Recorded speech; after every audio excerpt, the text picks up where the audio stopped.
Good morning, everybody. How are you? It's good to be back. Hi, friends. All right, before we get too into everything, I need a quick tech sanity check. My poor JoJo got done so dirty. I didn't realize before I left that our audio setting, our microphone got screwed up and set her down to like 30%. I have a hum. I do have a hum. Pardon me.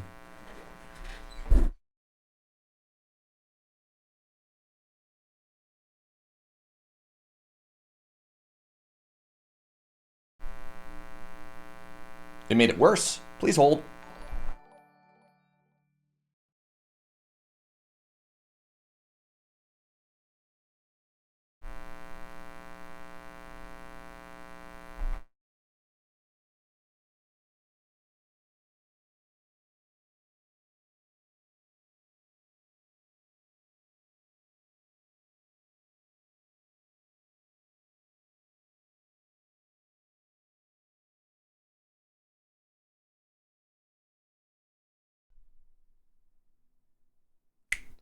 That's way better. Right?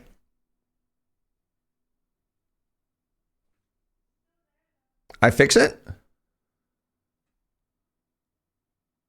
I'm not getting any levels on it. Please say good words. Fix the hum. Okay, great. Hi. What's up, friends? It's good to see you. Yeah, so I can't believe Serge messed up Joe's perfect audio. Man, Joe got done so dirty. So Windows reset, and we got this little setting down here that you can't find anywhere. The input was set to this. This is what Joe had to sound like the whole time. And Joe's already a very naturally soft talker. And all of a sudden I hit her with this. And her voice dropped deeper. No, I'm just joking. Yeah, poor JoJo. I didn't make it easy for her. Windows, why? Honestly, why would you? Why? Why does Windows like, you know what you need, dog? I know. I'm going to cut your microphone down by 61%. Hey, what's up, Phoenix? Thank you so much for the 32 months. You almost tripped me up. Phoenix 42 for 32? You sounded like you were down as well. Yeah, well, you know, here we are. Hi, I missed you. It's been 1 week since I last streamed. Oh, what's up, Purple?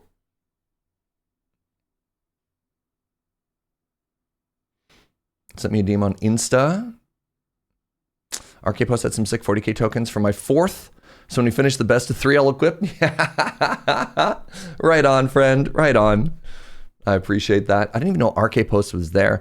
One of my big blind spots in Magic stuff is I really need to get more invested in artists. It's like a part of the game that I don't really engage with.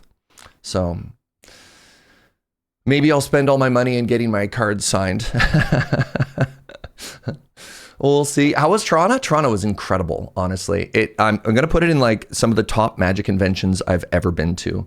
It was so chill. It was so chill. It was so good. It was so much fun. Hey, all right, real talk. Do you want to, let's just yap for a little bit. I very rarely just hang out and yap when I come back from stuff. Let's go to just chatting, and then I'll switch to the game afterwards, you know? We're going to yap for a bit. Let's have a little bit of a yapping. Sure. Oh my God, what's my hair doing? One thing with the humidity here is a blow dry did absolutely nothing. What's up, Jason Man? Thank you so much for the 19 months. All right, I figured out what my 2026 resolutions are going to be. I don't make resolutions. Professional goals are going to be. 1, very importantly, this is the number 1 goal that I have for the entire year. And it's going to be big if I can pull it off. This is like some really big professional and human development. I'm not going to burn my mouth on coffee. You got to set that bar high, right? Really pushing myself. No burning my mouth on coffee. Hold on a second.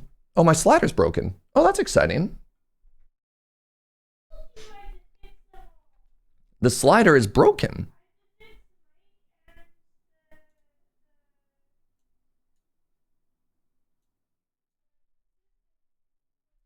Why is my slider broken? That. My whole XLR is broken. What the heck? Why? What is happening here? When I slide my slider don't slider. Weird. So I have to do this manually.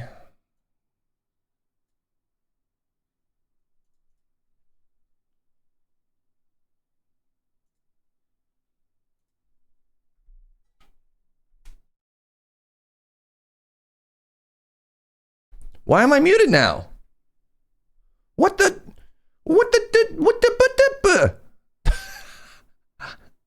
Huh, interesting. I don't know what's going on here. All right, my number 1 goal, no burn mouth. My number 2 goal. There was I wasn't for a second. There was, I noticed the thing. I mean, I guess let me finish that thought. I have a little mixer. It's called a Go XLR Mini.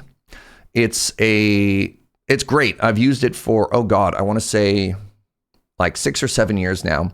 It's one of the few things that if I had to restart streaming, I could not live without.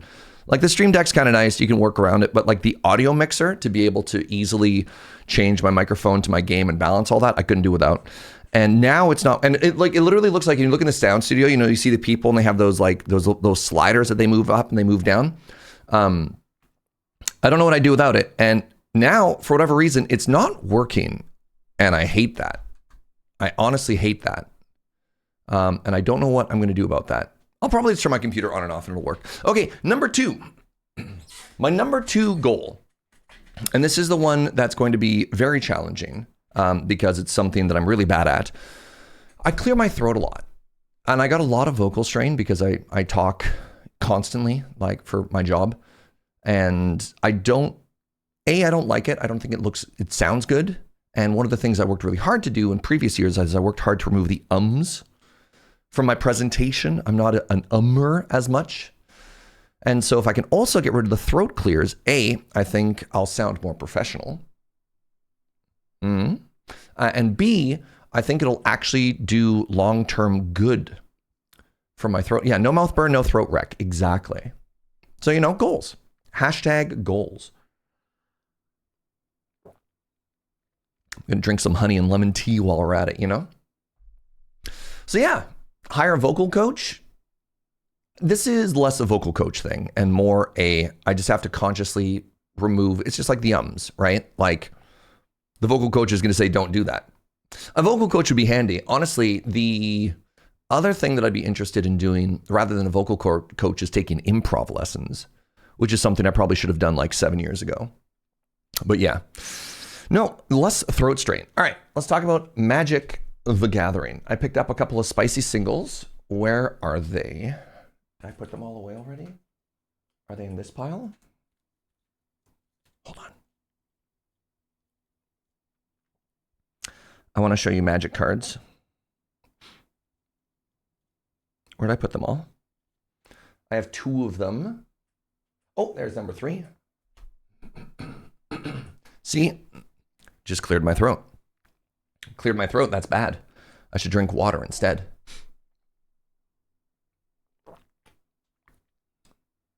Oh my God, Molly, highly recommend improv. It's funny because I work with professional improv comedians and I have done, I guess technically I have done improv professionally because I've been paid, but I've never been coached. And that is, I dropped a card. That is cool and important, so I should do that. All right, the other card, I think I only got like 4 singles, but they're fancy ones. There you are. All right. Geez, let's do it in order of coolness. And I'll stand up. And I'll show you everything. I think this is the order of coolness. All right. God, my hair. Cool card number 1. Ba-blah. Focus.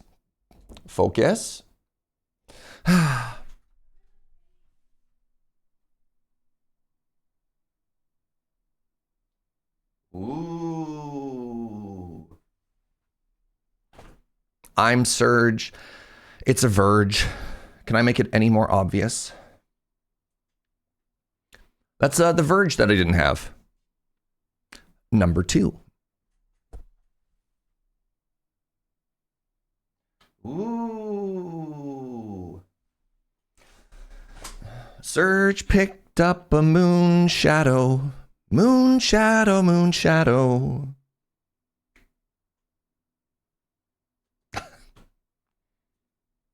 Card seems good. Card seems good. I managed to get a hold of all of the elemental invocations but one prior to Tirana. And here's the one I was missing. Ba-blah! Look at this little guy.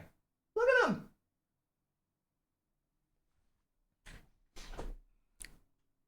Wistfulness. Wistfulness. That cycle of cards is great. And finally, I grabbed the wrong card. I grabbed the right art, but I grabbed the wrong card. I'll show you the one that I grabbed. And then I'll show you the one that I meant to grab. Wait, where did it go? This is my pile of commons and uncommons. My organization system might be failing. I just have like stacks of cards everywhere right now, and it's not great. I was building a deck last night, so everything is a mess. There it is. Okay. And I was like, and the last card I grabbed was this. I'm like, wait, that's not right. I grabbed the right character, the wrong card. The last card I grabbed was actually this. Ooh. Big Sky Bison. Yip Yip is right. I grabbed an Appa. It's very funny that I'm like, I need Appa, and I just grabbed Airbender's Ascension instead of the good one. So yeah. Not bad, eh? Oh my God, my hair. Toronto was incredible. Toronto was so much fun. So pros, I didn't have to cross a border to go to a convention. Big pro on that.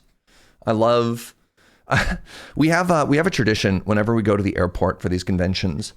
Ever since the incident, and I don't know if this was public or not, we get in a car and you are required to pull your passport out and boop someone else's passport, because at one point traveling to a convention, somebody forgot their passport and it was an ordeal.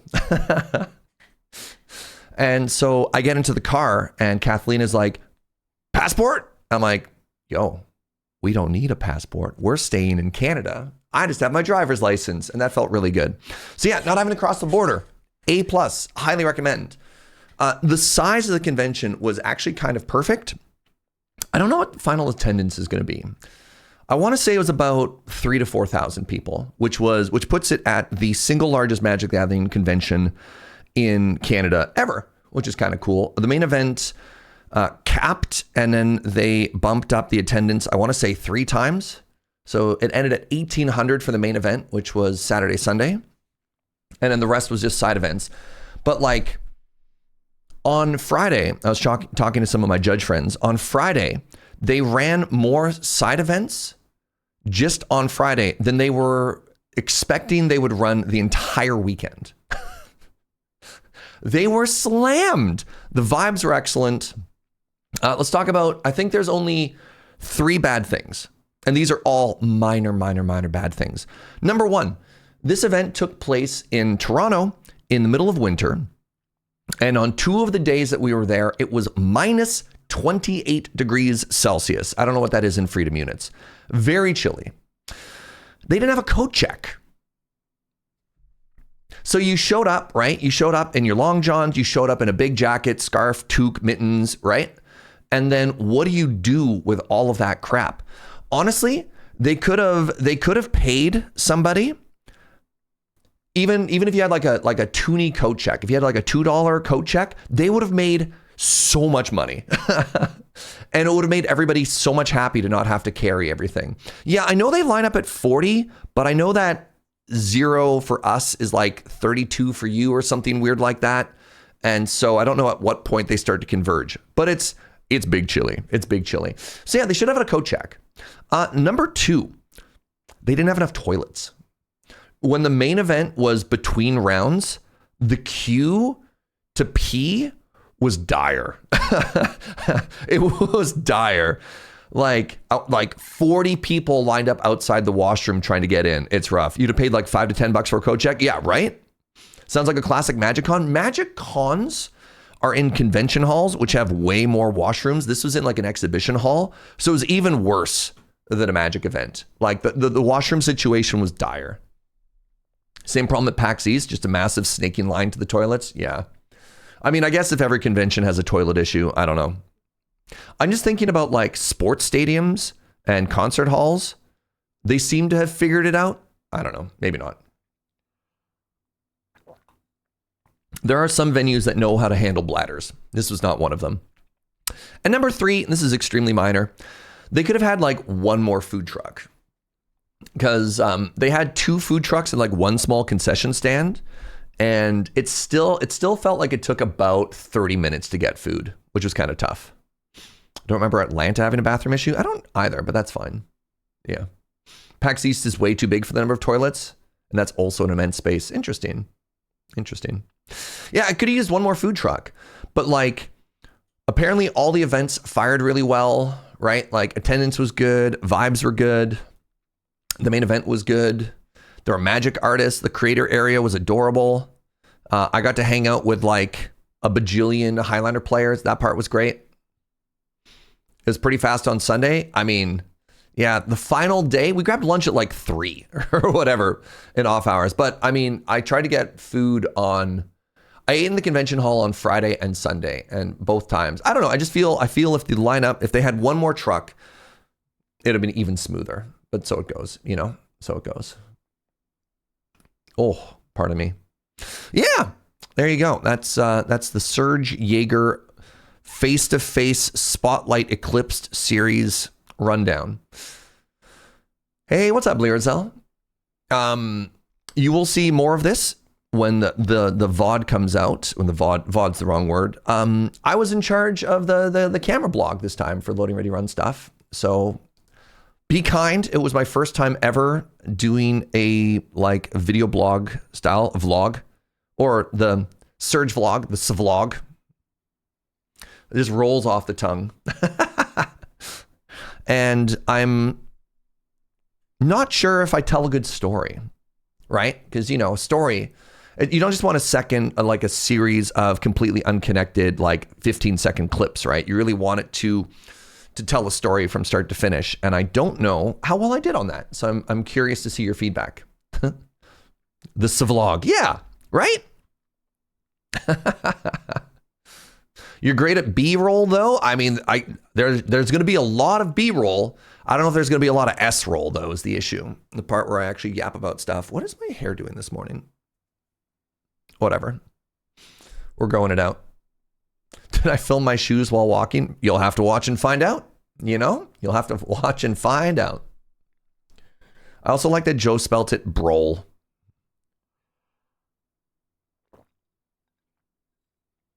Any questions?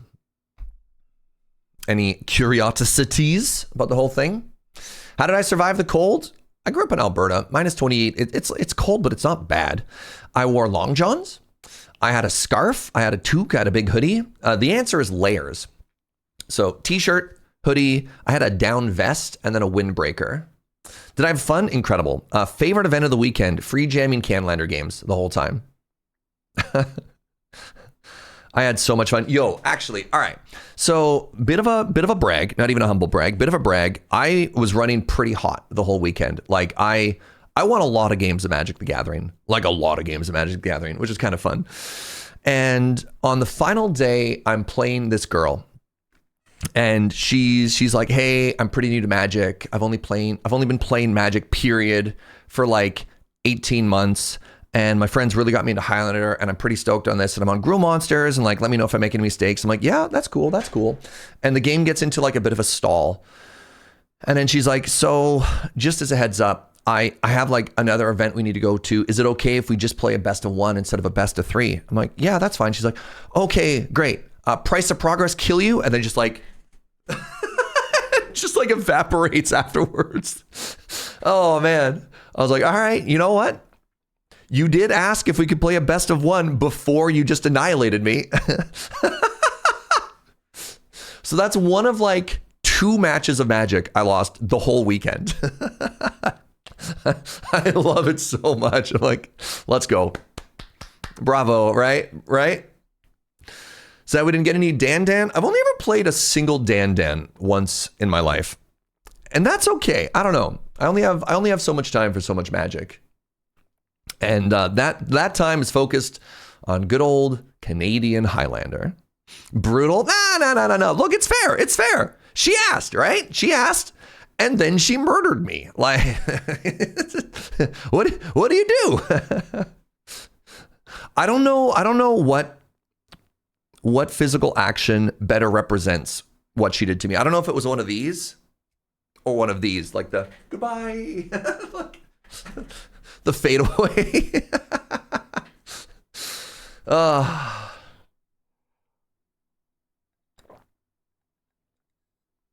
She stabbed me in the front in an honorable way. Yes. Very honorable, clearly. Yeah, I did enter 2 events. I entered a secret layered chaos sealed event. So you sit down, they give you a random secret layer, which is kind of wild. Like already the value on secret layers and the power level of secret layers is all over the place. And then they give you 6 random packs. And you had to play best of 3. I heard that went out well. I thought that event was great. There was a very funny moment where the judges had to be like, secret layer players, if you received a secret layer that was either all basic lands or all tokens, please let us know and we'll replace it with something playable. I imagine like the one thing that people might feel a little bit salty about, and I don't know how you fix this, is like some secret layers are just worth significantly more than others. And I don't know what you do about that, right? My buddy wasn't impressed with the selection. I mean, I don't know. Like, what do you do with something like that, right? Like, I think the lowest, on the lower end, they were worth like $50. And at the higher end, they were worth like $100. The packs were kind of meh. It's a chaos event. I don't know. I thought it was fun. I thought my deck was sick. I went 3-0. All the dragon players went 3-0. I had the Planeswalker one. I had the borderless foil Planeswalker one. And we got there. But yeah, the packs were fairly modern sets. I think I had like Dragons of Tarkir, Spider-Man, Duskmourn, like that sort of era. Yeah, it's not between like 50 and 1,000. Yeah. Pardon me. No, I did it again. I cleared my throat again. We're going to catch myself. But yeah, I thought the event was fun. I thought the decks were pretty sweet. I mean, the secret layers really realistically only added like 1 to 3 cards per deck. Unless it's funny, there's some that were like a mono green secret layer. So one thing that some people were doing, if they're like very value focused, is they didn't even open their secret layer, right? They're like, I'm going to keep this sealed. And then I'm going to build my deck. And then if my deck doesn't support my secret layer, I'm just going to sell it sealed. Which I thought was kind of funny. You've done that with a collector booster sealed, and that's a big price swing. I mean, yeah, when we did a secret lair sealed, it wasn't even all secret lair. We did the Loading Ready Run Presents Chaos in Atlanta, which had, I think it had Spider-Man in it, and Wheeler opened like a $2,000 card in his.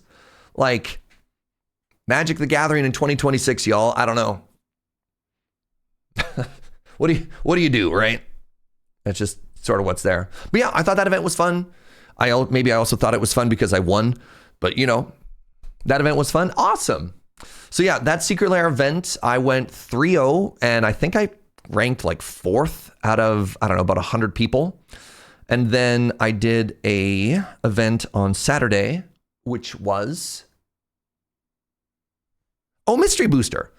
Mystery Booster. It was, I don't know, it was Mystery Booster. I don't know what to tell you. Misty Boosty. One of the absolute best things that you can do at any convention. If you're ever at a Magic convention and they have Mystery Booster as an event, sign up. It's my favorite thing to play at cons. It's so good. Other than Canadian Highlander, please. And in that one, I opened very mid.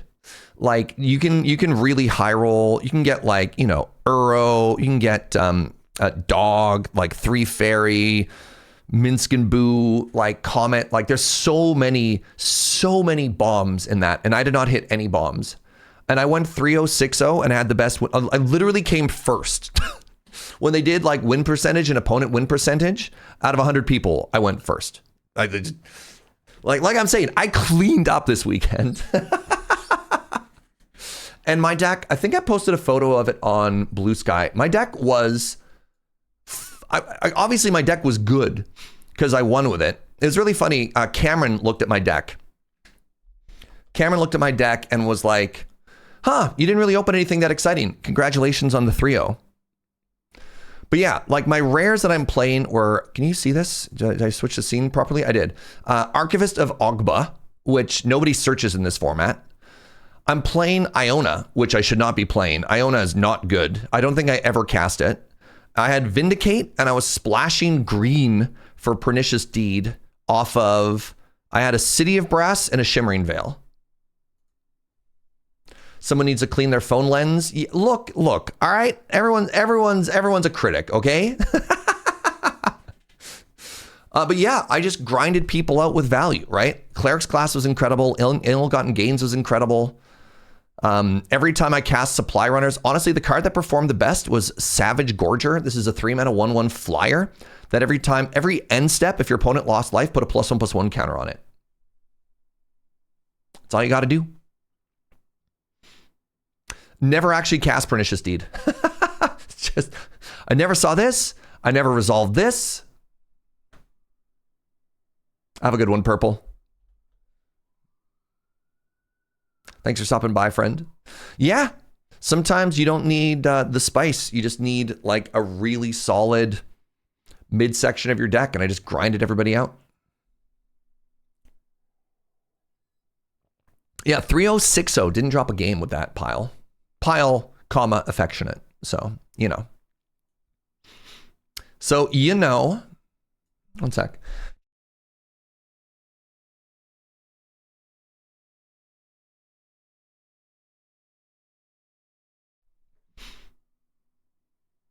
Toronto, good. And I'm excited. Yeah, like I said, I'm excited for the travel vlog to come out so that we can talk about how it went. All right. Let's talk about today. Today we're checking out Pioneers of Pagonia. This was on my watch list. I was taking a look at this. The other games that I'm pretty shortlist really excited about are Timberborn, Slay the Spire 2, and Cure, which doesn't have a release date yet. Oh, right. Wait, Drill Keeper. Don't I own Drill Keeper? That's Drill Core. What's Drill Keeper?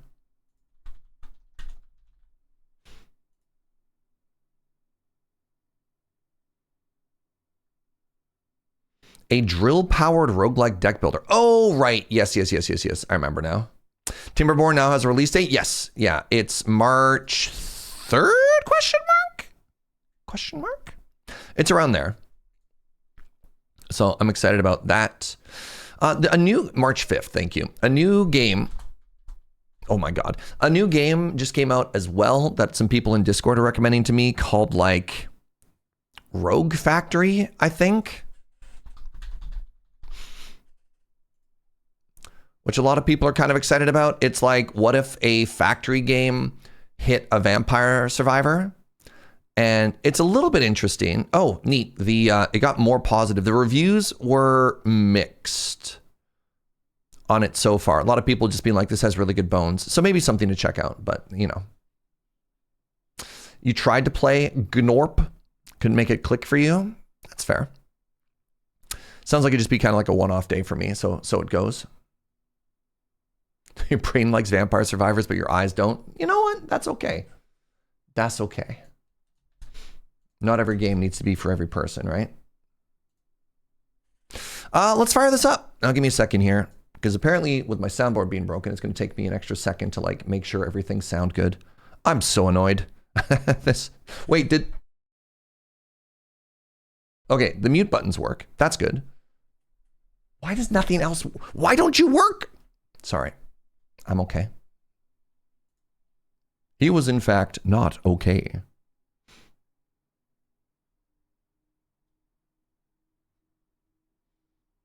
Timberborn now has bad tides. I mean, Timberborn has had bad tides for a hot minute now. But yeah. Since the fog arrived, traversing the seas between the new islands is a perilous endeavor. The fog covers the land and all the dangers lurking there. But as yet, we have no idea of its origins.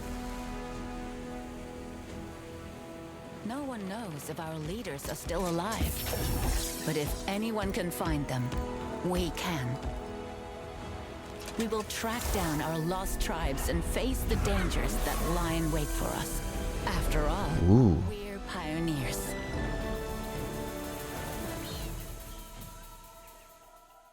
Dark fog? Stuck in another traffic jam. The more people you have, the more comfort meals they need to eat. Okay. Let's start a brand new game. So I've never played a Pioneers game or a Settlers game, I think people were saying. This is a continuation of a beloved franchise that I have zero experience with, zero exposure to. So please enjoy that. We're going to go with the campaign because why not? Play as Pioneer Navigator to journey from the island to island, meet unique factions, face dangerous enemies, and find out what really caused the catastrophe that fractured Pagonia into countless isles. Story. Enjoy the story and building aspects. Minimal pressure. Perfect for those unfamiliar with the game. Average. Recommended setting for a balanced challenge. Or hard when you seek a more challenging experience. Let's go with average. That's me. Hi! What's up, Fiona? Another person I finally got to meet in person in Toronto. Thank you for the 76 months, friend. Winterlight, thank you for the 18. I was very confused about why I was getting pre-roll ads, and then I saw your face in the corner. Settlers used to be made by Blue Byte, a German developer that now makes the Anno games. I believe this game is made by former devs. Oh, neat. All right, The Venturer got caught in a bad storm. Thankfully, everyone made it out. Everyone but one person. The captain, who went overboard. Oh no! The Venturer itself is in bad shape and must be repaired before it can sail again. Find your captain, repair your ship, and get ready for the mission to unite Pagonia. Pagonia. Thanks to the great explorer Meldrick, our land once stretched from coast to coast. Our many tribes settled in different regions where they specialized in the local raw materials. But we were still united as one people. On my travels as a trader, I was always welcomed with open arms. We Pagonians value the work we can do with our own hands and the right tools. But our meow meow. Meow meow spotted. Oh, it's behind my camera. I'm so sorry. Quick. Our goods, as well as our joys and sorrows. No matter where I traveled, I never... Second meow meow. This one's a thief. But one day, normal life came to an abrupt end. The Oh no. catastrophe destroyed our homes and our community. Our land was shattered into many islands, scattered to the winds. Tribes, villages, and families were ripped apart. Our lives descended into chaos and impenetrable fog. And we still don't know who or what is responsible. For generations, Fog beasts. we have harnessed the magic of this world. Now it appears to have turned against us. Old threats grow more powerful. New creatures have emerged. In the fog, deviating from the beaten path can cost you your life. Fear and mistrust run rampant. We pioneers have always been the most adventurous Pagonians. Our crew found a way to lift the fog. Ooh. Boat. Now we must make our way to the Tower of Visions. If the Pagonian Council still exists, it might be able to reunite the tribes. All right. We navigate the fog with the help of our magic compass, but a storm hit our ship, the Venturer, with full force, and the damage was severe. It was a miracle that our navigator managed to steer us safely to shore. Our cargo and our captain both went overboard, and were lost to the waves.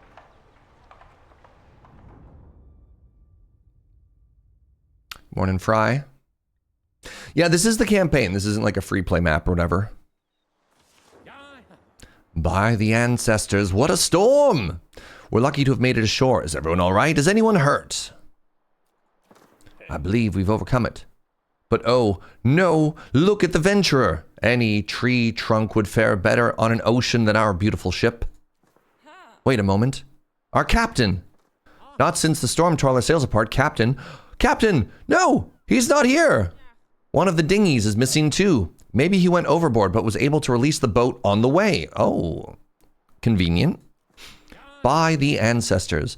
Not only is the captain missing, but so is our compass. I had clasped it from my belt because I could not read it otherwise during the storm. Then Eric wanted to take a look, and that was the last time I saw either. You are practiced at reading the compass, but our captain is not. It will not help him find his way back to us, even if he knew where we were stranded. Then why did he take it? Sorry, I'm okay. Without the compass, even we don't know what to do. What now? Don't panic. Find the captain. For now, it seems we'll have to stay here for a bit. We can't stay on the wrecked ship. We should make a small settlement just to accommodate us temporarily. That will calm the crew. What do you think? Me? Oh, look at this. Okay, how do I play this game? I am Jadric, one of the advisors of the Venturer. As foreman, I keep an eye on everything a new village will need to grow. My name is Estem, master builder and advisor. I keep an overview of everything necessary for the construction of our buildings. I am Mayra, one of the crew's advisors. I used to be a traveling merchant and visited the different Pagonian tribes. Since I signed up for the mission on the Venturer, I have kept the log and documented our journey. My dream is to become a scholar. And I'm Kieran. I'm an explorer. I read the compass. Oh my god, I'm Atra. I'm a commander. I'm responsible for our military. To establish a small outpost on this land, we need materials. The pioneers can collect wood from the shore. Oh my god, look at them all. Look at these little cuties. Hello. Pioneers employed at the resource depot can collect wood from small trees, stones from rocks, and copper from the copper chunks. Okay. Is this a pausable game? Do I have to hit escape to pause? I have to hit escape to pause. Abora, what's up, friend? Thank you for the incredibly nice sub. I really appreciate you. We hit 69 months. Nice. Hope you're doing a wonderful day today. Y'all, like this month or next month, we're going to be hitting the 8-year anniversary on this channel, which is unbelievable to think of. Holy moly, what a journey it's been, eh? Hey, what's up, Lady Mix? Good to see you, friend. Welcome on in. My D&D campaign. The cat folks canonically don't have a strong grasp of property rights. They go for what they want and act like they own the place. You know, just like a real cat. It's a lot of months. Yeah. What's my other 2026 resolution is no more math. What's 8 years in months? Because I think some people are getting up there. We definitely have some long time subs in this channel. Channel is Unk. 96 months? God, we're approaching the metric year as well. Holy moly. Tears on right hand. What's up, friend? Thank you for the 68. 6-8 Munchin. Streamer is Unk. Thanks, Jordan. Comma, affectionate. Yeah. Oh, man. Yeah. Hi, buddy. All right. What is Unk? Unk is old. Unk just mean old. All right, move this around. Wait, you can pause the game. Oh, you can pause the game just to read the tutorials. That's kind of funny. Okay, so this is kind of a cool system. It shows sort of like the radiating zone of influence.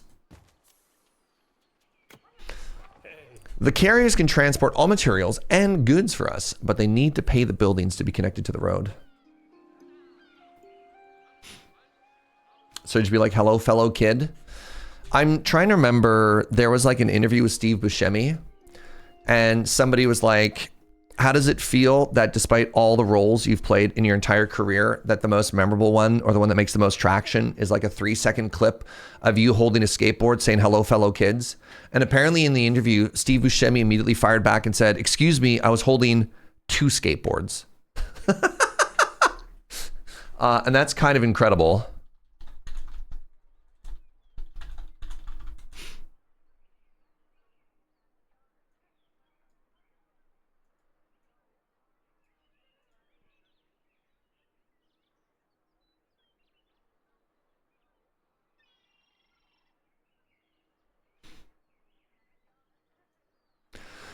There's a bunch of templates, but one of the things that you don't see, yeah, when he walks around the corner, he's got one over his shoulder, but he's also got one under his arm. He's holding 2 skateboards.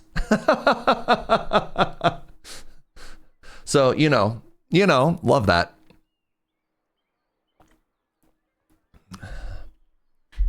All right. The carriers can transport all the materials and goods for us, but they need the buildings to be connected to roads. I need roads, okay?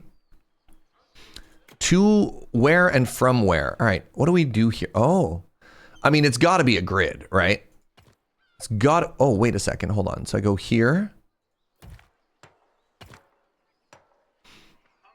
right, time to gridify our island. We will bring order to these people.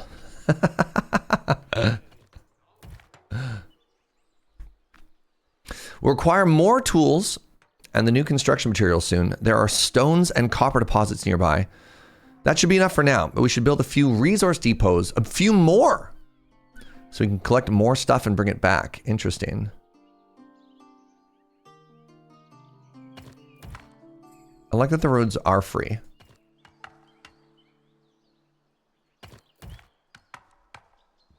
Sand, the best place to build roads? Thank you. So, like, okay, 3 out of 3 people here. Got it. Can I move buildings once they're in a place? What does this do? Building enabled, set focus point, standard priority. No refund. How much does it cost to build one of these? Costs wood. Okay.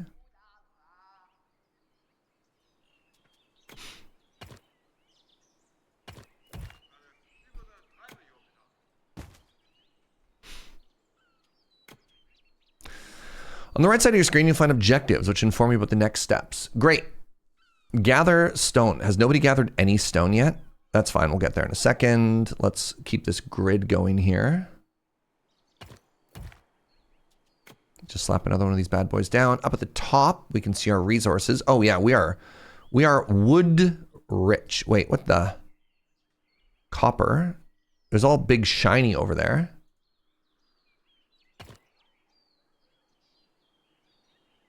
It does have a very subtle snap, which I'm kind of vibing with.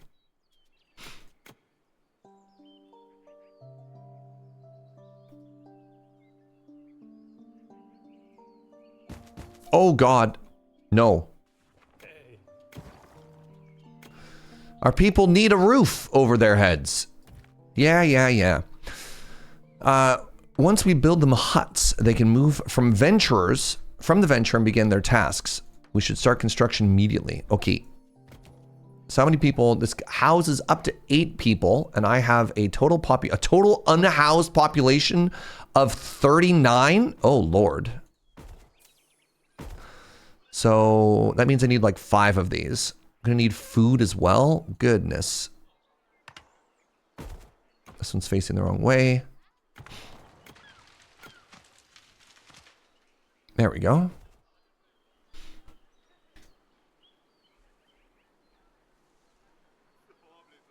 The grid coming off the road reminds you of cities. Yeah, but the nice thing is it seems like I can kind of work around it, which is great. They also want food. God, what are these peasants going to complain about next? Am I right? Oh, it wants it there. Fascinating. Okay, I hate this, so I'm going to destroy it. Harvesting natural resources.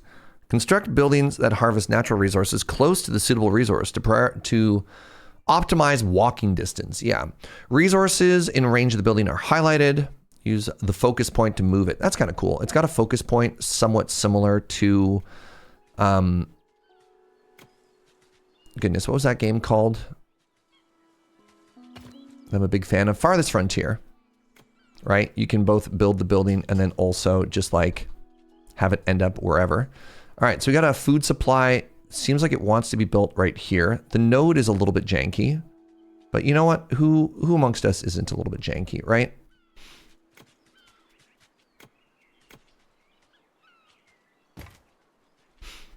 All right. How have I not gathered a single stone yet? Out of curiosity. I guess I haven't built this. Oh, there we go. We have you out here. Yo, what? Buddy's moving in like slow motion. Am I in 1x speed or something? Hold on. Move like you mean it.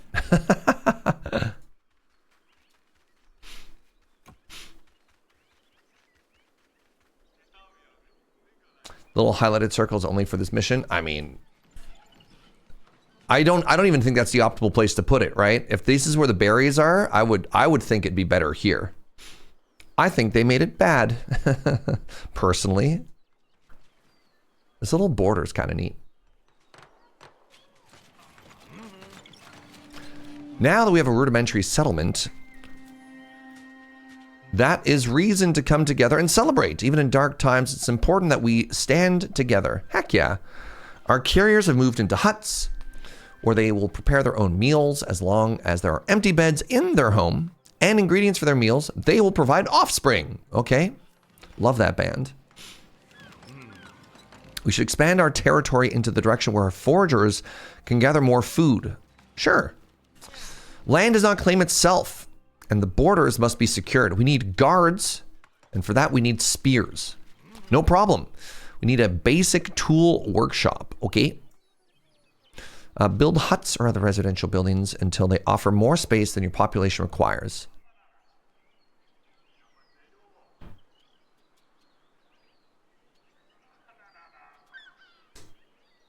I don't know what that graph is supposed to mean. As soon as a hut has room for a newborn and wood for cooking is available, a carrier living in there will head out to pick up a comfort meal, cook a meal and consume it. Sure. Commanding Pagonians. Your smart Pagonians will automatically look for the next task to fulfill.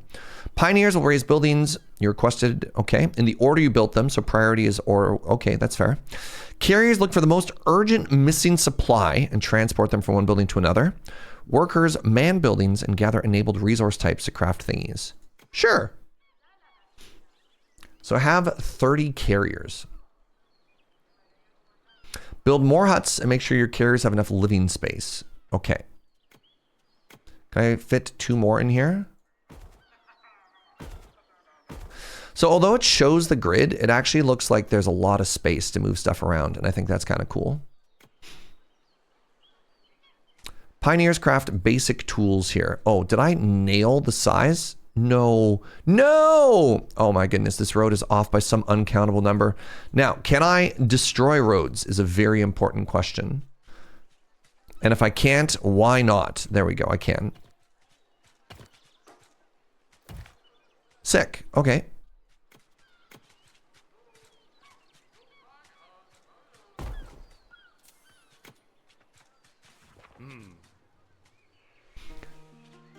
With our copper, stone, and wood, we can craft some tools. Let's get to work. Afterwards, we could train woodcutters and other craft people as soon as the tools are available. Interesting. We could also make a village hall to serve as a training spot. This is where carriers will go to be trained in other tasks. Must pay attention to make sure there's always enough carriers left to transport our goods.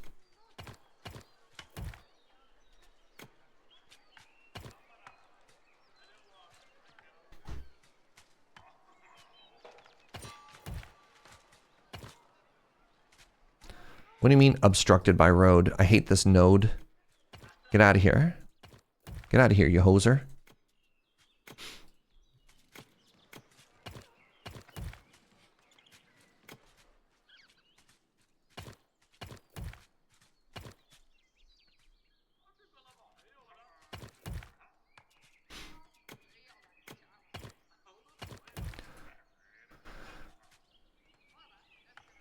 Connecting new buildings.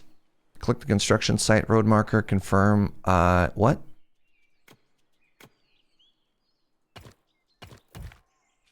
Don't know if I love the node system. That was a little bit weird. The grid strikes again. Look, all right. Can't believe they made a game about the hit clothing band Patagonia. Clothing brand Patagonia. Your civilians are being scared away by boars. What? Where? Where is this pig? My carriers are busy. The good news is the carriers are getting up there in number, so that's good. Do you not want to... Oh, geez. Let's go this way. Do you not want to make sure that you're dry in the wintertime?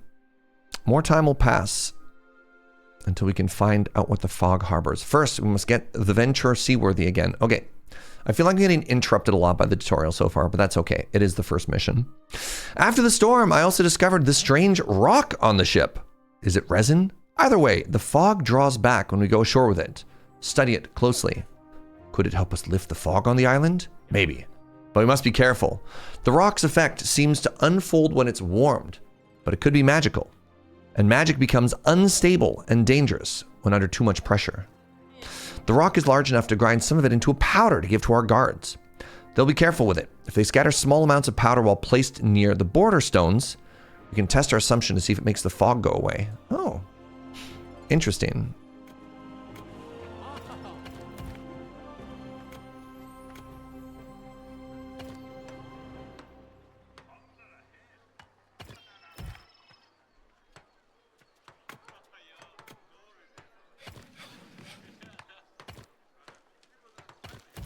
That was not the way I wanted that road to be.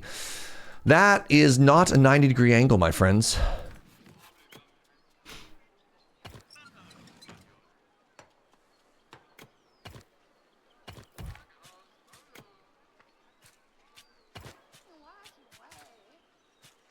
Oh, interesting. It snaps to node. Whatever. Build a guard post near our territory border. From there, guards can capture new territory as long as they are supplied with stones. Sure. I also order the guards to keep an eye out for our captain and the magical compass. Bun Bun.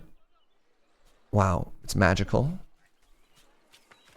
You've seen this horror movie? Don't inject the weird... What movie have you watched where people were injecting a weird... Hold on. Oh, they want me to put it here? Weird.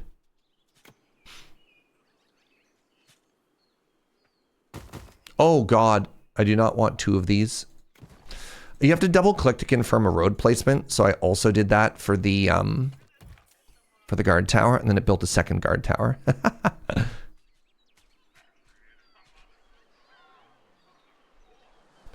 Wait, is this the dinghy that was missing? It's right here. Captain didn't get very far, y'all. Hold on. Has he just been here the whole time?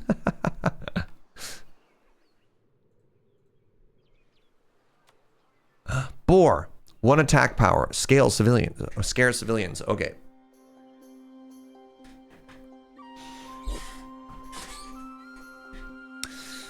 I've had a closer look at the Venture, and I think that we can repair it.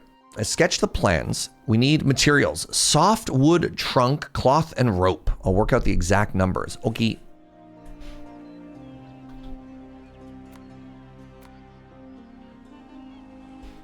All right, recruit 5 guards. Hold on. We should take care of softwood trunks. We can not only use them for the Venture, we can construct better buildings in the future. If we build a wood cutting hut near the forest, our woodcutters can fell trees. We'll need axes to do so. Wait a second, what is this? Is this everybody queuing up waiting for food? No, this is a resource depot. Look how orderly they all are.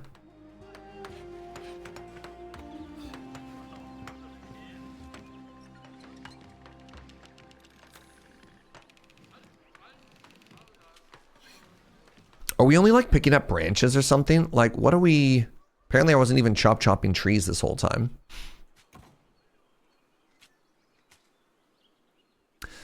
So this needs, I guess it only needs 3 wood to get made. Can store up to 16 stones.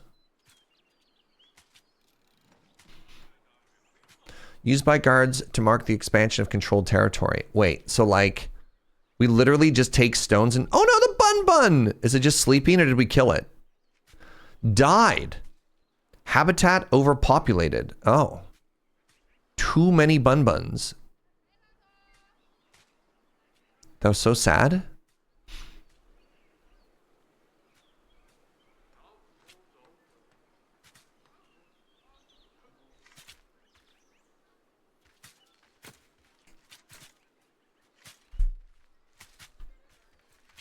It is really weird at 1x speed. Like, they honestly look like they're working in slow-mo. Too many bun buns, no such thing. I got bad news. All right, hold on. We built our village hall.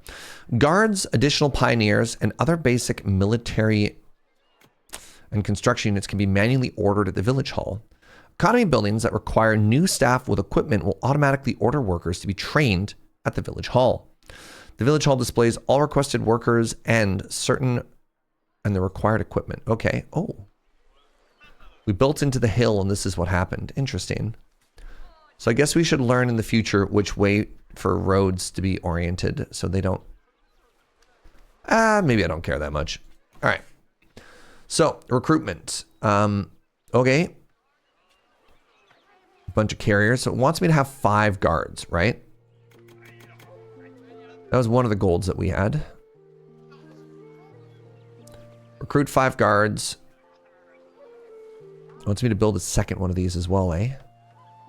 Recruit woodcutters. Well, I don't have a chop chop yet, so I should probably do that. So it said if I build near the wood, they'll be so happy. I accept. You're missing guards. One of your territory buildings could use some guards. Guards cannot leave your territory, but they extend the borders using stones. The workshop crafts spears, which are required for guards. Okay, how many spears do I have, by the way?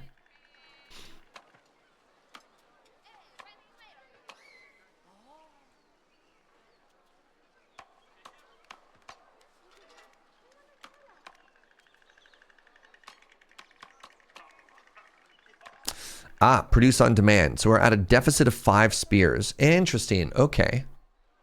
That's kind of clean. So yeah, let's build a tree chop chop up here. And presumably it's going to keep getting further away. I mean, maybe I build it here. Woodcutters fell trees and gather wood. Softwood is used for construction. Sure. I mean, it's going to give me more space. So let's just do this for now.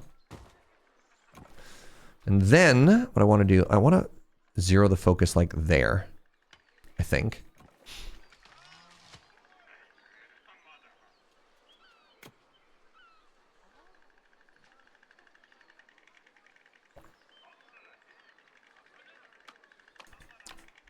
But yeah, I cannot think of a single movie where they injected themselves with stone powder. Set the claim focus spot of a territory building in the direction you want to expand towards. Sure. Guards need stones, which are gathered by the resource depot. It's like literally any stone. That's really funny. Set claim focus point. Let's claim towards here, I guess.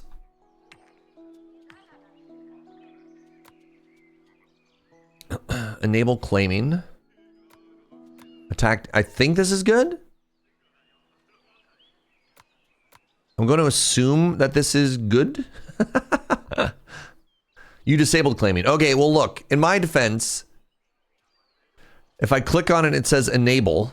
This doesn't say disable afterwards, right? Like, this tooltip should, this tooltip could be a little bit more helpful. That's all I'm going to say. All right, so they literally just walk this way and like push the stones out and I just get more territory.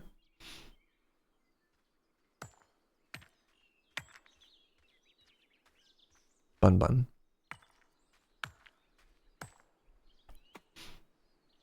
Interesting.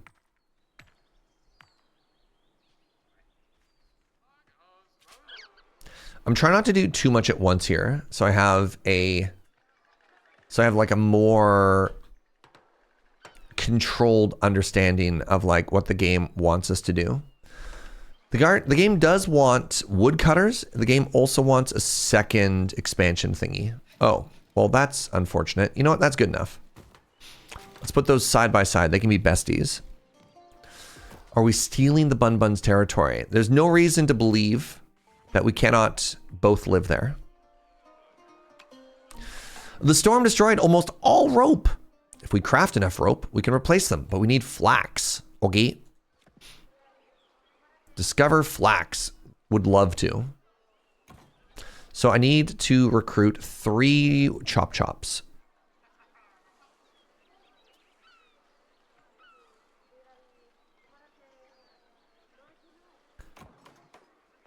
Hey, hello. Oh my goodness, the big raid from 2D Kiri. What's up, everybody? The Snow Queen and her cool people are here. Time for a snowball fight. If I could be like, I mean, like kind of real and kind of shy for a second. 2D Kiri, I've been following you for a very long time, and I always like look at the games that you're playing, and we've never interacted, and I'm so flattered that you're rating me right now. So I just want to say that right now. This is incredibly cool. I saw that you were doing a birthday collab with my buddy Molly the other day, and I was like, huh? Oh my goodness. So hi, welcome everybody. My name is Serge. I'm a full-time family-friendly creator from Canada. We're playing, this is my first ever Settlers game. We're playing Pioneers of Pagonia for the first time.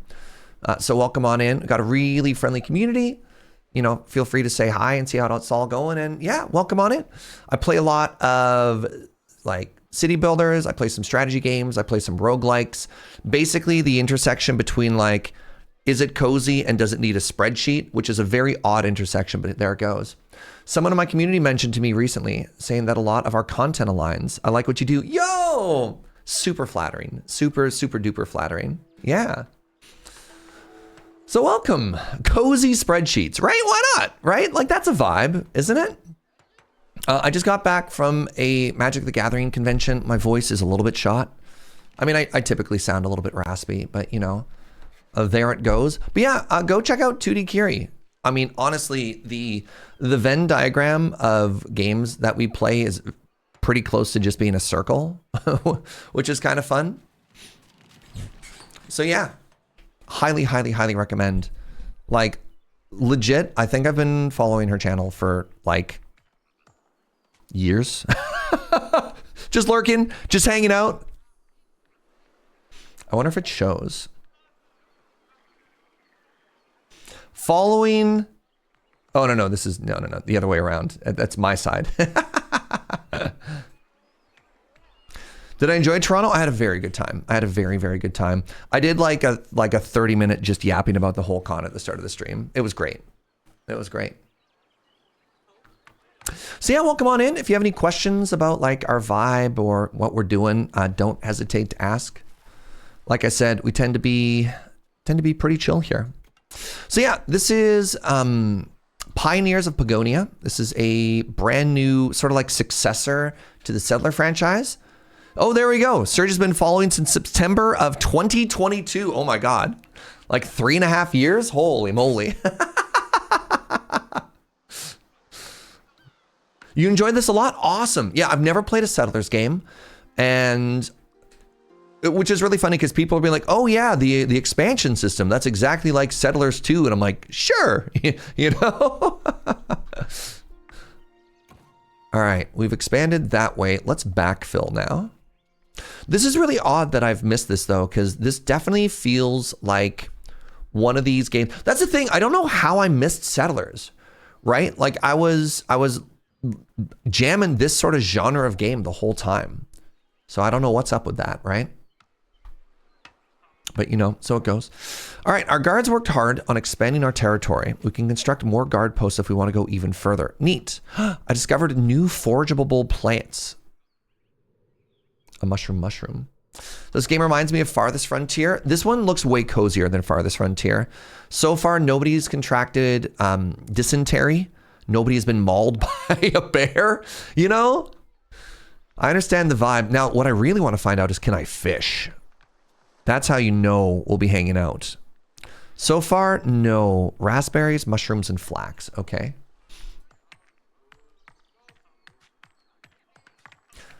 Me and a mate used to play Settlers 1 in DOS, mouse versus joystick. Oh my God. It's weird to say this, but chat is right. I think you and I are gonna get along great. I love the immediate but gentle antagonism with chat. The rare chat W.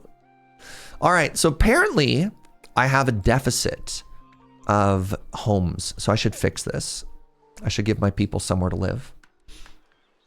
There's a fish on the forager's hut. Yeah, but so far it says it only gets me plants. We'll learn. We'll learn. All right, let's go this way. Look at these beautiful waterfront homes they have access to. Comfort score, comfort meal score. Okay. Yeah, if people have tips, don't hesitate to, I don't know, teach me how to be better at a video game, you know? Yeah, not necessarily backseating, but you know, we could help. All right, I need to chop this tree, at which point I can make another row of houses.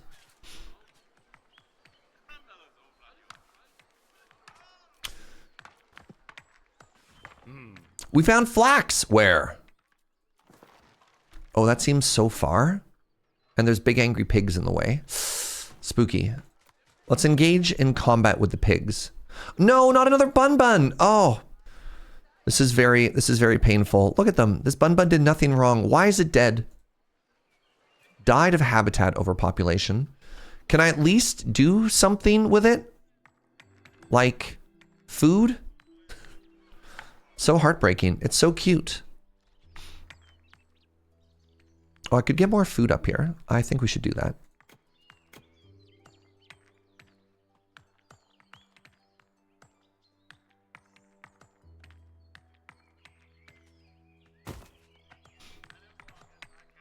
Is it dead because it's delicious? Those might be mutually, they could both be true, but not related. All right, we found flax. We should have the guard post expand our territory in that direction. Then build an additional forager's hut near the flax. Great, so that's up that way. We can craft cloth and rope from flax in the weaving shed. Noted. Wrong building. Right, great. So we're already, DM, I do that. Whoa, that is some fun, but deeply unbalanced. Oh, right, the world shattered. I was like, how did this erosion happen? And forgetting the complete conceit of this game that magic, like, shattered the world or whatever.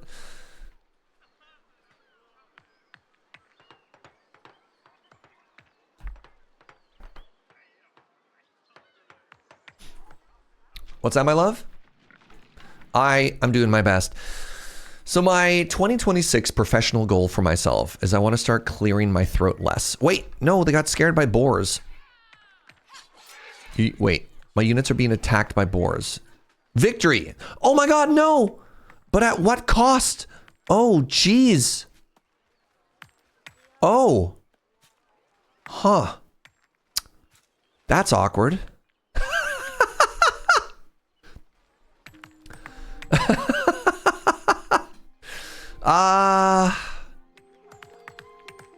Well, I didn't think 5 people with spears couldn't take one boar, but you know, I'd be wrong. I've been wrong before. Disappointing. Is the guard also dead because they're delicious? I really hope this is not one of those games. Oh, don't worry, there's more where they came from. I mean, the boar is about the same size as our person, you know? Now, what do we do about this? Oh God. Oh no. Oh no. I don't know if I like that we're going 1-for-1 with the boars out here, chat. Really? Hey, what's up, the Elrad? Thank you so much for 83 months. Looks like that guard was so unchallenged at work they got bored to death. Okay, that's a good joke. I mean, that's a good joke. Yeah. Okay, so please help me out on the mechanics of this game, chat. I don't like where this tower is positioned if I want to extend the road. If I were to, it doesn't look like I can move buildings. So if I destroy this, do I lose all the progress that I made? Like, what's the strategy of...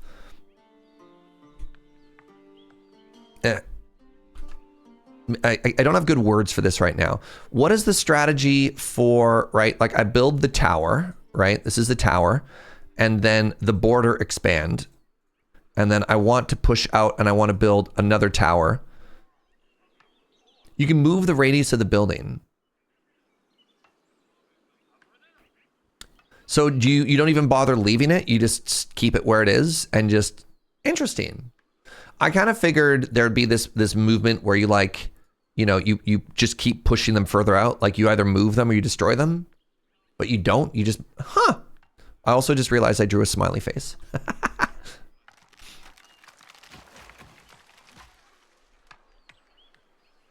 Fascinating. All right. I have 5 of these. Why is this taking so long?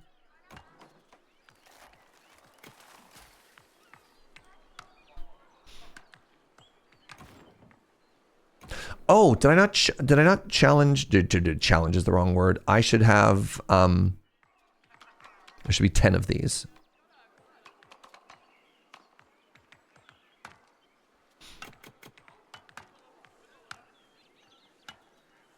All right, I can see why I made a problem, where the problem came from. I forgot to do that ahead of time.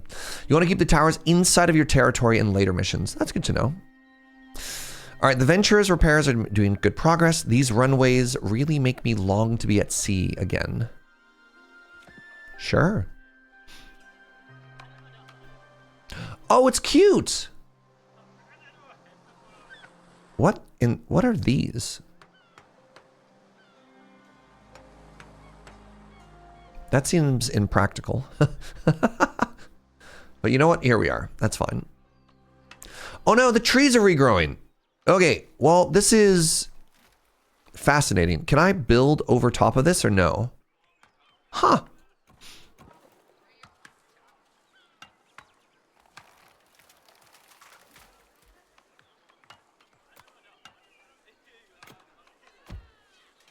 All right, I want to remove this forest first so that I can have room to build, right?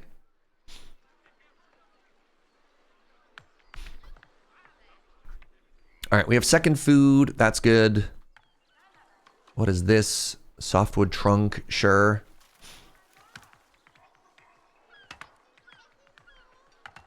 The scaffolding, well, I understand that it's scaffolding, but like, what are these the sails, right? Like, are the sails being built up along with the scaffolding and then they'll move them out? It's a little odd, right? You got to go now. Nice to meet you and thanks for the warm welcome. Thank you so much again for the raid 2D Kiri. Really appreciate it. Incredible moment of the world colliding there, you know? Very, very, very cool. Okay, so what I want to do now is I want things to face this way. And then we're going to build a brand new road. No. No. Hello? Please? Oh, no. Not like this. There's a node. No. Stop that. There.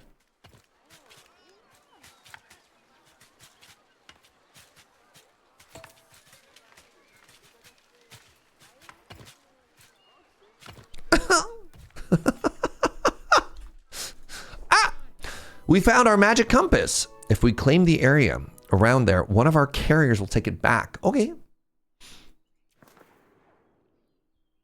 Soon, we'll once again be able to navigate the seas with or without the fog. I'm also still researching whether that strange rock can help us lift the mist. Sorry, one sec. In the continuing adventures of will Inkslayer get the job he's applying for, I had an in-person interview on Friday, and they said they would call me during the week if I moved on to the next phase. They called me Monday morning! Hey, let's go, Inkslayer! That's huge! Oh, I'm so happy for you, friend. That's awesome. What's up, Cam Cool? Serge, last night I was stuck in traffic in a car behind a car with the license plate Gandalf. No idea who it was, but they wouldn't let me pass. Extremely rude. Hi, Blue. Blue, it was really nice to meet you in Toronto, friend. C Tabby, what's up, friend? Thank you very much for the 27. Okay, the mini-map is actually kind of hilarious. I like how it's just like, boop. Oh, we have a problem. The chat is, all right, let's put the chat up here. Enjoy your new home, chat. My units are being attacked by boars. Are they again? How are we doing up here? I think we're winning. Uno! Hi, friend. Thank you for using your Prime here. Thank you for spending Amazon's money. Okay, so I have 10 guards. I have spears. This is great. I guess that's interesting. I guess I could like pre-build certain stuff. All right, let's go back to preservation now.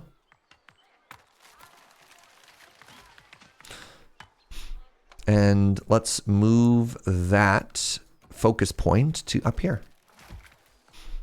Right, and then we're at house neutral, not good enough.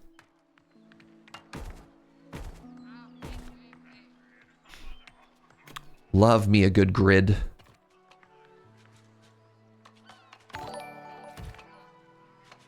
Frame Shifty with the Prime as well. What's up? Thank you very much. Good morning. All right, any more food enjoyers? So if we get all the way up there, which we have claimed, to be fair.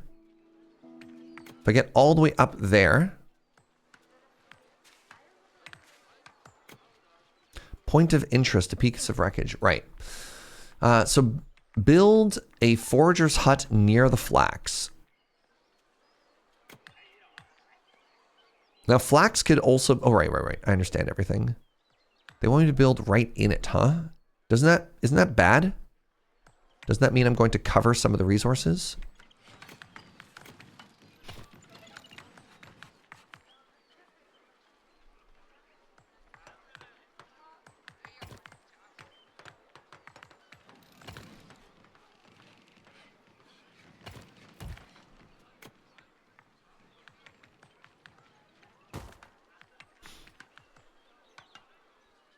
Am I going to play Eugenics at all? I don't know how I feel in it being 2026 and playing a game that is a pun on the word eugenics. is kind of where I'm coming from right now with that game. It's mechanically, it seems like exactly the sort of thing that I would love to play. But boy, are those vibes off.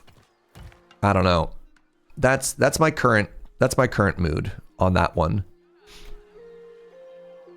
I do have a second channel for reasons, but I mean, I don't know. It's tough. No, I did not want two of those. I've been trying to figure out the vibes because, man, I love cats. So it's from the creator of The Binding of Isaac. Which is already, you know, you're like, sure, right? Why not?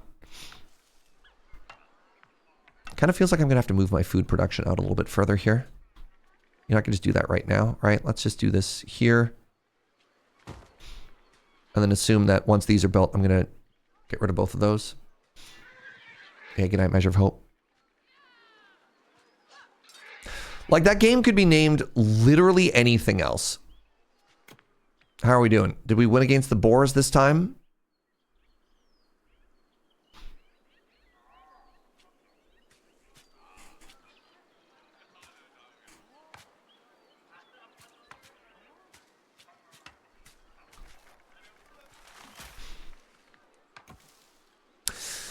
Okay, so once I have flax and build a weaving shed, interesting. Flax can be spun into cloth and ropes. As the workshop must be fully staffed in order for it to function. Sure. I wonder if this is the sort of game... Actually, here, help me out with this, chat. Is this the sort of game where I want my buildings sort of near the production things? Oh, apparently we can't build on the stone here. Boars in the area are causing quite a bit of trouble. They block the flax fields and scare our citizens. Sounds like the right task for the guards. I do not enjoy watching my people fall. Guards can lose against boars. Hunters can't. Oh. Love having a hunter. Hunters cull animals in your territory for meat. Sure, great. Fascinating.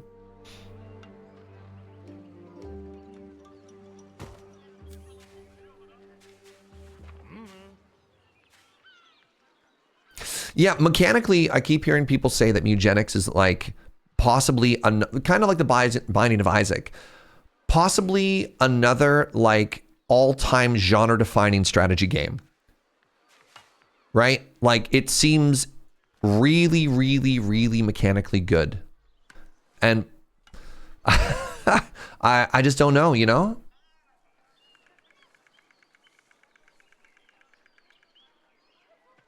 All right, let's get rid of this.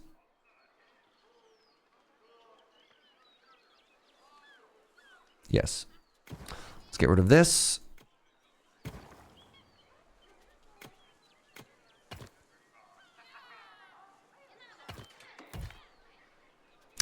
And build 2 more homes? How are we doing for homes here? How am I still at negative 30 balance of homes? I was under the assumption that I wouldn't get new villagers unless I had home space. Oh, interesting. I can't build over top of these resources, eh?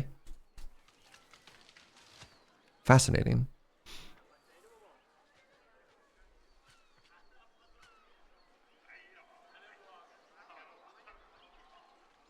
All right. So I've claimed this whole area, and I guess now I just say, yo, what's up? Don't engage. Oh.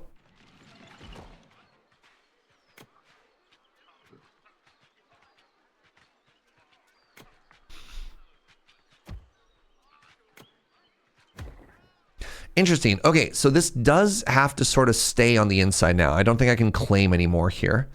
So I guess what I do instead is I set a patrol now.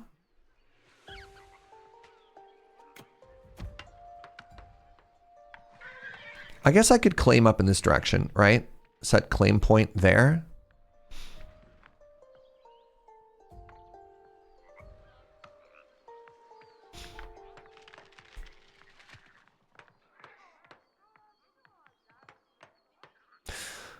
Another question for you, Twitch chat.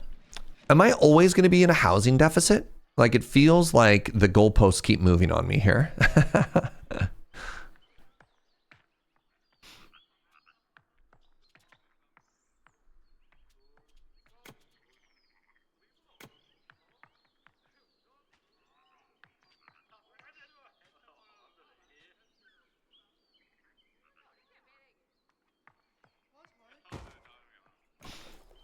So let me order 3 more axes. Guard. I want 1 more guard because they passed away. Pioneer. Hunter. I need hunting bows. Now, where do I make those? Produced at the wood workshop. Interesting. I don't have one of those yet. All right, I need a wood workshop. Great. And I need the flax courtyard, the weaving thingy.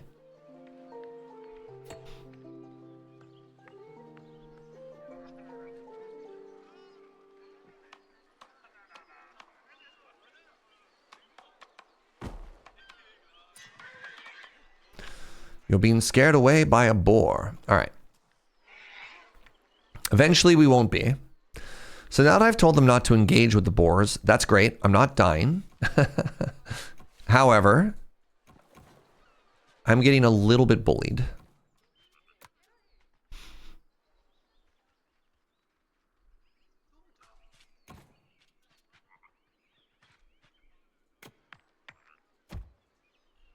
What's up, Yandolf? Glad you're giving Pagonia a try. Hope you like it. I find it heckin' cute. Right on. It's interesting for like, what is a cozy game? It does seem to have a fair amount of micro, right? Of, okay, build a building, train the workers, and make sure you have the prerequisite amount of resources. Like you need to have some sort of handle on what you're trying to do in the game at any point. Let's go back to here and let's say get rid of the trees. I am kind of tilted about where I put this tower though. I think I might destroy it. You know what? I'm just gonna lock in. Get out of here. Get out of here, hoser.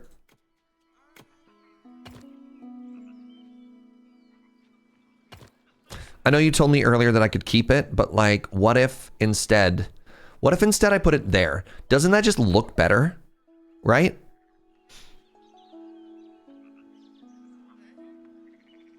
Well, I've been asking for lots of help so far. I have zero experience with any settler game ever, Gandalf. So, you know, do with that information what you will.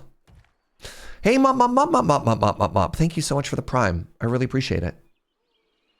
Cozy is such a loaded descriptor. Is it about themes? Is it about gameplay mechanics? Yeah, valid. It can mean anything. Very valid. All right, so we're making 3 bows and arrows so that we may now start to hunt. Who hunts the hunters? Please chop this one tree. Campaign doesn't seem to have the same sort of tutorial set that I expect. It's been okay, honestly. Construction sites are springing up everywhere. If we want faster construction, we need more help. Let's train more pioneers. That is the name of the game after all. Oh, right. Let's get this up to 30, I guess. I guess everyone else is just a carrier, huh? So here's a question I'm curious about, chat. When I put this number to 30, does it make the total amount 30? Like, will this become 30? Will this become 43? What's up, Double A? Looks good there for now, at least until I don't want it there. Look, it's perfect there, all right?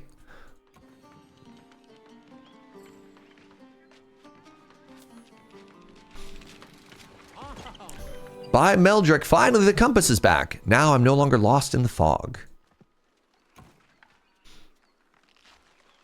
It means it'll train 30 new people. If you click the diagonal arrow, you can change it to train until target number is reached. That's what I'm talking about.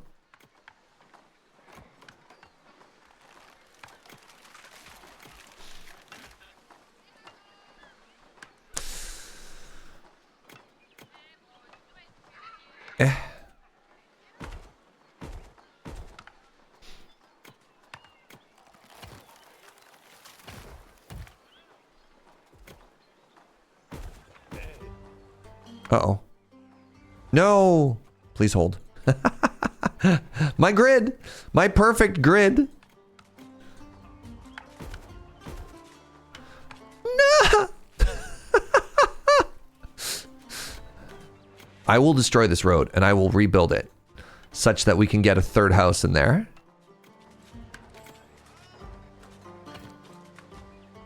There. The grid goes this way now. Now, let's set this back to replant. The ship will not swim with a hole in the bow. Bow. Time to move a boulder. What do you mean move a boulder?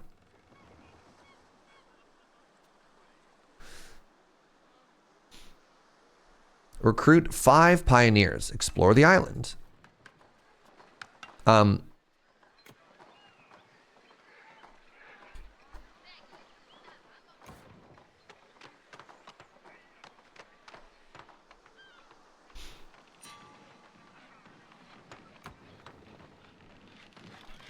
Okay, how are we doing here?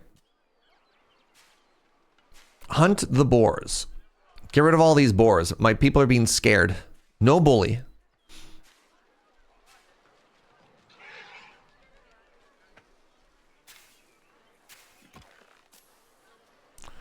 Boar meat, leather boar, leather deer, deer meat, bun meat.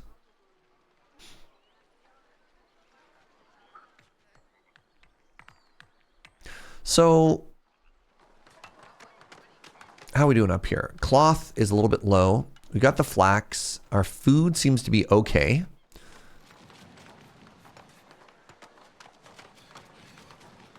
So this is going to naturally adjust itself. Yeah, it does seem like tools, the on-demand is kind of handy. I'm sorry. I'm missing 12 picks. Huh? Missing for orders 12. Wow. Okay. Oh, that must be what this is. Okay. It suddenly had a very high demand. Gotcha. Gotcha. Gotcha.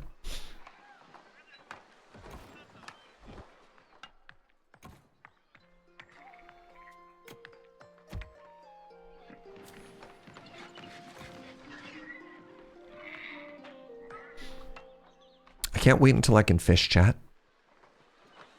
It's going to be such a beautiful day.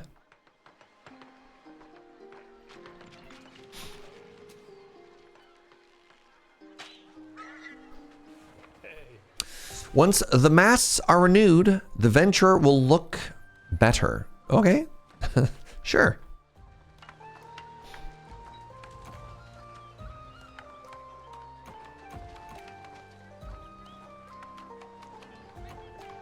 One babo.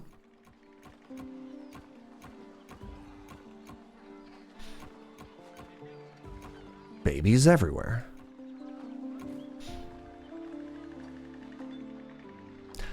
Fish soon? I hope so. But you know, who knows? Who knows?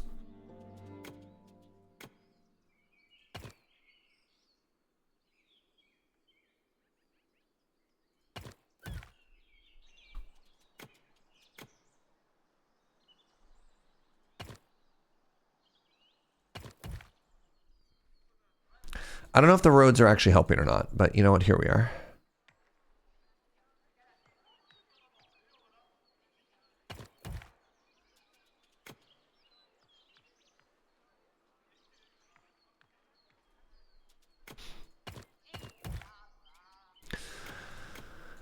The node system does not spark joy, just in case anybody was curious.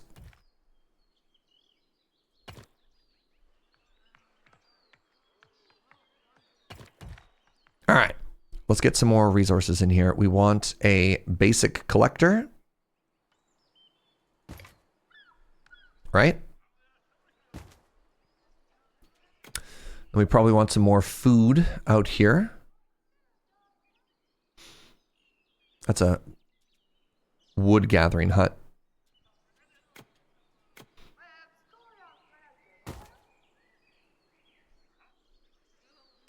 My dearest Jojo, what are the chances that we could have another coffee? Yeah, you know, asking for a friend.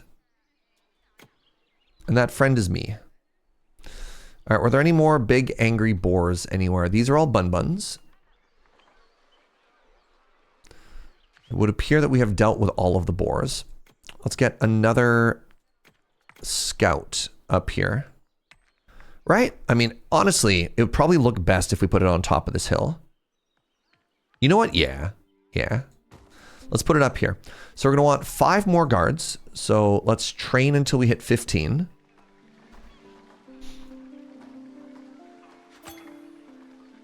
Hey, good morning.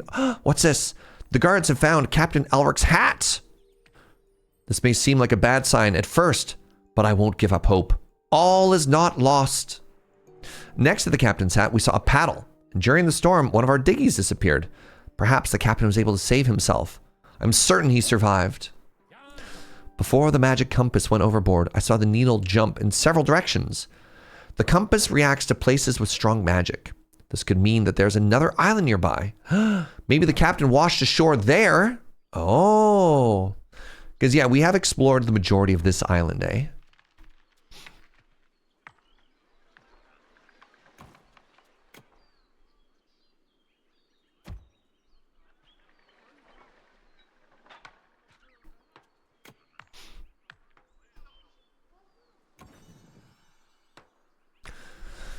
This is softwood. This has, I don't know, maybe nothing else.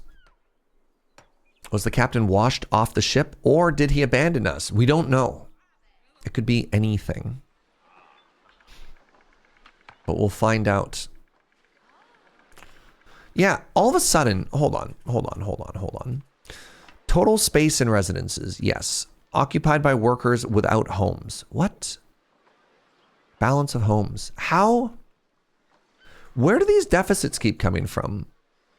How am I continuously producing more babies? I thought I was only supposed to have... I thought I was only supposed to make babies.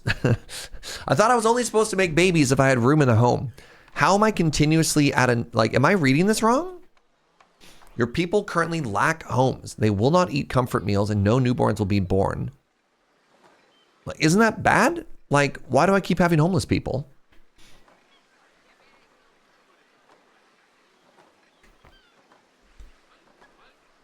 They made it sound like population was going to be managed by the number of homes that I build.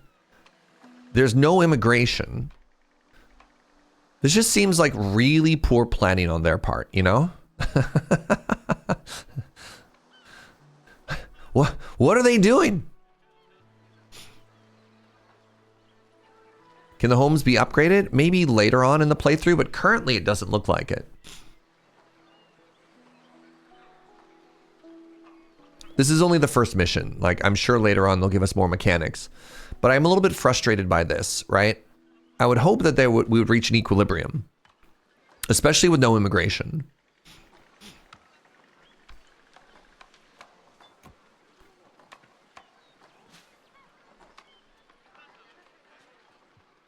Newborns per minute.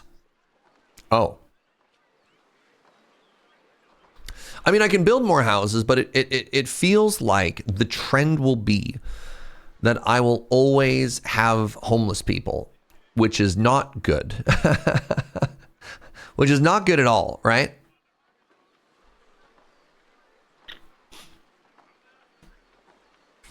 But that's fine. We're repairing the ship, we're getting the hat, we're not gonna stress, right? But yeah, for the folks who've played this game before, just so I can manage my own expectations, is that your experience as well? Am I just always going to have homeless people? Because that's kind of a bummer.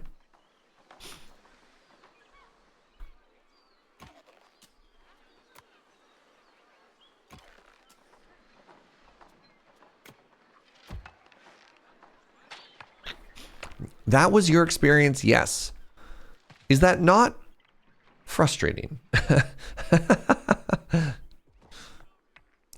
Is that not kind of a bummer?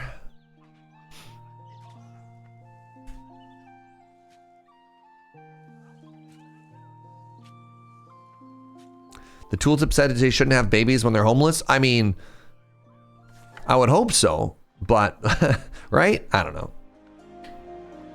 This doesn't look like one of those survival games where if they are homeless, they'll catch like dysentery and die. So it does feel like there's a little bit of balance to it. We did it! The Venturer is repaired and seaworthy. Soon we can continue our journey. Not so fast. Repairing the ship and finding the compass to navigate is not enough. Our captain is missing. We can't give up on him. Uh-huh. We need to repair the hat, and then we can leave.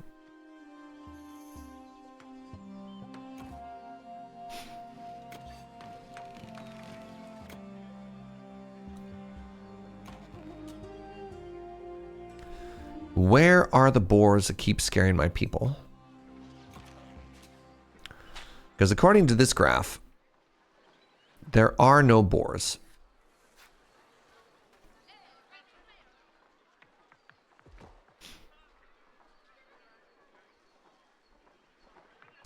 Maybe they're not homeless, simply unhoused and live in a collective situation? Sure.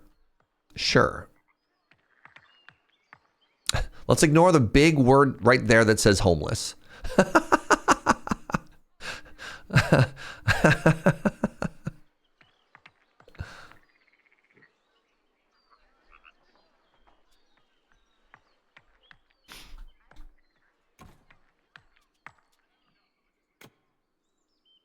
All right, we need to claim this hat, which is here. At which point, victory is ours. And by victory, I mean hat. Hat is ours. Maybe it's just like in Stardew, they just prefer to live outdoors. Sure.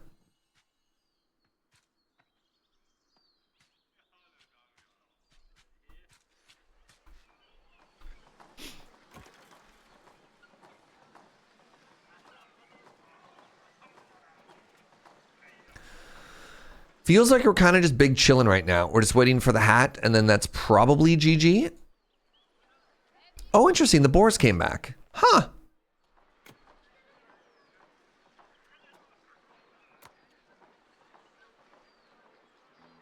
That's good. Okay, the ecosystem is somewhat self-sufficient. Another thing that's neat is even in an area where there were no trees, they'll just regrow afterwards. That's kind of cool. Sounds like boars and people reproduce quickly. It looks like it, indeed. All right, we grabbed the hat. Good news. Good news, everybody. The hat is ours.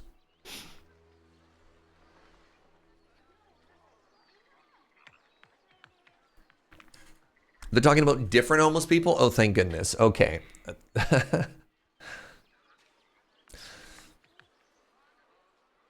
Hey, Moose! Hi, Moose. Thank you for 28 months. Wait, did I find a bird nest? I did. Oh, that's exciting. Good use at the top of that mountain. While we wait, let's explore the little details here. The camera perspective is a little bit weird because it's so tall.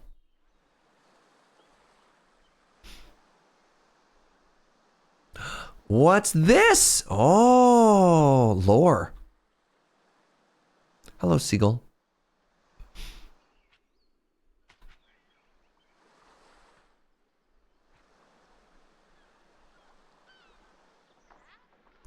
Wow. All was peaceful until the Boar Nation attacked. Great. Excellent digging, everybody. All right. Who has the hat? Has the hat been picked up? Yes. Somebody here is carrying a hat. Is it you?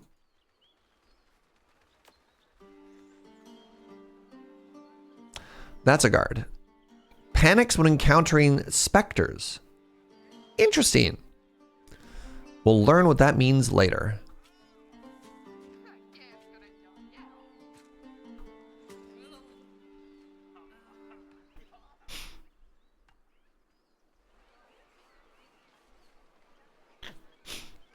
Pardon me. What sort of ratios did you have before, by the way, between carriers and like pioneers? Can level the ground for construction sites, constructs basics building, okay. Can be employed at the resource depots and workshops, interesting.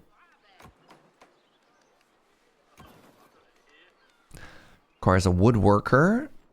That was made on demand.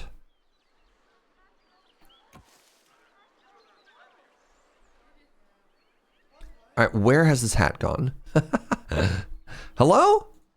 Somebody took the hat. All right, now, before we were worried about the captain falling away, now we have some, oh wait, never mind. We've recovered the hat. We've recovered the hat. My people have brought back the hat. I'm looking forward to the moment he'll take it back. I don't understand where you find the confidence, even though I hope you're right. Captain lives! A storm cannot take him from us. He's lived at sea for too long. Just you wait. Hey! Hooray!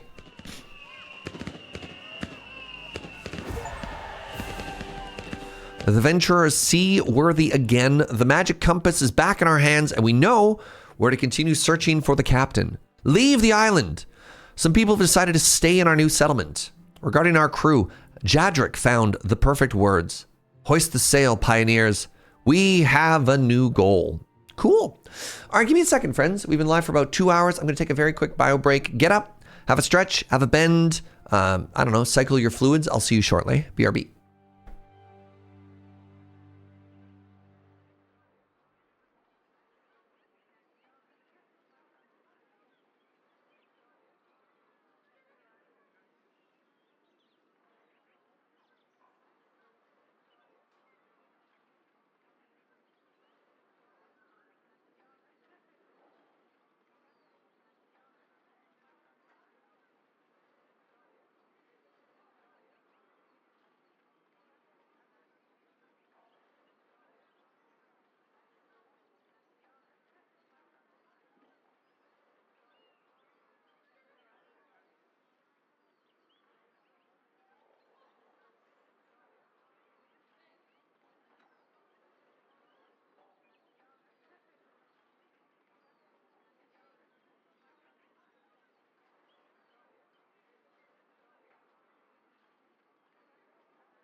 Hello.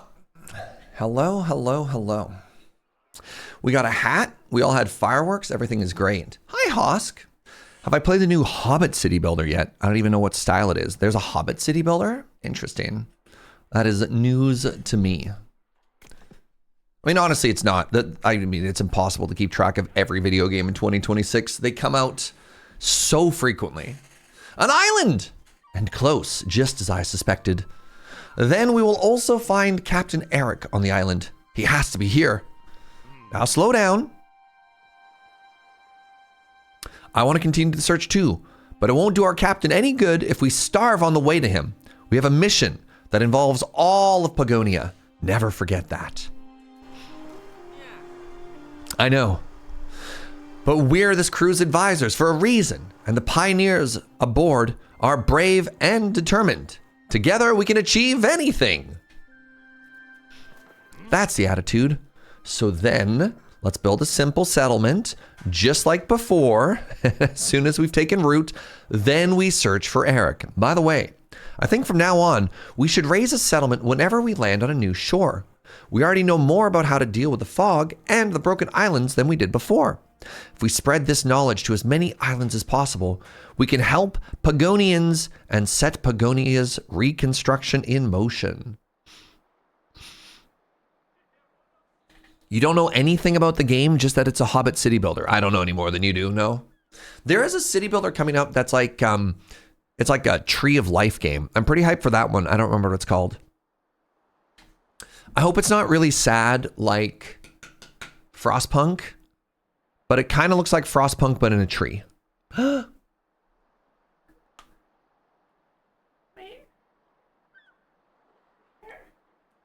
You did the angle weird. I don't feel like I cleaned that spoon.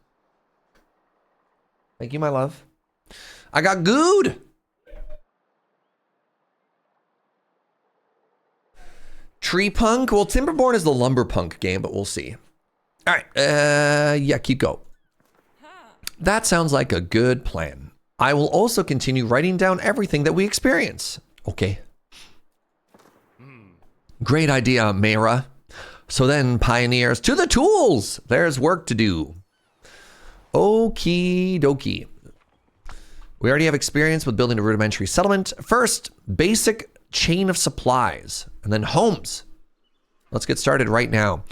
We'll probably construct many buildings at the same time. We should think about which of those we want to complete and supply urgently. Make it clear to our builders and our carriers. Oh, do we have a priority system now? That's cool. All right, out of the way, everybody. Grid. As we've discussed before, all of my homies love the grid. Okay, first things first. Let's pick up some stuff. Basic resource pickup.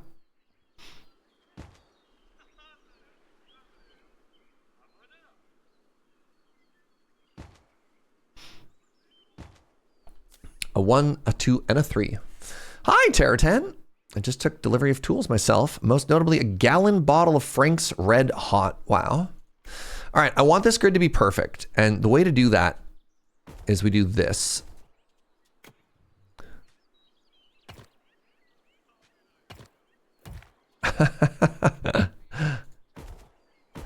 Right? Hosk, where are you? Rate my grid.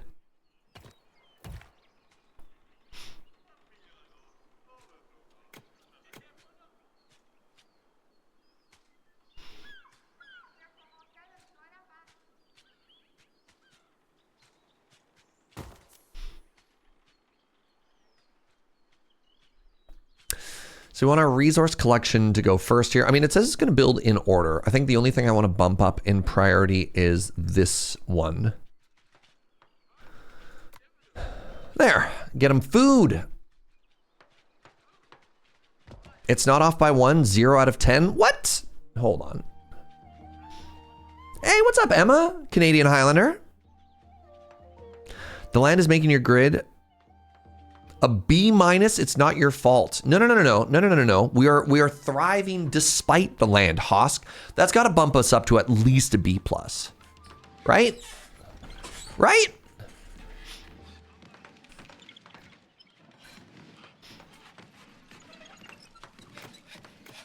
Apparently they want 6 grids, 6 houses. Excited to watch our Super Bowl this Sunday. The Canadian Highlander year end. Nice. I do like that that's one of the most liked comments in the, in the going live notification is like, this is our Super Bowl. All right. Carriers only leave the ship and start working if they have a home. Huts are basic homes. Great. Carriers are the backbone of the economy. Sure.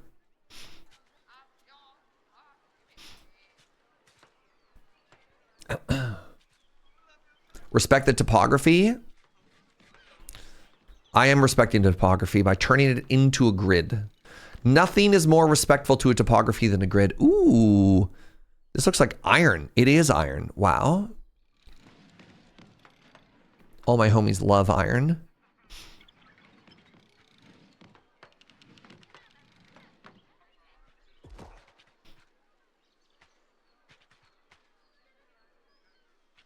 Can't believe you're implying that the topography is not being respected here. Wait. What is this bush? Oh no. I'm ruined. What are you? Oh, this is so upsetting. Wait, got there. We have too few carriers. In our growing settlement, many of them are trained in other tasks.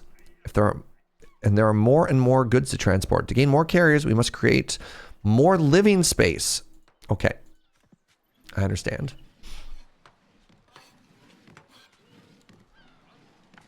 Serge has discovered an iron-like substance made out of iron. Big if true.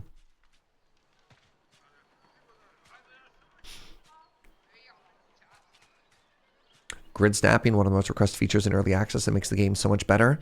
I mean, yes and no. The node system off their roads and the grid snapping is a little bit frustrating. That's like my first thing that I've noticed, but it's fine. All right, I need to build the training building. Can you fit here? Are you too thick? You are too thick. Very upsetting.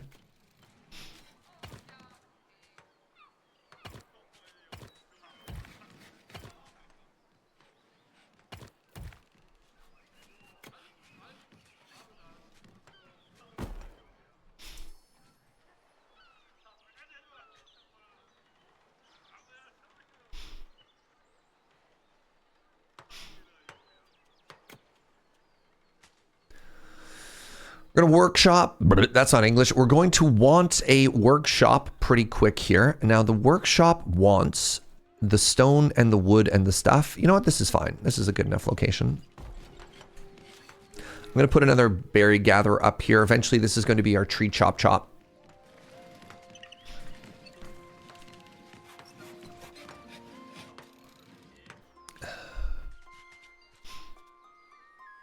17 carriers, good. 45 population. All right.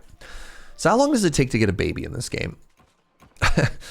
I promise these are normal questions for a video game. All right.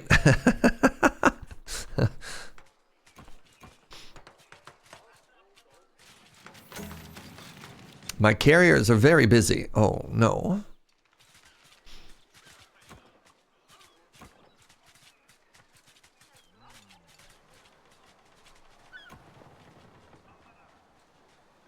They could have up to 500 people on it? Wow.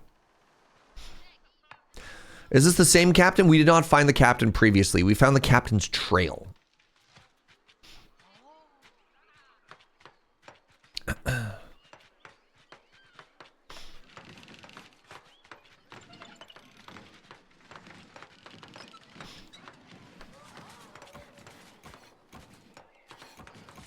Oh, there we go. 2 babos, 4 babos, 6 babos. Oh my God. It's a boom. 2.5 babies per minute. Really gotta push those BPMs, you know?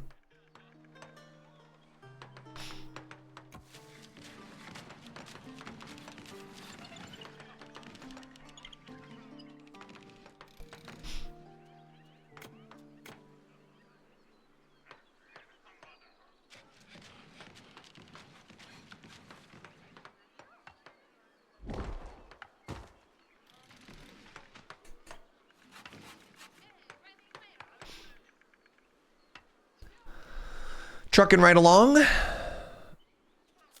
I do need guards eventually, but I don't have spears. So once this is built, then let's get 5 spears. Yeah, the scaffolding involves these weird sail-like buildings, which is an interesting decision.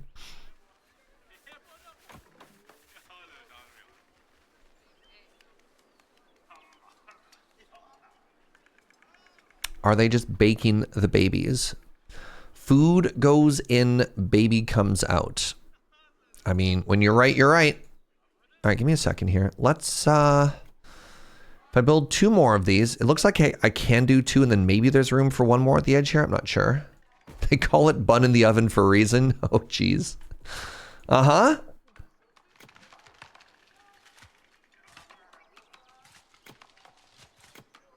So there's no room there because of you.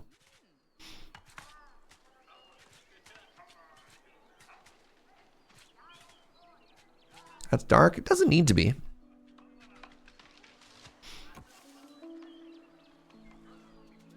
All right, we are very low on carriers currently. That's probably because we don't have enough homes. How's our wood production? 47? Great. All right, let's... More homes, everybody. Your residential buildings have not much space left for Pagonians. Good news. Way ahead of you.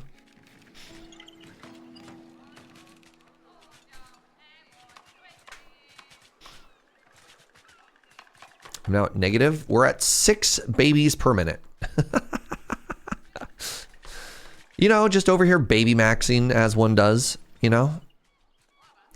Perfectly ordinary things to do in a video game. I'm going to have to get a wood chop sometime soon. And I think I could probably get away with that once we got more carriers going up here. I was going to put a path up there. If I'm going to do that, then I should get rid of these. These do not spark joy. That seems like a bad thing though. You know, I can't help myself. I can't. I'm sorry that I am the way that I am, chat. But when we have access to a grid, oh Lord, well.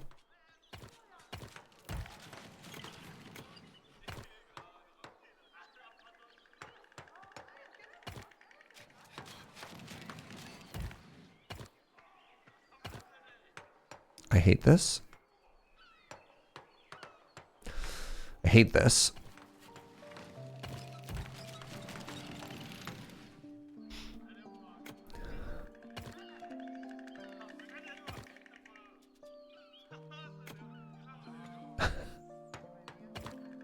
Oh, if I turn off the snapping. Nice. Okay, huge.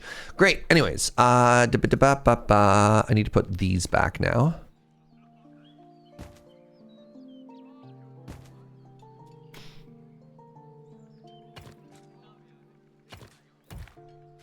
We want our first tree chop.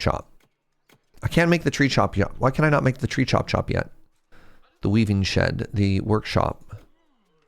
So how does, help me out here, chat. How does science work? How do unlocks and progression work? Maybe I need to have, like, I can't make place a workshop. Okay.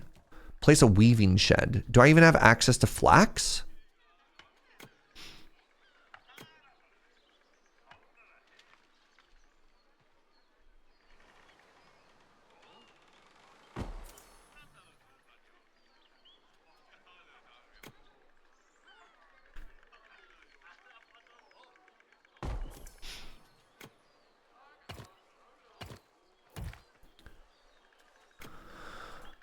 Well, maybe if I just simply followed all of their tips, I'd be a lot happier. So now it wants a hunting shed.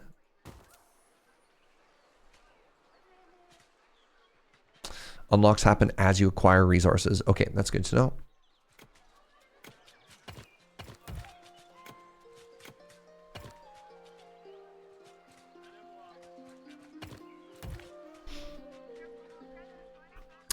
Only 7 homes remaining. Cannot build here, obstructed by road. Who dares?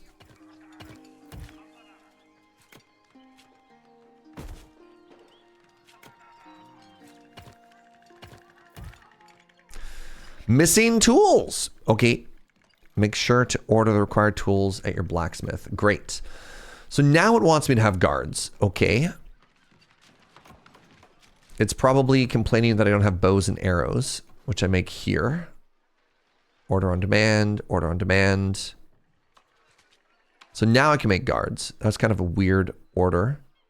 The weavers require knives. The knives are being made. Everything is great. Everything is perfect. Just like we thought it would be, eh?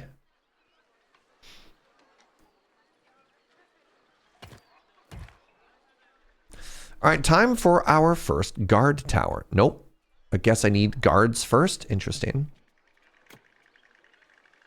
Oh, this is great. It remembers what I had these set to previously. I kind of love that, actually.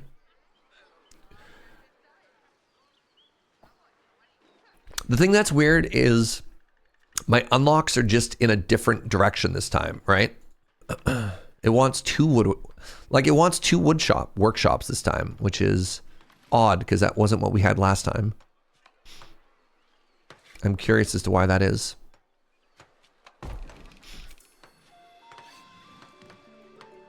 Construct the wood cutting hut. Yeah. I mean, I guess it makes sense.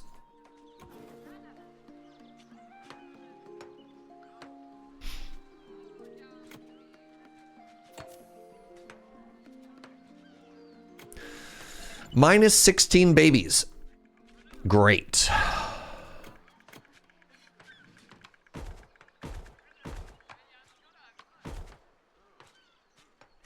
Wait, are these berries not replenishable? Uh-oh. No. I bet you they are.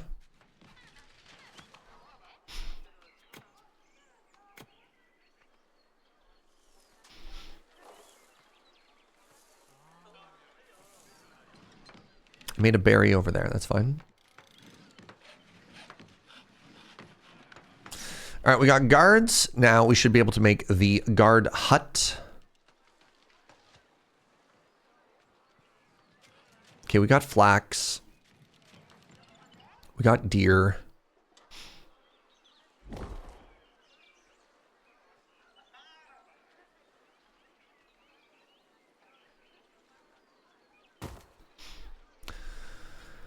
We got hunters.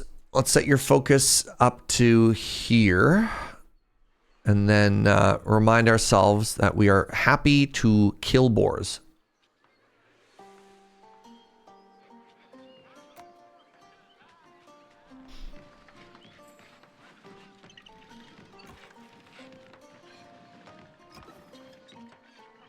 Some of my buildings are red, and I don't know why that is. Can somebody explain to me why my buildings are blue and sometimes red on the map? Is that something I need to be worried about? Red is typically a bad color, you know? Red is one of those colors that you're like, okay, something has gone horribly wrong. And you're like, great, got it. You know?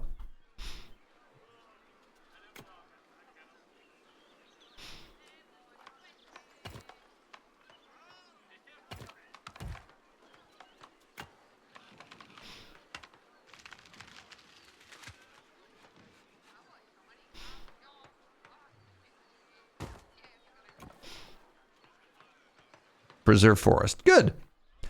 Lack of workers, maybe? Interesting. Yep, that did look correct. Woodworker incoming. Yes, great. Nice spot. Yep. Nailed it. Nailed it.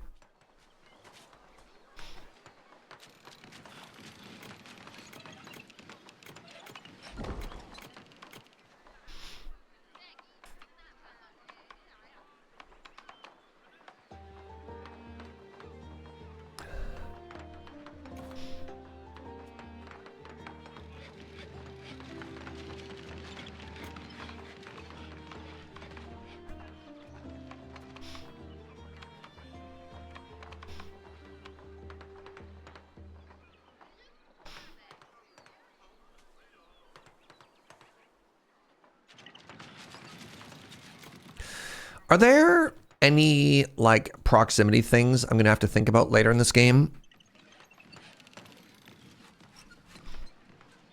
Like adjacency bonuses or whatever? I guess the game will slowly give us access to more and more information as we go.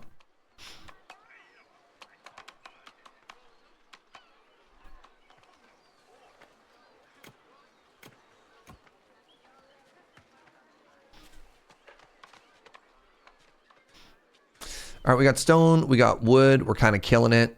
We're a little bit flax poor, but that's okay. Well, once this gets built, we'll figure it out. Looks like we're doing okay for food. Probably great. Probably not great, but okay is fine, I suppose.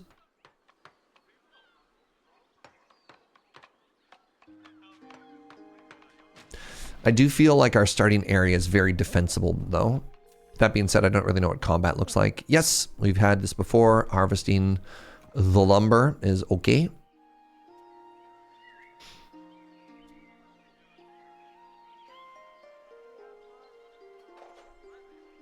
You're all softwood? Okay, that's fine.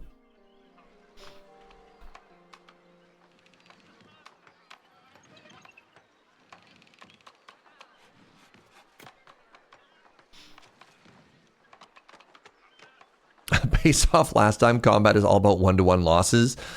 Yep, apparently. All right, it's time. Yeah, those weird looking sail things are... All right. Besides, if the guards keep their eyes open while claiming new territory, they can search for the captain, don't you think? Atra, I know that you're worried. I am too. But we discussed this. To search for Eric on a meaningful scale, we have to establish our settlement first. If he were nearby, he would have noticed us given the signs by now. Of course, the guards should be observant. But please don't get your hopes up. Let's work together, and soon we'll be ready for a large-scale search. I've discovered copper. Whoa, what's this? We found some destroyed buildings. It seems like Pagonians used to live here. The destruction was probably caused by the catastrophe. A forgotten tavern.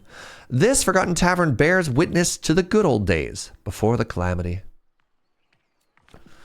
Did we try? Yeah, we should have just tried texting him, right? Butterflies. Very pretty.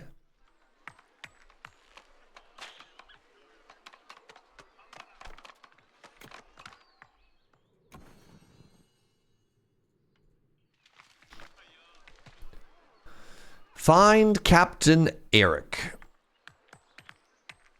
All right, chat. Is this one of these situations where I really want like multiple guard posts, kind of just like constantly pushing out, or is it better to have one and then leapfrog them? What do you think? What's the way to do this?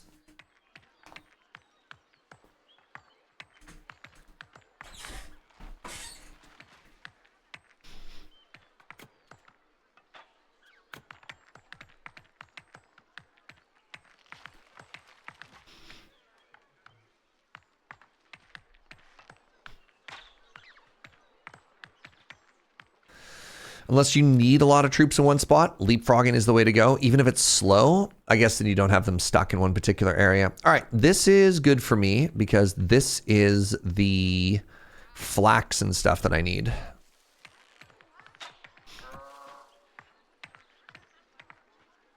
Maybe I already have enough foragers there. I don't know. Probably don't need 3 foragers. You know what, actually, you know what I don't need? I don't need this one anymore. Let's wait for that to get done. Well, it is food, and food is good. I do tend to like food. All right, let's get some more homes in here.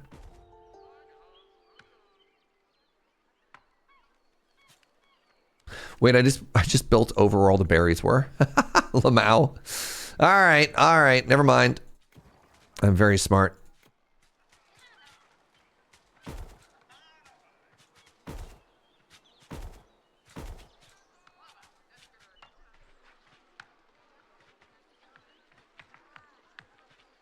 Saw a spelling of that name on a license plate last week. Eric. Interesting. The Forgotten Tavern will be remembered. Shall not stand for past glories, but tomorrow's wanging. Interesting. Is this Settlers? This is the spiritual successor of Settlers. Yes. Well, no. This is Pioneers of Pagonia.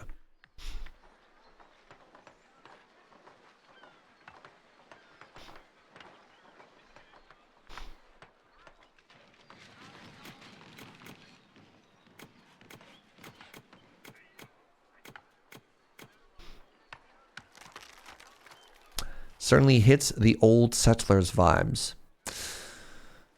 Do I have this set the right way? This is currently set to preserve the forest and regrow it, right?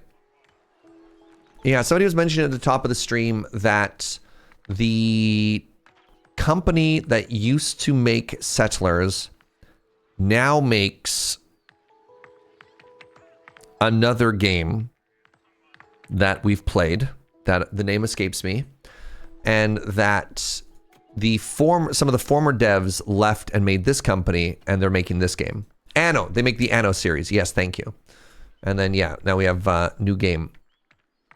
New game, who dis?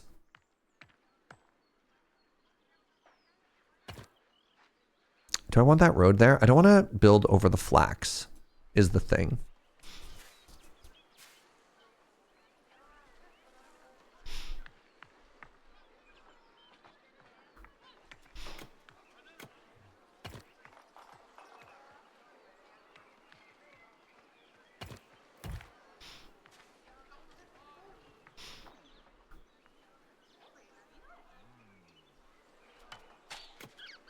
Feels like these are the sorts of things that need to be built and moved a bunch, right? Because like there's not a lot here. There's some copper, but whatever.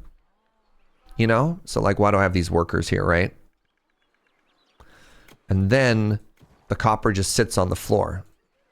So if we need it later, we just go get it. But they're not harvesting anything. So like...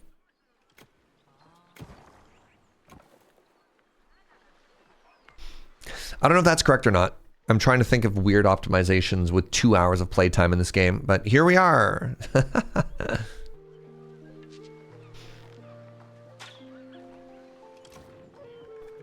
Okay, I somehow have 31 pioneers now. Right, because sometimes new places get them.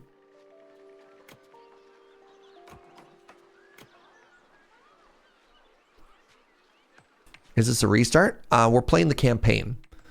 So every time we finish a mission, we're going to start on a new map. And it's going to ask us to do new stuff.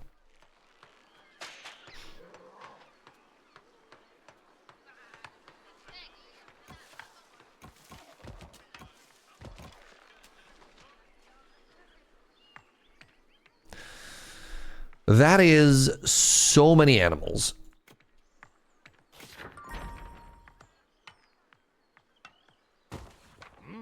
That large building seems to have been a tavern. What a shame. A tavern should be a place of community.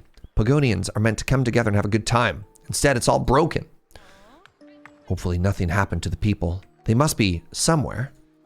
I'm still in the middle of my experiments with strange rock. We must ensure that we can lift the fog reliably. If we don't want to endanger ourselves, this process will take more time. As soon as I've completed my examinations, train more explorers. Until then, patience. In the meantime, we can order guards to expand our territory in that direction. If there are Pagonians, we will find them, sure. What's this? Other Pagonians here? We thought we were alone in the endless fog. And I do see the sails of a ship. Pioneers. That's right. We've discovered a way to lift the fog. It takes time, but we can help you clear your island. Island? We still hope there's a remaining connection to the continent somewhere. Why help us? We're all Pagonians? Of course we'll help you. We've been traveling with our ship for a while, and we just had to do some repairs after a storm. Believe us, after all we've seen, all of Pagonia has split into islands. We can show you if you want. I won't set foot on a ship. Humans should not steer across the oceans in a wooden box. Certainly not in the fog. Okay. Then how can we help you? How about trade? Like in the old times. I'm sure we can obtain materials that we can use to repair the damage of your homes.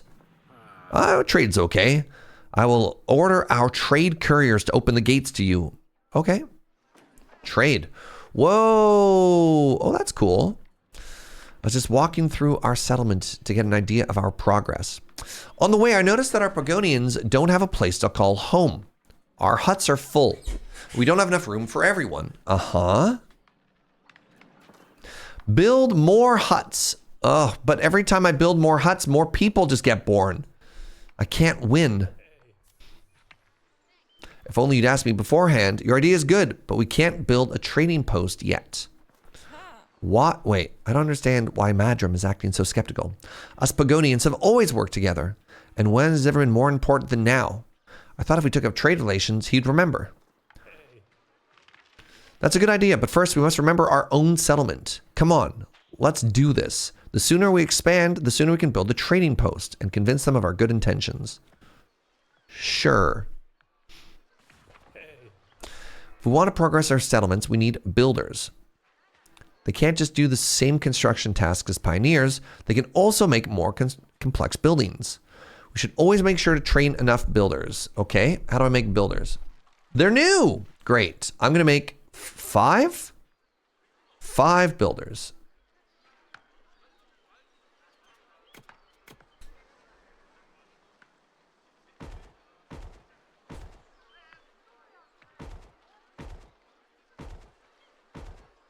Great. More homes, everybody.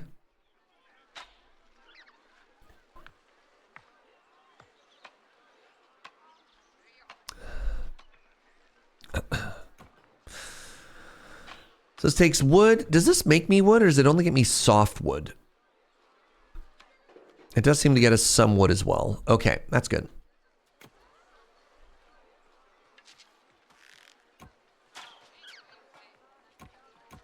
Wood, logs, copper, great. I still have a bunch of copper just sitting on the floor here. Great, we are gathering that. I love it.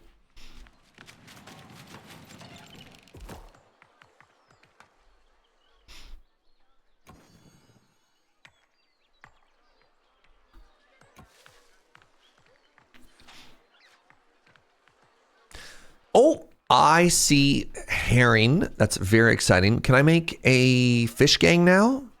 Not yet, but maybe soon. That's how you know when the game really starts to pop off, is when we get access to fish.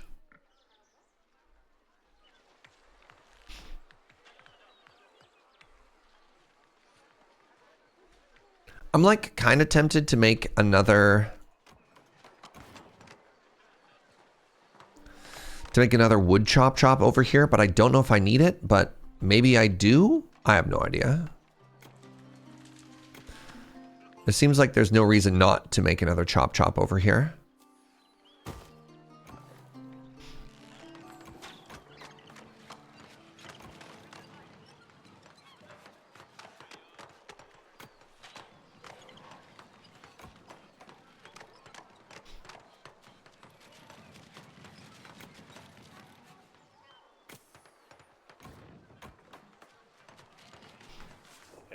We're on a good path. To further expand our settlement, we must meet some requirements.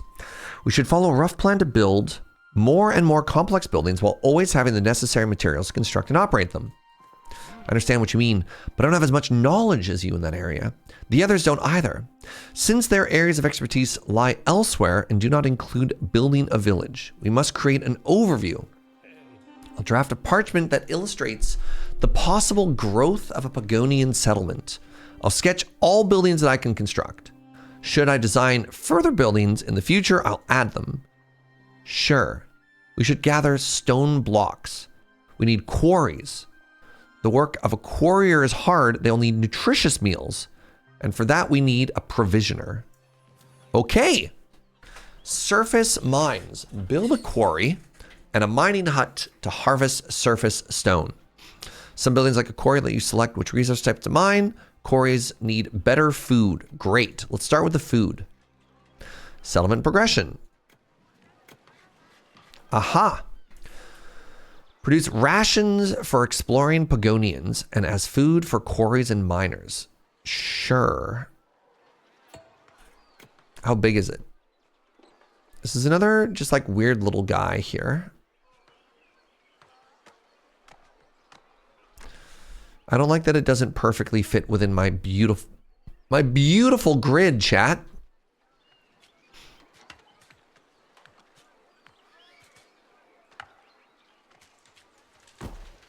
Okay, there's the provisioner. Fish! Yes! Sorry. Oh, the irony that I haven't left room for fish. Get out of here. Get out of here.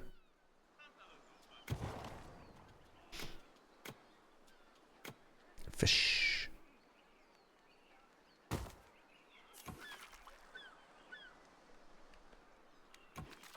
That's right, Blue. Fish gang time. Oh, I don't know why all of the fish are hiding under the rocks. You know what? That makes lots of sense, actually. We have some over here as well. Great.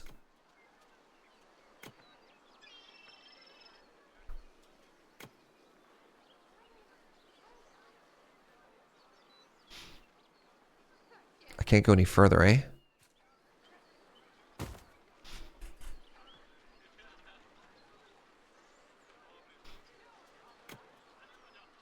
Training at the villager hall. That's all fine.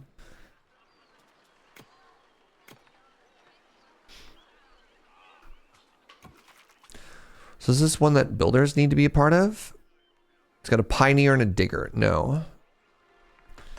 Guess this is the one that required fancy builders? No? I mean, maybe the builders will show up afterwards.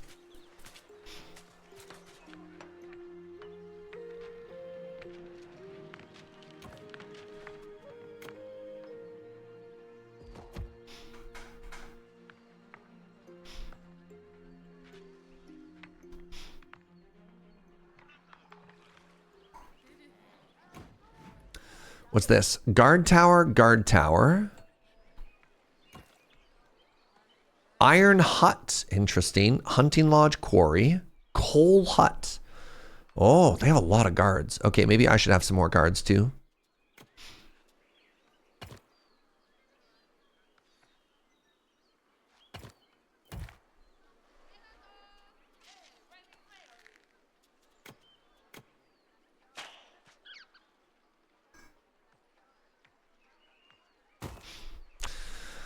All right, we're going to want 5 more guards. Let's bump this number up. That was guards, right? Yeah. And then I got the 5 spears for them already. Sure don't. Great.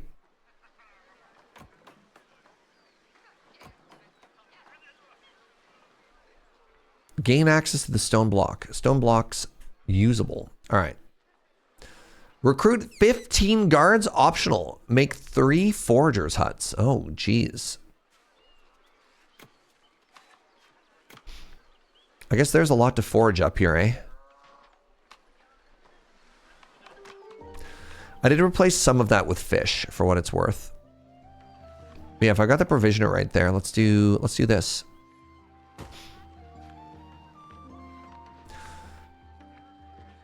Oh, recruit 10 builders. Wow. Okay. Man, reading the quest explains the quest, eh, chat? Like all right, good. I will do that. Construct 3 guard posts. Huh. So, like, I definitely want the road I build to kind of go right along these buildings, but I think that means I'm going to intersect straight through the flax, and that kind of bums me out. But maybe that's just the life that we live, you know?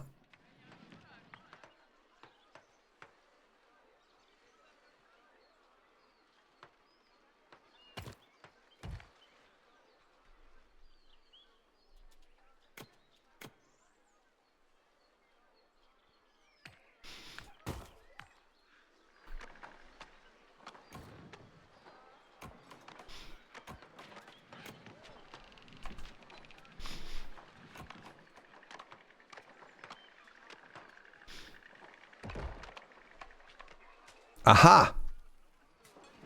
Now, make infinite of these. Wooden raspberries, wooden rabbit meat, wooden boar meat. I wonder if this is bad. For those of you who played this game before, is there any way I can accidentally hose myself if I make too many rations? Or is it good, actually? Okay, so now that I can feed my people, let's get the stone camps down, right?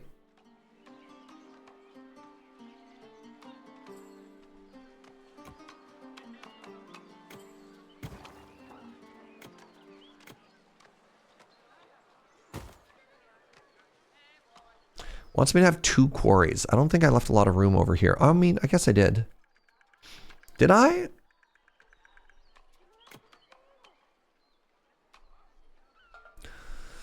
No, that does just seem bad.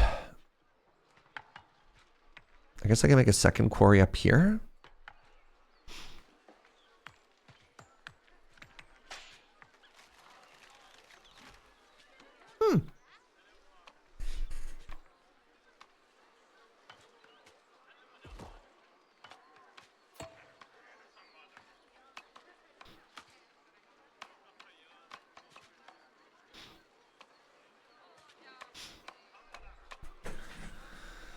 Oh, pardon me. All right, it looks like I could probably use another road all the way down this way, huh? Hey, what's up, Gunner? Holy moly. 90 months tier 2 support. Really appreciate it.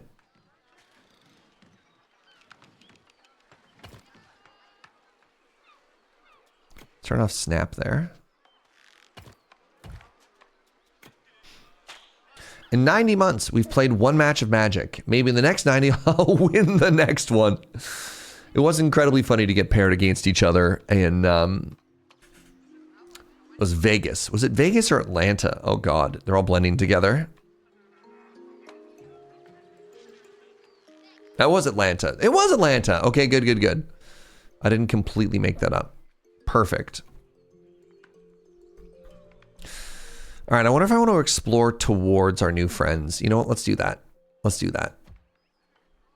I hope this doesn't backfire. I hope they're friendly. Do they look friendly?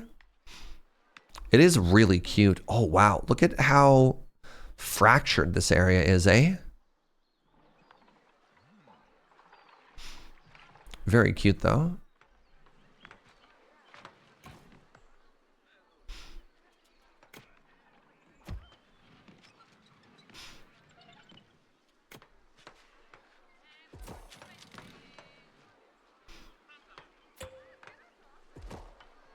All right, food for workers. You've built the building that need food. You have built the first buildings that need food. Quarries and miners need rations, which are durable meals prepared at the provisioner. Wood is required to smoke mushrooms. Okay. The ingredients have different yields and can be activated or deactivated individually. Sure. What does that mean? Nutrition value 6. Nutrition value 6. 6. Great. They're all different, chat, as you can see. They're all different because they all have a nutrition value of 6. Perfect.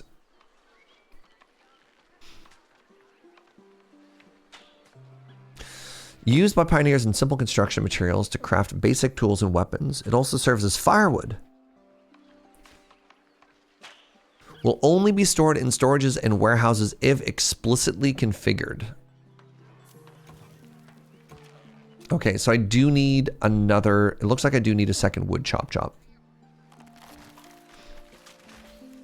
Did I not make a second wood chop already? I guess not. No, I did. Where are they? I put one right here. Yeah. You're telling me I'm not collecting enough wood here? Well, that's bad.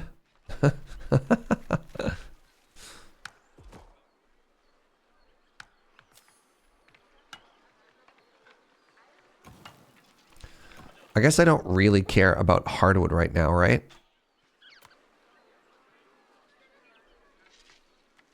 What if I put another one up here and their only job, what if your only job was to collect that? And we put another one up here for everything. Is that good enough? I don't know. I guess we'll find out. All right, now I need to recruit a 10th builder, which I thought we're doing. Great. Gain access to stone blocks.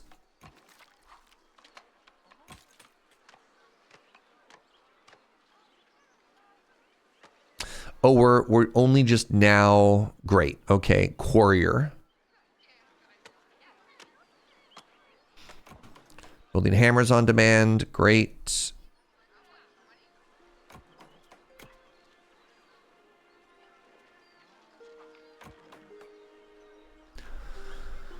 Everything's coming up us.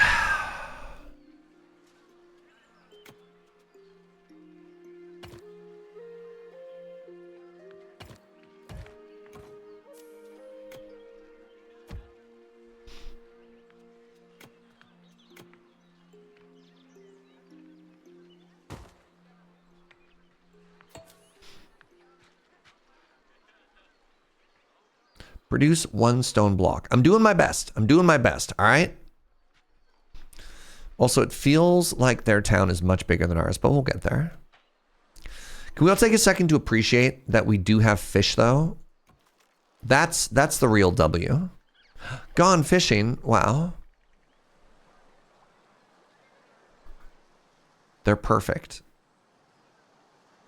Do I actually get to watch them like pull a fish in? Oh, they missed.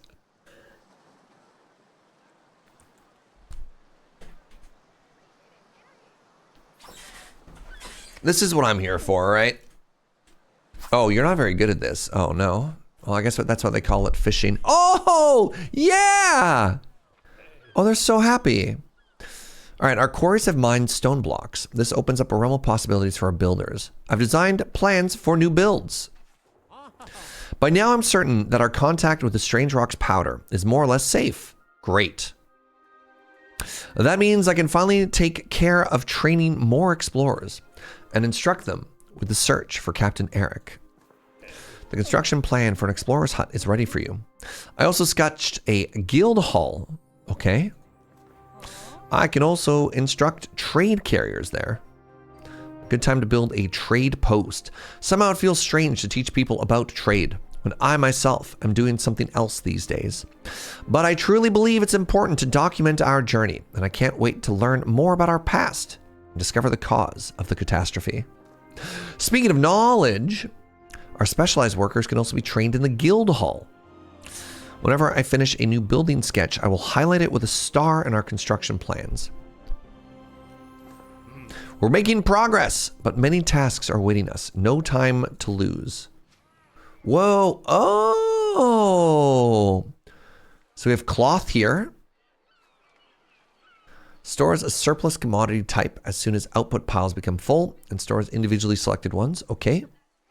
Restricted. Great. The traders camp, unit capacity 25 traders. Wow. The guild hall. Okay. The explorer's hut. Okay. And the trading post. Fascinating. Aha.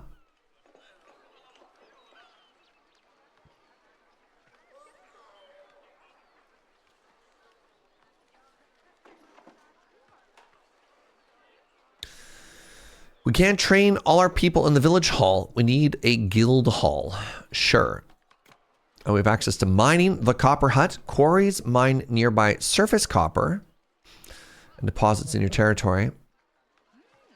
Copper can be processed into tools and weapons. Sure, if you give them a nutritious meal.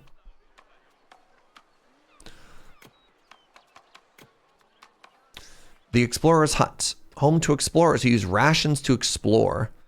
I wonder what the difference is between an explorer and not. Oh, good lord. All right, construct a tailor. And then construct an explorer. All right, let's start with a tailor.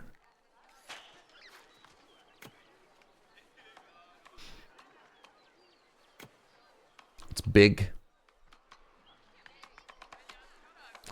I don't have enough room. I guess I can build it out here. You enjoy the victory dance? It's pretty cute, eh? All right, the guild hall is big. Oh god, why is it so laggy? Hello? The guild hall requires 2 wood, 8 slabs, and all of my frames.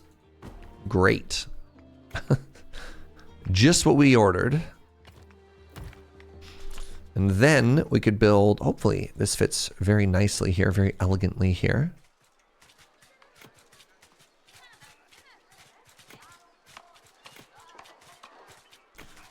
Taylor's Craft Shop. Yeah.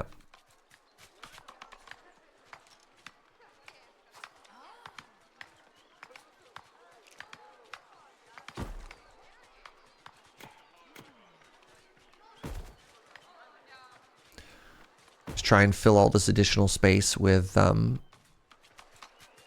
more homes, right? We've explored 48% of the island. Oh, I guess I understand why explorers are good, right? Walk around in areas that we don't necessarily need to claim. That gives us vision without necessarily giving us... Yeah, never mind. I'm sold. I'm now sold on why I would care about explorers. Tell me about these camps, y'all. What are they good for? Oh, little 1x1s. Great. This is handy. Would have been more handy if I didn't build this like a silly person.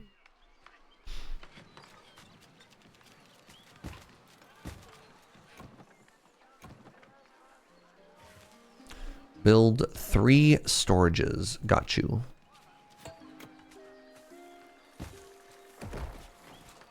Place a copper hut near your copper. Okay. I'm very satisfied with the growth of our settlement. There's much to do and an ever-increasing area. We are now almost transporting more goods than can be processed at once. To keep everything organized, we should build storage to store different goods. By building construction camps, our people can also reach and complete construction sites further away from the ship in a shorter time. Interesting. Our guild hall is also done. Great. Camps are good for storing people near their workplace. Storing, you know, housing is the word. I look, it's a little bit weird. But they're not actual housing, eh? Is the important part.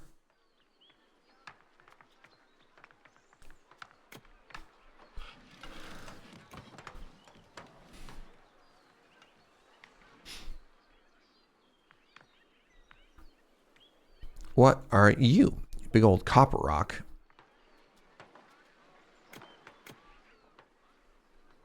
All right, so we also have a quest for this. Jam, I do that?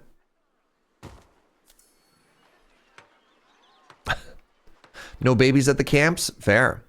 Estim, I looked at your sketch for new buildings, and that's when the idea of a forester came to me. I'm sorry, what is this? It's a woodcutting hut.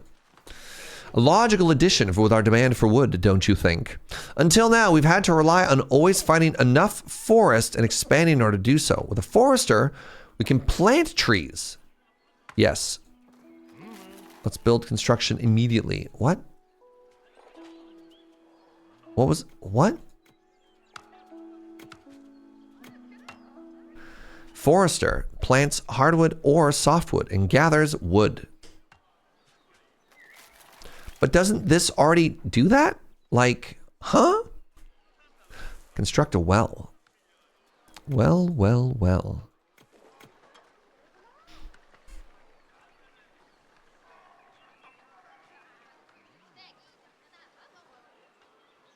I feel like the forester is redundant with the fact that my woodcutters can preserve. I don't know. I don't know if this is like the massive W they claim it is, right? Like, what are you so proud of?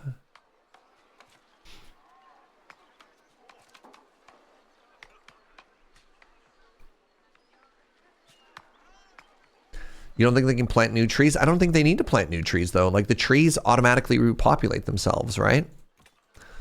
Like so much of this game seems to be already self-sustaining.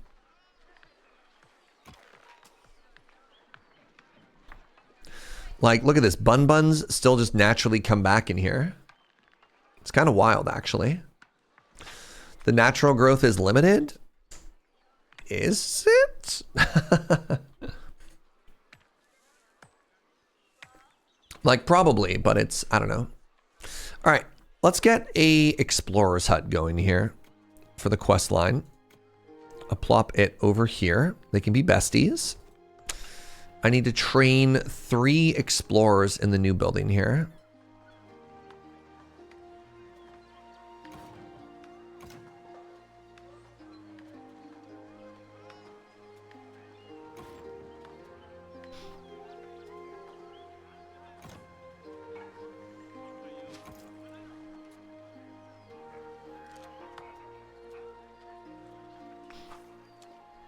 Imagine like the beaver game, if you let stuff regrow on its own, but managed faster. I mean, kind of? Like these have been operating fairly self-sufficiently the entire game. And I didn't even know I needed like a forester and a well to make them work, right? So it's kind of funny to me. Hey, what's up, Pixel Art Dragon? Thank you very much for the 72 months. Holy moly. Appreciate you. Such a long time.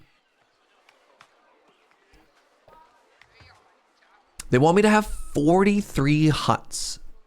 Holy moly.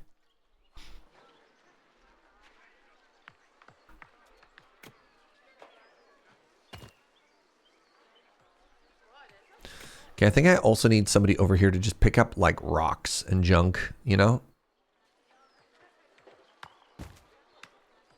That's 6 whole years. Thank you for doing the math, you know?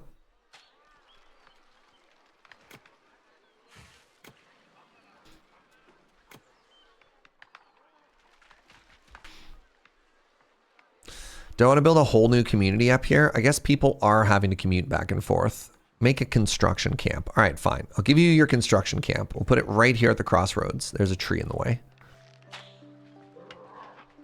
I don't like that I can't build over stuff, you know?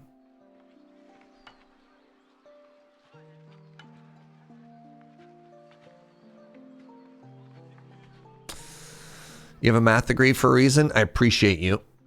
Thank you for doing what I cannot do. The thing he can't do is, in fact, math.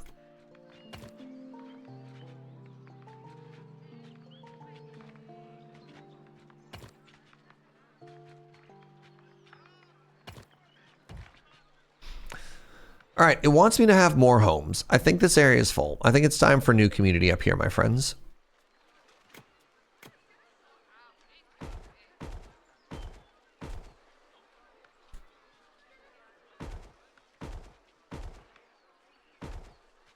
I really hope I left room for this. Am I the smartest man alive? Oh my God, can you believe it?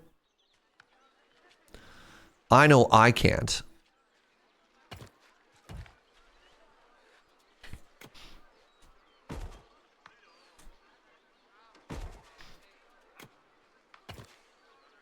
Wait.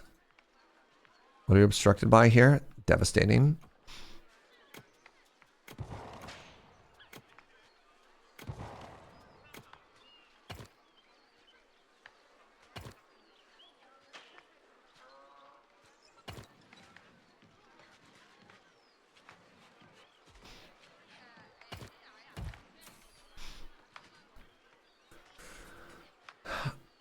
No. No math. No math in all of 2026. That's the goal. That's the goal. This isn't, you know, some little hand wavy thing. This is a New Year's resolution. Follow Pierre with the extremely nice sub. Thank you, friend. No math at all. Yeah. Turns out I don't need it. Turns out I don't need math. Name one time I've ever used math. You can't. It's impossible.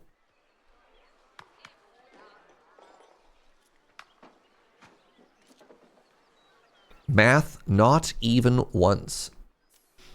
If you don't do math in 2026, how do you know that it isn't already 2027? I don't. God, it's so freeing. So this says iron, but it wants me to make copper. Oh, right here. Derp.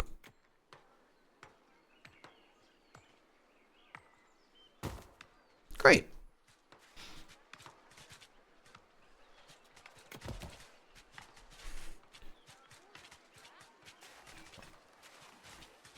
Good morning, Raven. How's it going, friend? All right, we got explorers now. So, none staff are present. I thought I recruited explorers. All right, they wouldn't let me. Green thumb, plant 1 tree. Wow, blessed. So, I don't think I need hardwood.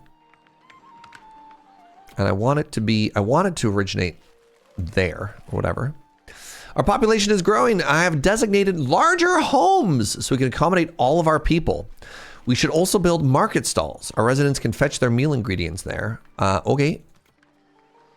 So can I upgrade an existing home into a cottage? How? What?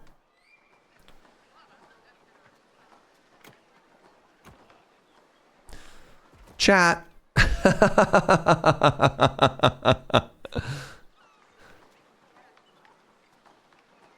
What do I do here? What do I do here? So it turns out this beautiful grid that I've been making this whole time doesn't actually accommodate bigger homes. What? My beautiful grid betrayed. I don't know how I'm supposed to feel about this. The training of our first explorers is complete. We can now explore the island more safely, free it from this fog, and most importantly, continue to search for the captain. There's only one thing then.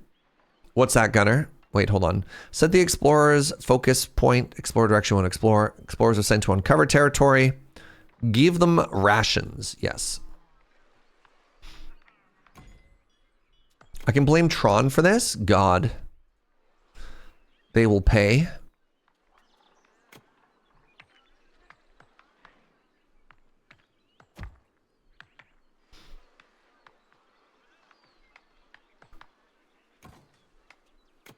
Was everybody mentioning Tron? I thought we didn't like that movie. Okay, food is good, except for the raspberries. The raspberries are suffering. Tools are fine. I have 4 extra spears. We've got guards. We're finding the captain. I guess I can make a trading post soon. We don't like Tron Ares. Wait, hold on. No, it is the same footprint. Why do I think it was a 3x3? Hold on a second, everybody. No, it's the exact same footprint. Somebody explain to me, why can't I upgrade my homes?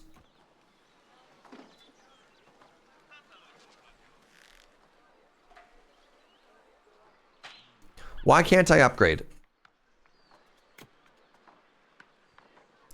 Needs to be in range of a market fountain. Carriers deliver meal ingredients to market stalls, which can hold up to 3 different ingredients with a capacity of 10 each. Cooks can do stuff too. The HOA? I live in Canada. We don't have an HOA.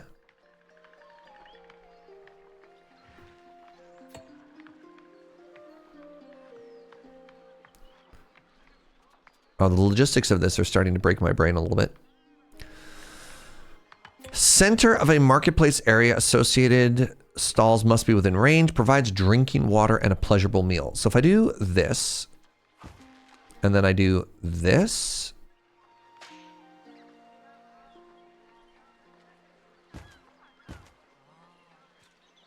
that's frustrating. Please hold. Nope, don't build. Don't build. Don't you dare build.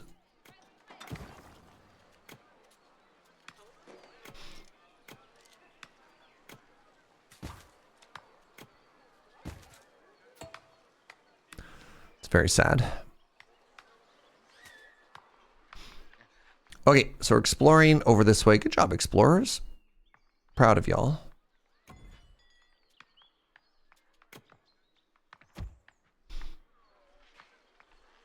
There are HOAs in Canada. They're rare, but they exist, and you should absolutely be wary of them. I definitely thought HOAs were like a America thing. I'm gonna be honest.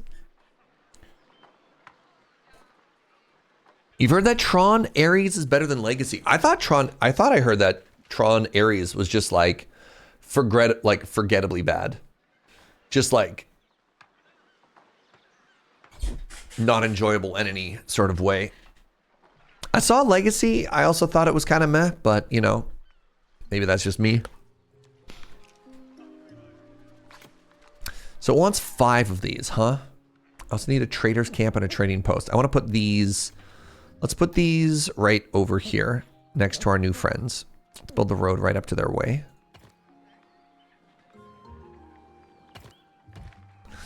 All right. 1 trader's camp coming right up. Let's put the trader's camp back a bit.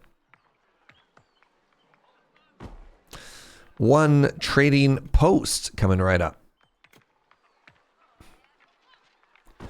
Where better than to build it directly outside their door, you know? We are ready to take up our trade relations. I've already had a look at the offers from White Rock Hamlet, Atra. This could be interesting. They offer iron swords. Swords.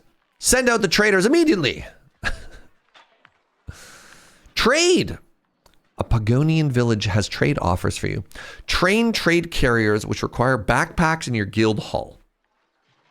They are needed to transport commodities outside of your borders. Build a trading post to find out what trade offers the village has. Depending on your faction standing, there are more offers and even gifts available. Initiate a trade of your choice to enable deliveries. Okay. You can build multiple trading posts to execute multiple trades with the same village at once. Cool.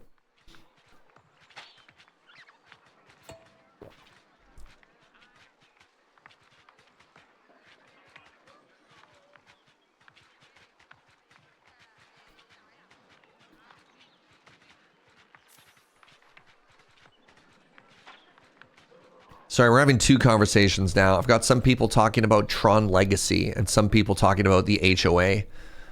Both are very interesting conversation topics, but they are like ships in the night passing each other. We found Eric's logbook and wreckage pieces it lay upon. Odd sentence. That used to be one of the Venture's rowboats. Atra, you were right. The captain made it to this island. I never doubted it. But where is he now? I know the captain's logbook is only for his eyes. But we need a place to start looking for him. Is there anything in the latest entry? Day 26 of crossing in search of the Tower of Visions. 7th lunar cycle of the year 284. I am ashore. The boat carried me through the surf before it shattered against a rock. The storm is over and I am on firm ground. I don't know how far I am from the ship. Neither do I know whether it survived the storm. My goal remains my foremost priority, and so I shall try to reach the tower on foot. Okay, buddy. For now, I don't see a way to set the right course. Perhaps the people here have a magic crystal shard or even a compass. But the way across the land is barred by bandits. I'll try to hide from them in the woods. Bandits, okay. I must discover how to reach the Tower of Visions as soon as possible. I must reach it in order to guide Pagonia into its future. Eric is so brave. So brave, chat. Even after the ship was wrecked, he was determined to continue the search for the council to help the Pagonians. By Meldrick's memory, truly a hero. Okay. But where is he now? It says something about bandits? What if he didn't get past the bandits? The logbook is wet. I could imagine that it was washed ashore from a different part of the island, together with the other pieces of wreckage. But at least we now know that we're on the right path. Let's keep searching.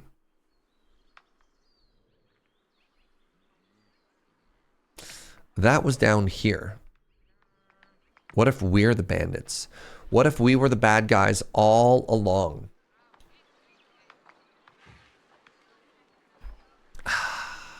All right. Constructing market stalls. Let's build another one over here because apparently it wants... No, everything is too full. Hey, Blossoming Grass. What's up, friend? Thank you so much for using your Prime here. I really appreciate that. Hope you're having a great day. All right, so apparently I have to destroy homes and then rebuild them. The lack of an upgrade in place is baffling.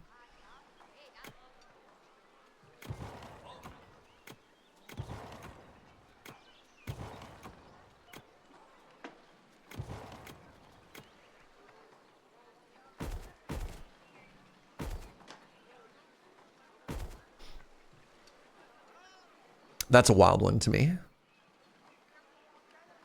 Thank you for spending Amazon's money. We all appreciate it.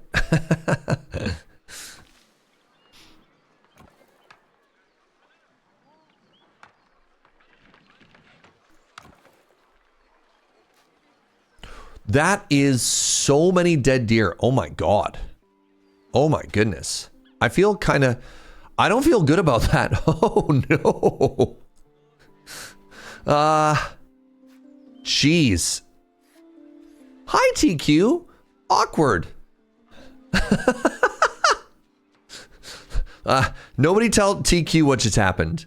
They're all sleeping, buddy. Yeah. They're sleeping. Thanks for trying out niche games. Yo, my pleasure, friend. Mm-hmm.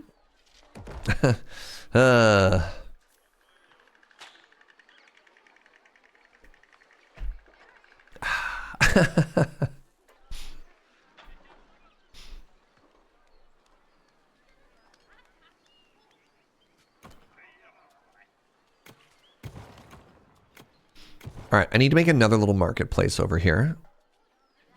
Market fountain. Why is it only ever 2? It's very odd to me that this game doesn't allow me to just simply build over trees. Kind of odd. The people on the road kind of remind you of lemmings. I just like how they're carrying one fish, you know?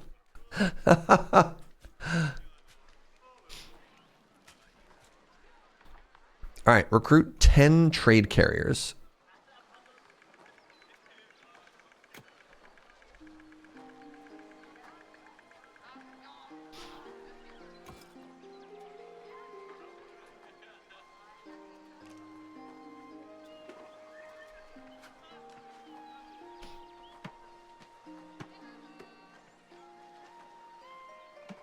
I do like how perfectly orderly they are.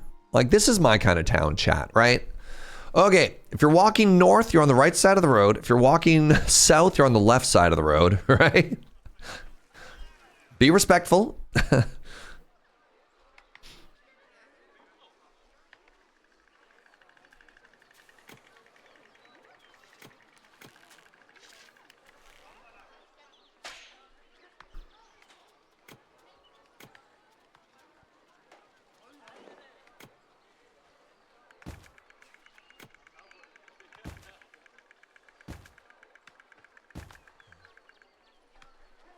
This is a rule that should be implemented in grocery stores. I mean, they had that. They had that for a very brief time during the pandemic, right? They had like the walking paths and people lost their minds. The idea, oh God, the idea of like being told which way to go for traffic flows, I remember people being big angry about. And you're like, okay. Oh, interesting. Store deer meat. It only stores one type, huh? Marketplaces. Your first cottage is ready to move into. Carriers living in cottages need wood supplied. Okay. In range, which can... Wait, hold on. Cottages need wood supply for cooking and a marketplace within range, which consists of a market fountain and a nearby market stall. They pick up 2 comfort meals. Are they within range? I guess. Jeez.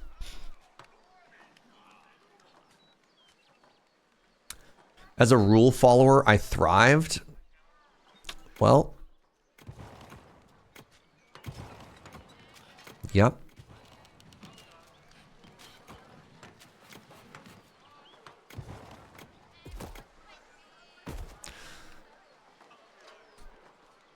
What is happening here? My grid was so perfect before. Why? There we go. There we go. And come on. What are you obstructed by? No. No, I refuse.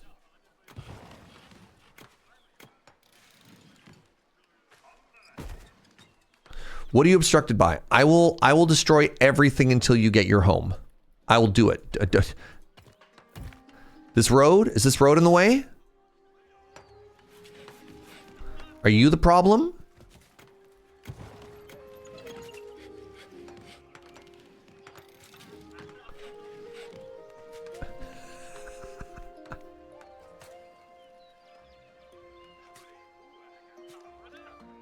Someone planted a tree there?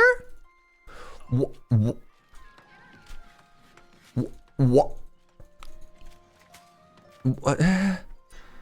What? Enemy camp spotted. Oh. We discovered a bandit camp. After reading Captain Eric's log entry, this isn't exactly a surprise. Still, I hoped we wouldn't run into them quite so soon, although no one seems to be home right now. Strange. We can deal with bandits, but our guards won't do. Their task is protecting. If we want to attack, we need soldiers. We need better equipment to train them. Coal hut and iron hut. We can gather the necessary resources. To craft equipment, we need a smelting works and an ironsmith as well. We can train the new troops in the military academy. Wonderful, so many buildings. I've already prepared a building plan for you. We can start immediately. So, can somebody please explain to me why I can't build over a tree? Like, is there no way for me to order this one? Like, I can't click on this tree and tell them to destroy it. So what do I do? Am I just hosed? Like I just don't get to build there?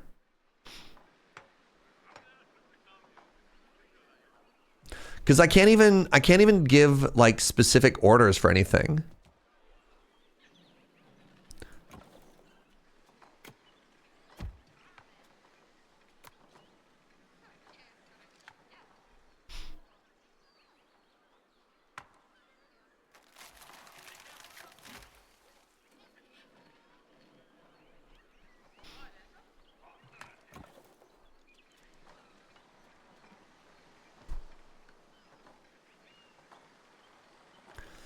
That just seems a little bit weird for a city builder that doesn't allow you to like,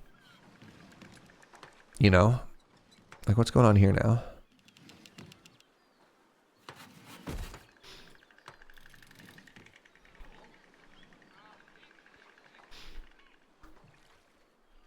All right, tree. All right, tree. Not harvestable.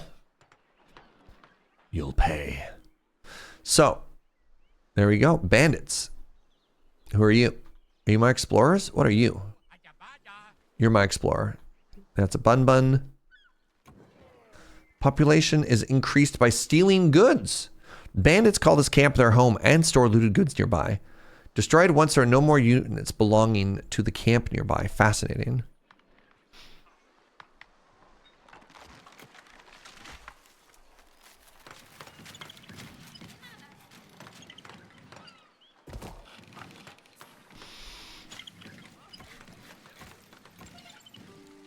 Do I have to configure this or will it kind of figure itself out? Yeah, okay, they figure it out. Fish and mushrooms, great.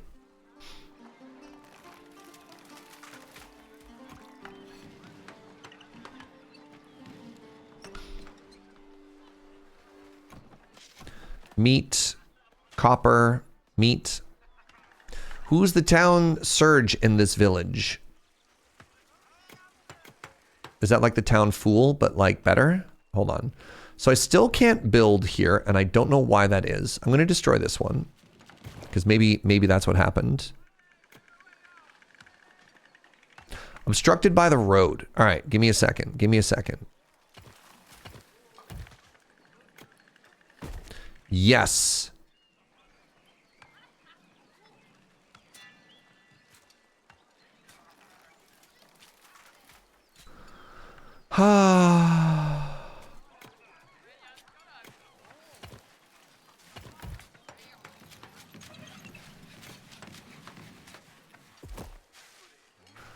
I am so incredibly sad right now. Did they plant another tree in here? Ah!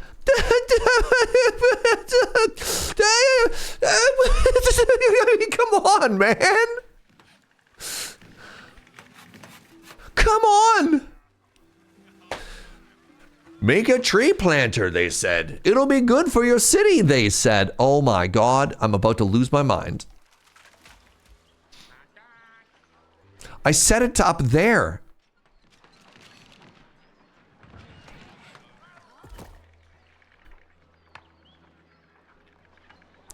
The fact that oh my goodness, the fact that I cannot configure my city to just build over a tree, like every other city builder in this genre. If there's a tree or a rock and you queue to build it up there, they will just go up and they will chop it down as part of the queue, right? Yeah, like why isn't there a like, yes, we will build, oh sorry, give me a second here. Look, the bird. Hello. Okay, I'm not mad anymore. Look at this very good bird nesting on the roof. Wow. Do you have a name? I will name you Bird Bert. It's a good bird. It's a good bird.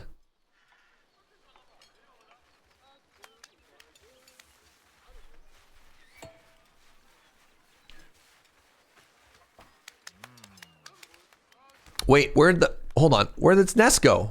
Hello?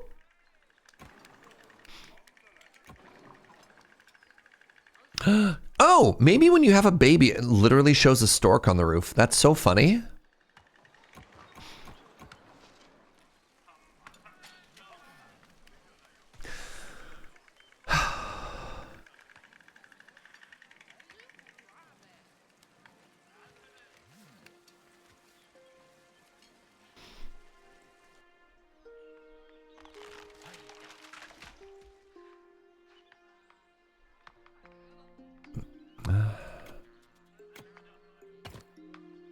That's kind of funny. You know what? Let's do our first curved road. I'm going to put another guard hut here. Just between us. Pardon me. Between us and where they're coming from. Let's bump this up to 20. Right? That's guards. That is guards. Good. Is the tree gone? The tree's gone. The other thing I can't do is I can't pause. So I can't order this house to be built before another tree gets planted, right?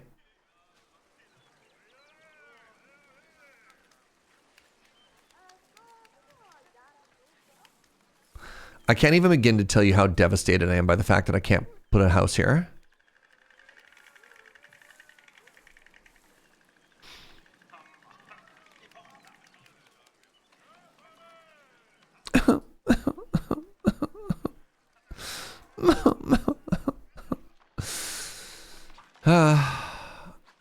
My grid. My grid.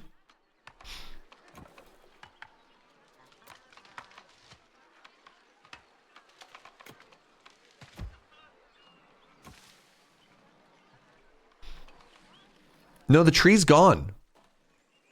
The tree's not even there anymore, y'all.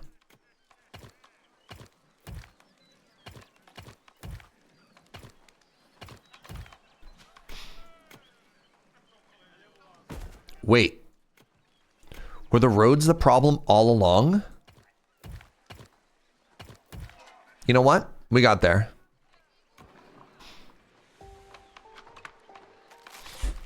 Was the tree ever an issue? You know, we'll never know. We'll never know, will we?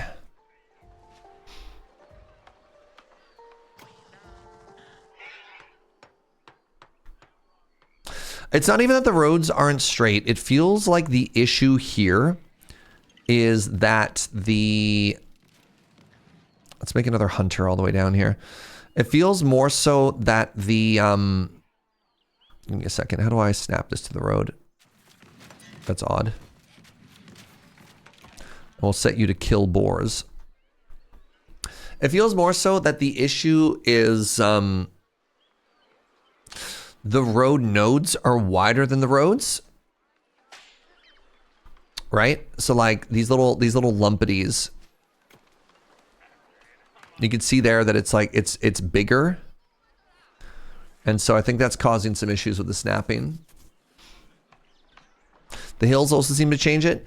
Yeah, it's really funny. There's a lot of city builders that use grids, which makes sense, right? Like grids are a pretty classic building apparati, but at the same time they also like want to have 3D spaces that don't do grids good, if that's a good explanation. So you're like, we want to have like hills and topography and interesting stuff, but we also want a grid. And those two seem at odds with each other. And there's been two games that I think have done a pretty good job with it. One is Foundation, and the other is Manor Lords, which work with, I think the term that City Planner plays is called irregular plots, right?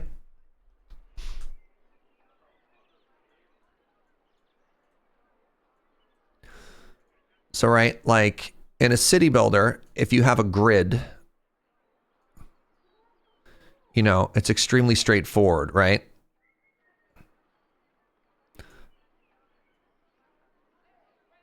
And then you can be like, great, you know, these are nice regular plots. And then you can plan for stuff on the inside of it. You're like, great, you know, I could have rows of homes, or I could have like one big building and stuff, right? Like you could look at these plots, you can decide how you want to carve them up.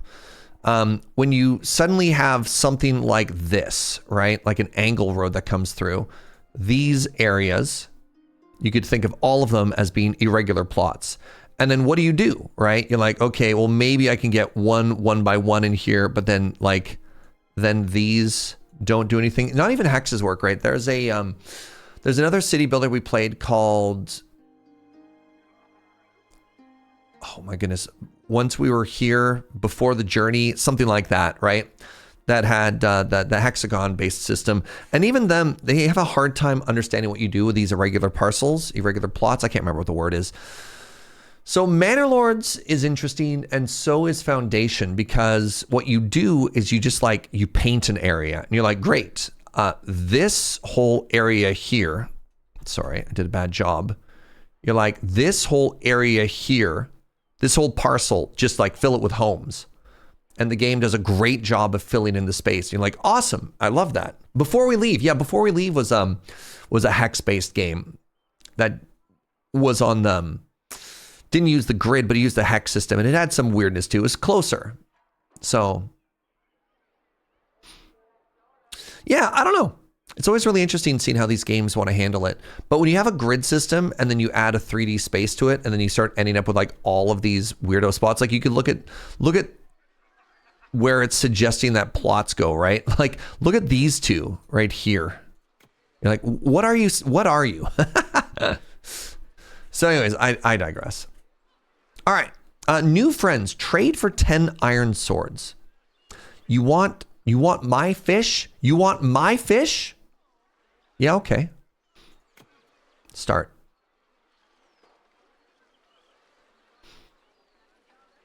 I could also give you mushrooms for pumpkin. Pumpkin?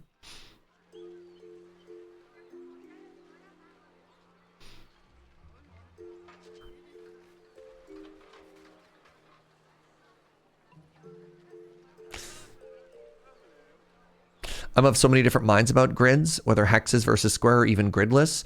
I'm excited to see what Manor Lords does in its continuing development. What are you all waving for? Are we just like waiting for them to show up? What's happening here? Hold on, let's take a peek. Let's watch and wait for trade to happen in the meantime. I really like how Foundation did gridless. Foundation was neat as well. I mean, Foundation had its own issues, but yeah. It did a good job with the desire lines and drawing areas. And then it like seemed to complain about stuff as well. All right, what's happening now? They have little farm crops. That's so cute. Now, do they have traders anywhere in this? More forageable plants have been discovered. Neat. Oh, I see. Okay, so the traders were sitting here waiting, and now carriers run up and they're like, here, have some fish. So now that a deal has been decided, so now you can see they went to the node. Now they walk up here. And again, I just love that they're wearing backpacks. They're wearing backpacks, and yet they still carry the fish by hand. What is the backpack for? What are you doing? Right? And this is their trade center, so they walk all the way up here. Oh, your trade center is so fancy. Emotional support backpack, that makes sense. That's for the contraband? Yeah, it looks like they're carrying fish, but in reality, they're really carrying coffee. Oh, it's for their lunch? Okay, that's fair too. That's fair. It's for their switch, power bank, water bottle, change of socks, sunscreen. Who are you and why are you in my travel backpack? Amazing. Okay, we have done it. We are accessing swords. Now, real quick, I have to pee again. I blame the coffee. Oh my God, we've already been live for 3.5 hours. All right, everyone, hold tight. very quick bio break. Get up, have a stretch, have a bend. We're going to continue to trade swords for fish, which, you know, not bad. I'll see you in just a second. Be right back.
Yo, what's up, friends? I'm the Andu. Thank you for 59 months. Ostomy with 95 months. Holy moly. That's such an I just hit my microphone with my face. That's such an incredibly long time. Thank you very, very much. If you put fish in your backpack, it would smell like fish forever. That's true. That's true. Better to carry it by hand. Agreed. All right.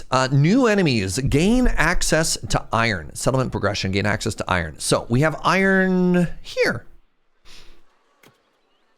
Nope.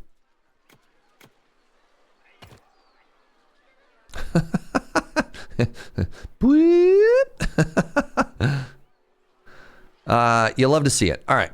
If I build, this category is not unlocked yet. Build near coal. 1 coal hut. Do I know where coal is? You look like coal. You look like coal. Great. Reach a newborn rate of 12 per minute. Holy moly. That's so many babies. All right, let's extend this out. So, mining, build 1 coal hut. Mining, build 1 iron hut. Great. Is this where I want a worker camp, like way out in the middle of nowhere? That's just a construction camp. This is all fine. It wants 2 and 2? Cheese. I guess so.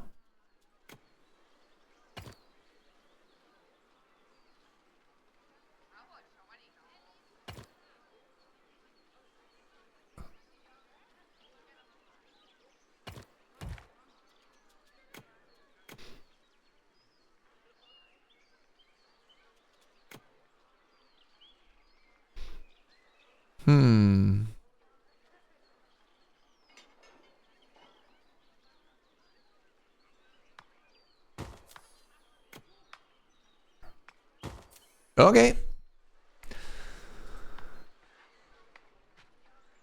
Wait, why? Wait, hold on. Why is it only one now? Build one coal hut. Where did I make that up? Did anybody else see it say 2 at some point? I feel like I'm, hello?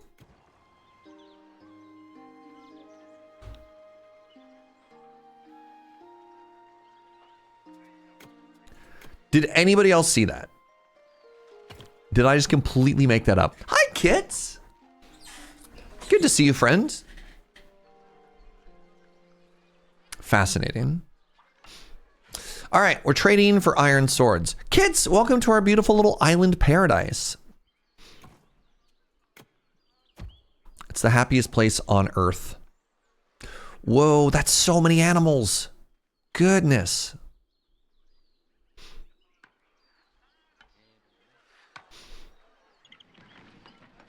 Yeah, this is our little beach area. This is our boat. Everything's got a nice droop to it. Look at all that food. TQ, look away. Oh, those are all mushrooms. Wow.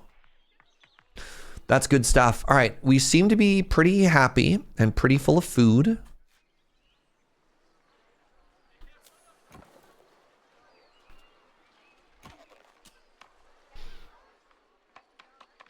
We got homes, we're trading for swords, everything is great. And then once we trade for swords, then we can invest in soldiers. And then we can fight the bandits. Ooh. Trading seems to be going okay, I guess.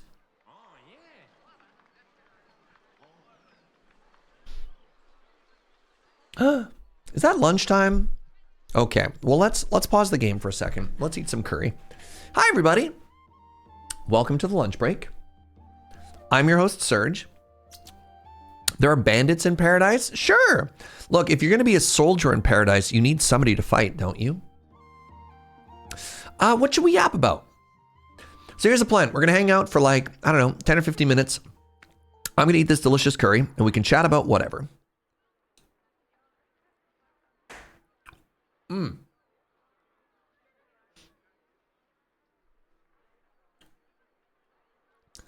AMA, dear viewers.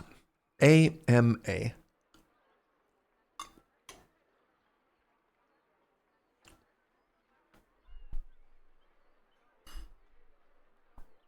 Did we make Valhalla? Sure.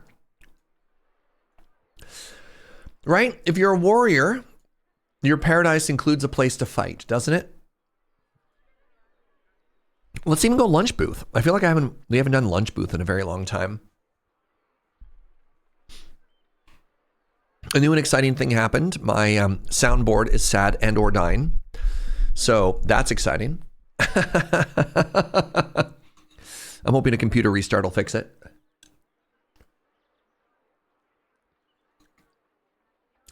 I know some people are asking about Toronto earlier. Now's your chance. I don't know. Maybe people are slowly connecting their phones back to chat.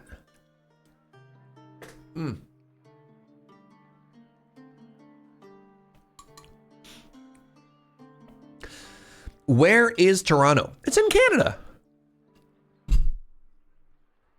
Oh, geez. Pardon. Dying.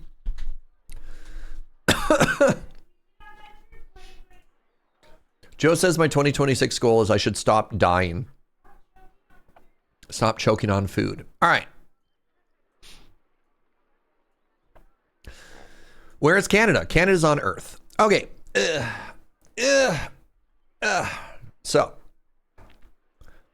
this is Canada. This is where I live in Victoria. And this is Toronto. You don't pronounce most of the words written there. Toronto. Hey, what's up, Drax? Fantastic. How you doing?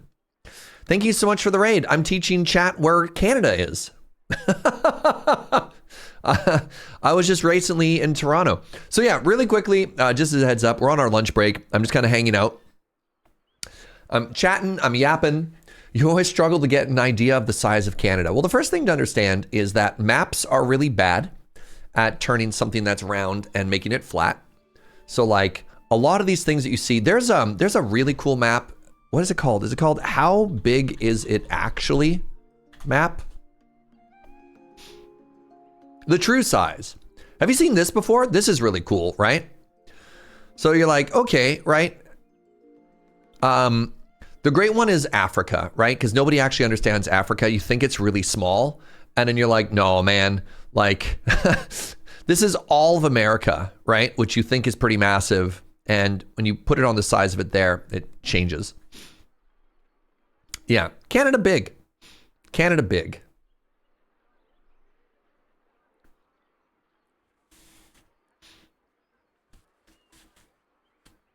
Maps be weird for sure.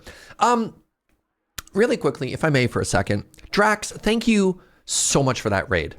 Thank you, thank you, thank you. I hope you had a great stream. Welcome on in, everybody. My name is Serge. I'm a family-friendly Canadian creator. I'm making the streams. We're hanging out. We are playing some Pioneers of Pagonia today, but I'm having lunch and yeah, we're just chatting. We're just yapping. If you have any questions, I don't know, you just want to hang out, have a good time, welcome. I really appreciate that. I did look earlier. I was aware, I like literally made a note of what you were streaming earlier today, Drax, and I forgot. But what were you up to? I hope you had a great stream. Thank you for trusting me with your community. Welcome in, everybody. So yeah, the first question was, where Toronto? Toronto. Oh, this is really funny. So on Saturday of the convention, I'm hanging out in Toronto, and the convention hall in Toronto was like, where was it? Toronto Place? Here. I was around here. And then somebody said, I want to take you for poutine. And I said, great, I'll enjoy this. And when they said they want to take me for poutine, I assumed, somewhere here. They took me for poutine here. Grimsby. We had to drive all the way down, cross this bridge. It was like almost 90 minutes away. It was so good. Trust me, it was so worth it. But boy, did I not expect to be gone for 5 hours when we went for very gentle air quotes lunch. Grimsby is in England, actually. There's this amazing thing, Emma, where when the British showed up, they didn't come up with any new names. And a lot of places in North America, you can also find in England. Like York, Yeah. Yeah, Canada is also in England. Yes, which is on Earth. New England, for example. So it's not just a clever name. Interesting. Have I ever played Pioneers of Pagonia? No, I've never played a Settlers game before. This is all new to me. This is all very, very new to me. Your husband is from Connecticut. We make that joke all the time. Which Connecticut?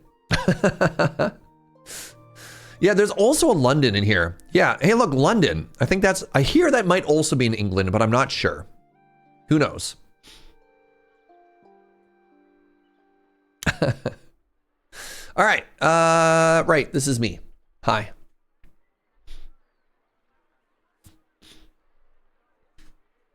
Yeah.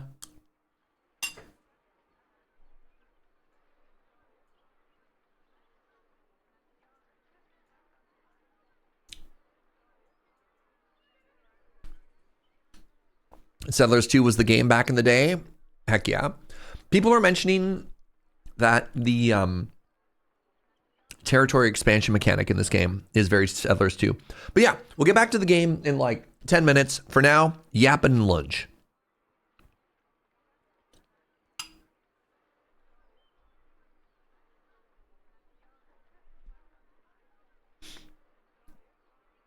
Well, if this map really helps. I was checking back to see if Drax had told us what the stream was today. How was the Magic Chaos event? Good. Very good. I won it. I played in 2 events. I 3-0'd both of them. I 3-0-6-0'd the Chaos event, the Mystery Boosty Chaos event. It actually came first in the whole event out of like 100 people, which was very flattering. And I did a Secret Lair sealed event, which I also 3-0'd. I did not 6-0 that one, but I came 4th overall. You know, not bad, not bad.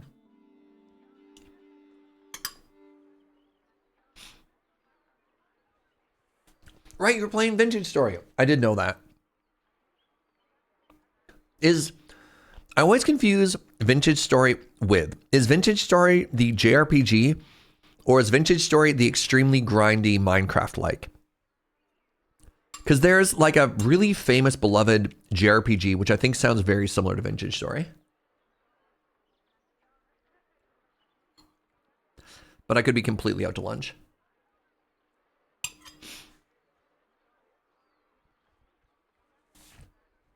The hardcore Minecraft, right? I was watching somebody and they're like, yeah, it takes like 300 hours of grinding if you want to get to steel production or whatever. Am I thinking Vagrant Story or Cave Story? I don't know. Maple Story? I have no idea.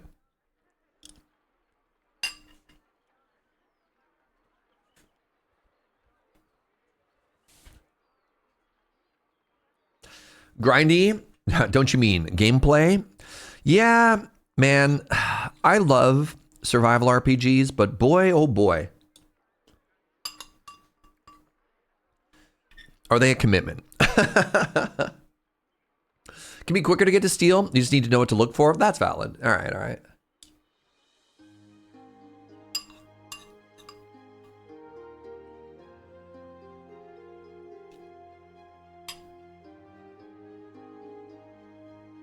Everyone finds their fun in a different way. I have streamed, I want to say, like 3,000 hours. 3,000 hours of Minecraft. I have found, I've done my time in the mines, all right? Then my night went on Friday. So backstory, on Friday, I went to, what's it called? Medieval Times for the first time ever. And for those of you who don't know what Medieval Times is, because some of you are European, and this is like a very American thing, Medieval Times is a dinner theater experience where you go into like a giant like combat hall and it's all medieval themed. There's like a king and a queen, and there's different houses, and they give you crowns, and like your servers come up and they're like, hello, my lord, would you like some mead? Yeah, Europe, you had the actual medieval times. In America, we have, it's like Ren Fair, right? It's like Ren Fair dinner theater. And so they joust and they have like hand-to-hand combat, and they do like, there's like a falconry exhibit. It's kind of cool. And so we were seated in the red area, and our knight, oh my God, our knight farmed so much aura. Like he showed up and we're like, oh my God, dang, he's so pretty. And we're like, this is incredible. I love this man. And then he did bad. Not only did he not win, I think he went like 1-6 in all the various exhibits. He got knocked out first in the joust. He like missed on all the other tricks. It was a tough day to be a fan of the red site, but boy, did we here's the thing I wished. I was kind of hoping that Medieval Times was kind of like professional wrestling. And if, like, obviously, shocking nobody, obviously this is scripted. This is scripted and this is choreographed so they don't hurt themselves. But if one corner of the room is losing their mind, and the red side, our team, we were the loudest by a mile, like so much so. I can't imagine that if they're going to be like, why couldn't they make it? They're like, okay, the crowd is here for the Red Knight. Let's let the Red Knight win. They did not do that. I was very disappointed.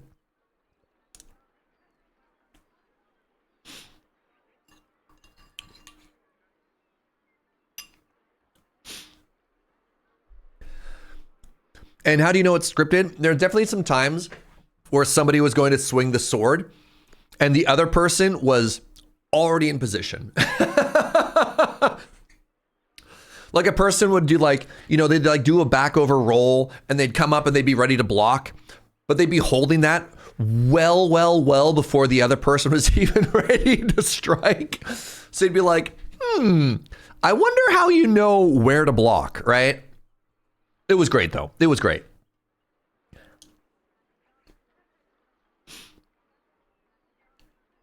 Medieval times is real. How could you say that? I'm sorry. Kayfabe or whatever.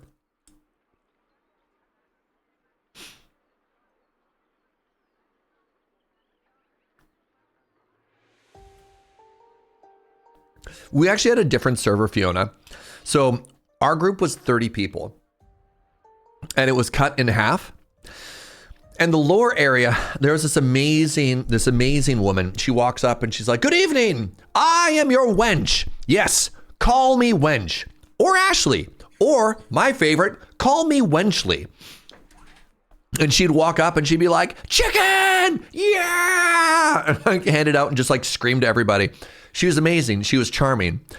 Our guy, we were, again, just slightly behind them. Our guy, our serf, all the servers were either serfs or wenches. And you're like, okay, whatever. Was just really chill. He's like, hey, what's up? You want a drink? And be like, yeah. And he's like, all right, my lord, be right back. Which, again, is kind of all you need. But yeah, when compared to Wenchly, oof,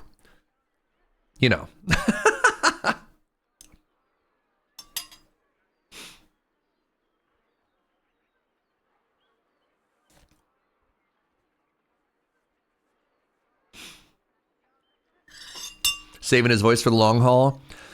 Yeah, the only issue with medieval times is we went on a Friday of a 3-day convention. And every single person afterwards was like, hey, what's up, everybody? Yeah, we went a little too hard last night, right? Just like voices shot. And I already lose my voice every convention I go to. So not necessarily the best course of action there.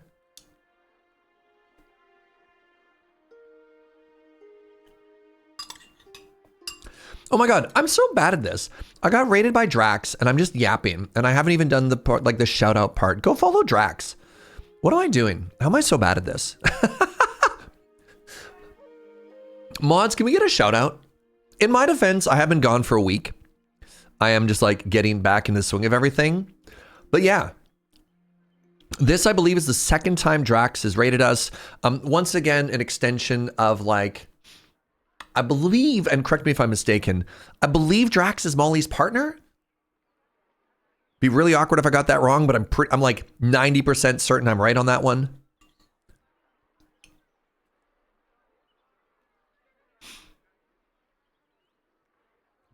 Be kind to Surge. It's my first day. It's my first day.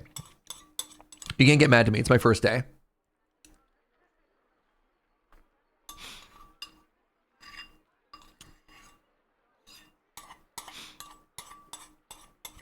So yeah, just an excellent extension of like, of good people. Very cool people.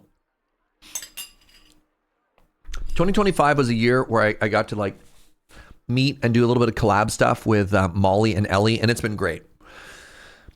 Just getting exposure to new communities, getting to meet lots of new friends. It's been very fun. Oh, pardon me. I'm very lucky that I've gotten to do what I've done for so long. But it's always very exciting to get to branch out and meet like new audiences, new communities and stuff like that. So yeah. Drax is also a yapper. Okay, heck yeah. The vibes are lining up. Love to hear it, Max. Max. All right, give me 1 second. I'm going to wash my hands. I'll be right back.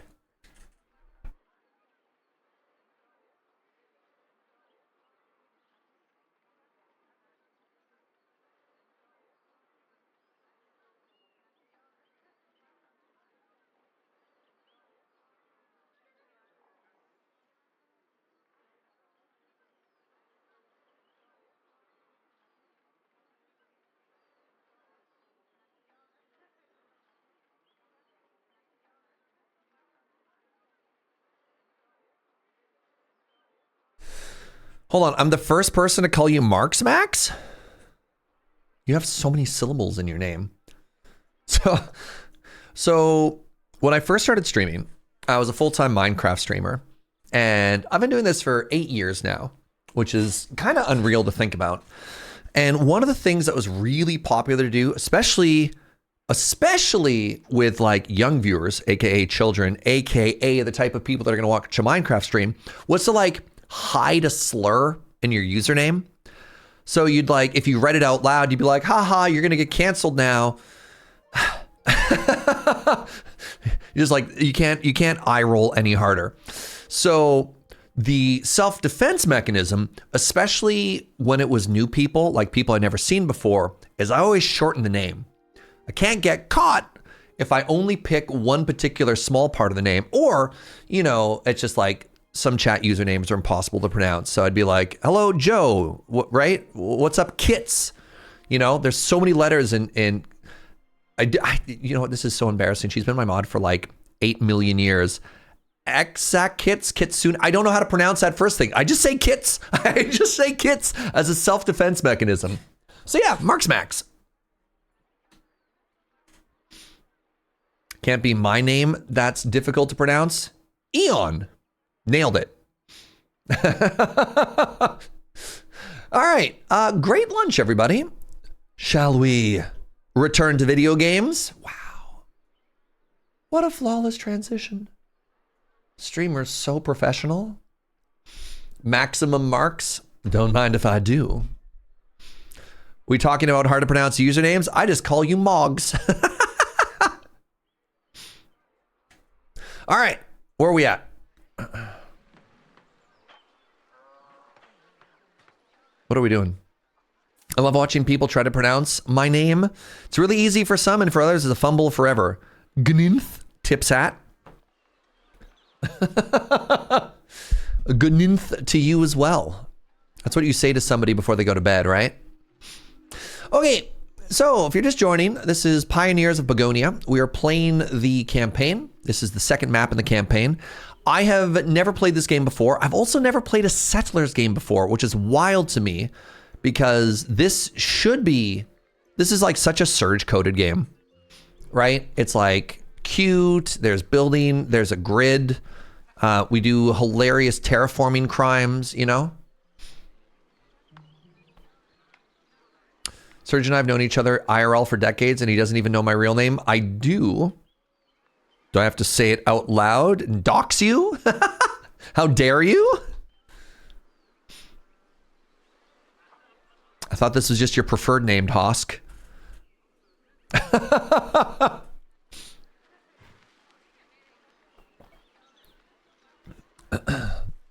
Yeah, first name Lord, last name Hosk.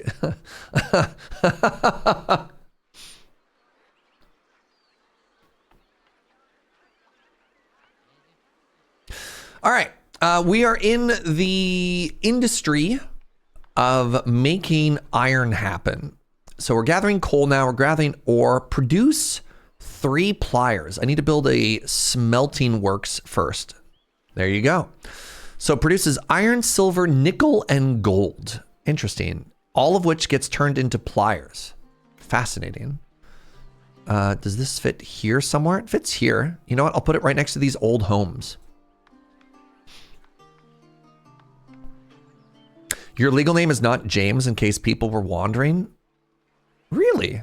Our first trade is done. Okay, so we have access to swords. We have 10 sword. Now, if I wanted to gain access to iron, let's just wait. Let's just follow the tutorial. I could probably slap down a big fight really quick, but we'll just wait.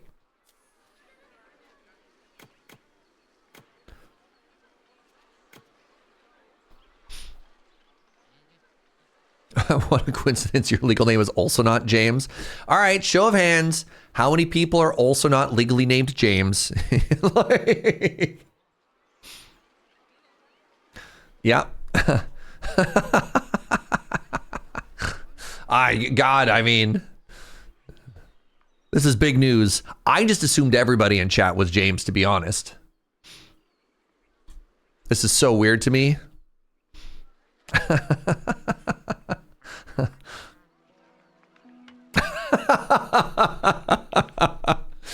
Oh man. Well, good to know. Good to know. Good to know.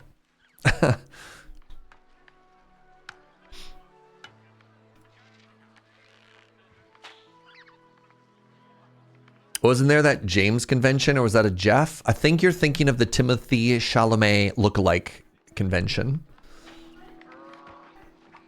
where they also had Timothy Chalamet enter as a competitor. I don't even think he won. If I remember the story correctly, there was a Timothy Chalamet lookalike competition in New York City, and he like entered it and came, I think, third or something like that. I'm disappointed. Where is the Serge Yeager lookalike competition? That happened to Dolly Parton as well? Wow. There was a... Oh my God, what's her name? This is so embarrassing. Really famous English singer. She threw her voice out because she couldn't sing properly. Adele, thank you. Adele entered an Adele like lookalike singing competition, but she went in and had like fake prosthetics. Like they changed the shape of her face so that she wouldn't give it away. But then as soon as she started singing, everybody lost their mind. They're like, oh my God, it's her. That was a setup? Oh. Well, fine then. It's still, look, sometimes if it makes for good TV, I'm still going to be part of it. All right, produce a thingy. Staff this, great. Staff is incoming from the smelter faction, great. There's our first one, you love it. Dolly Parton took 4th place, and 3rd place was a dude in drag, and she was like, no shade on him, he looked more like me than me. I love that. Charlie Chaplin also lost a Charlie Chaplin lookalike contest. Huh. I love that there's a long history of actors not being recognized themselves. I remember seeing an interview with Samuel L. Jackson on one of the big like late night talk shows. And they're talking about like being in New York and getting around New York City. And Samuel L. Jackson was like, yeah, I take the subway everywhere. And the host was like, really? You take the subway? Like, don't you get swarmed by people? And he's like, no, man, nobody believes it's actually me on the subway. People come up to me and they're like, man, you know who you look like? And he's like, no kidding. No kidding. What's that, sweetie? I can't hear you.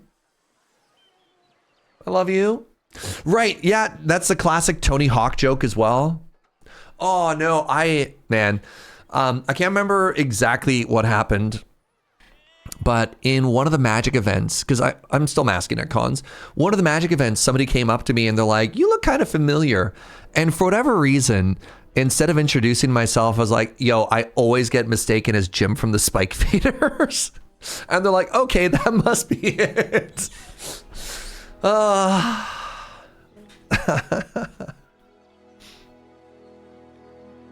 All right, our iron production has been established and we now have a building where we can train military units. Our settlement is really making progress. Not a moment too soon, the bandits have returned. I have a feeling maybe they were looking for something, or maybe someone. Maybe Eric? Let's not waste any time and train our soldiers so that we can go on the offensive. We should also build guard towers and prepare to be attacked. Oh no. All right, let's build another one here just in case. Second guard post. We're gonna hold the high ground here, chat. We smelted our first iron bar. No, just hold. Just hold. Where do I get 5 more guards from, please and thank you? Let's go up to 40, I guess.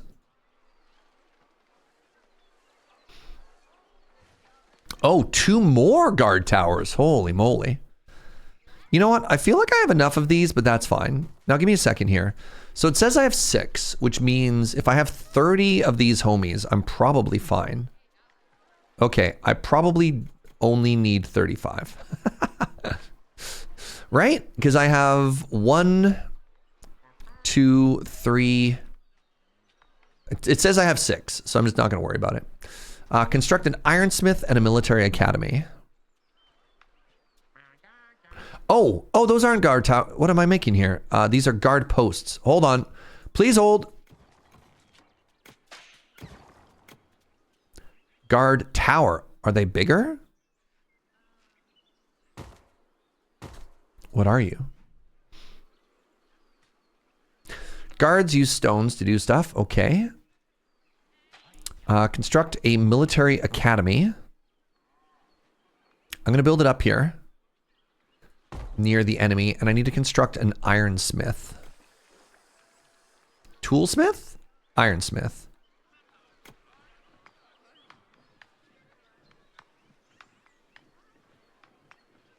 Ugh.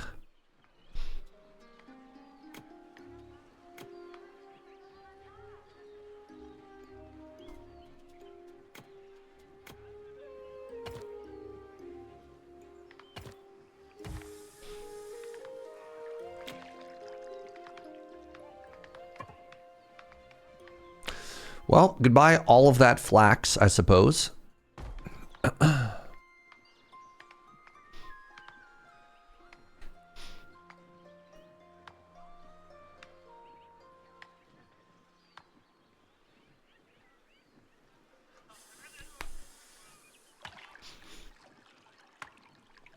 Rowan Atkinson's has a story about it as well, and he tried to prove that he was in fact Rowan Atkinson, and the person didn't believe him. Incredible.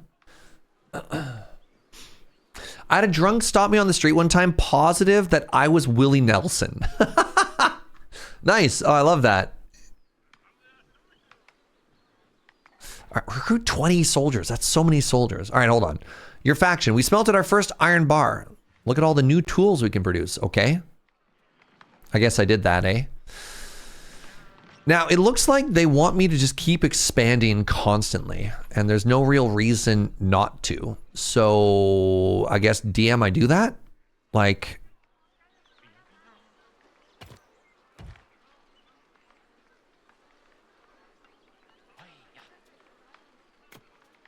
I guess I just make more of these homes, you know?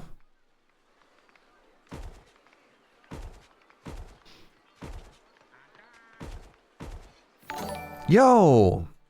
Restive Nebula, what's up, friend? Thank you very much for the brand new Prime. I really appreciate that.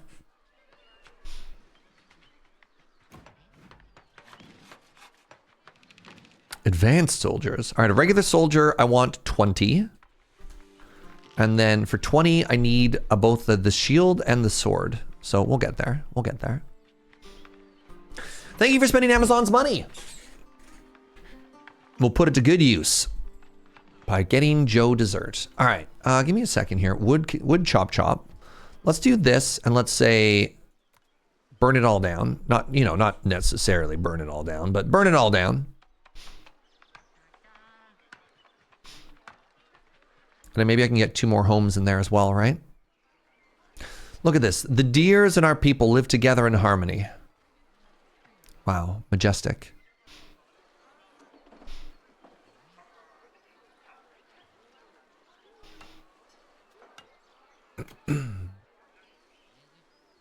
$20 soldiers to defeat this bandit camp. Holy moly.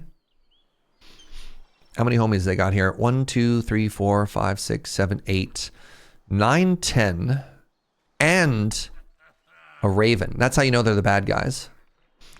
Thanks for the stream. Coffee with Surge is one of my favorite lure series. Yo, thank you so much. Honestly, when I was in Toronto, the number of people that come up and talk about like loving Coffee with Surge is so flattering. Like, I'm at a Magic the Gathering convention and like, hey, big fan of Coffee series. That hits well. Thank you, friends. Really appreciate that.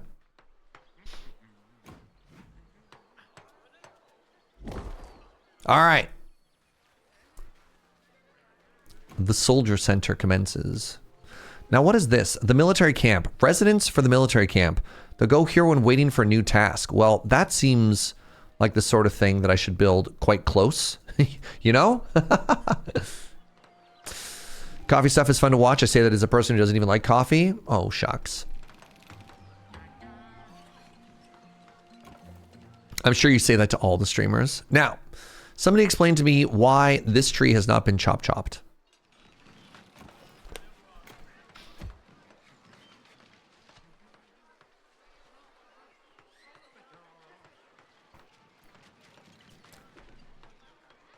I know it sucks to feel like you have to monetize everything you love, but seeing your love of it is awesome. I mean, coffee is one of the things that I'm actually really happy I monetized. Being able to write off all of our bean purchases for the year. Oh, holy moly. Like, what an incredible business expense, you know?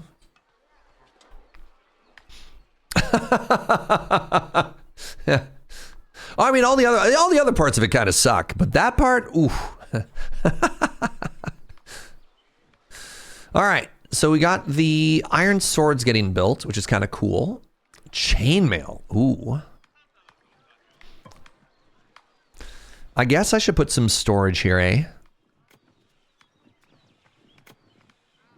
The trees, once again, absolutely hosing me. So let's do this. Can I set the resource?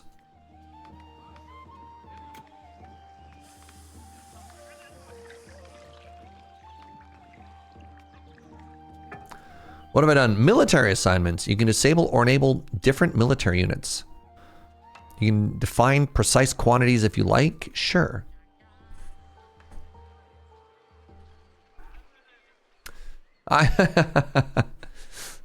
Joe heard that I'm trying to be more careful with clearing my throat. But now she's like on me. She's like, hey, what was that noise? I'm doing my best, my love. All right. Now hold up here. Claiming status. Guard tower 10. Claiming 10. So am I nice and fully staffed here? Maybe? 25. So this means it is fully staffed, right?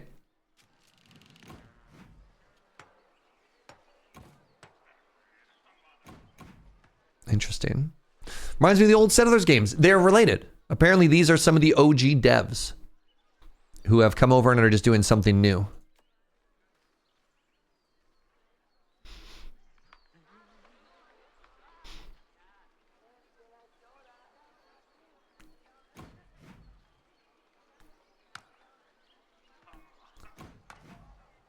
So hold up.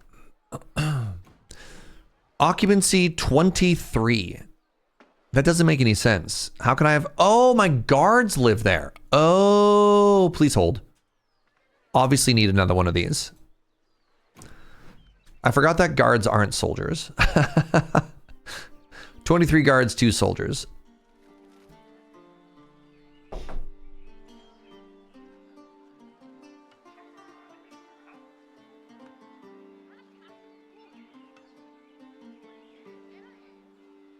Sorry, one sec.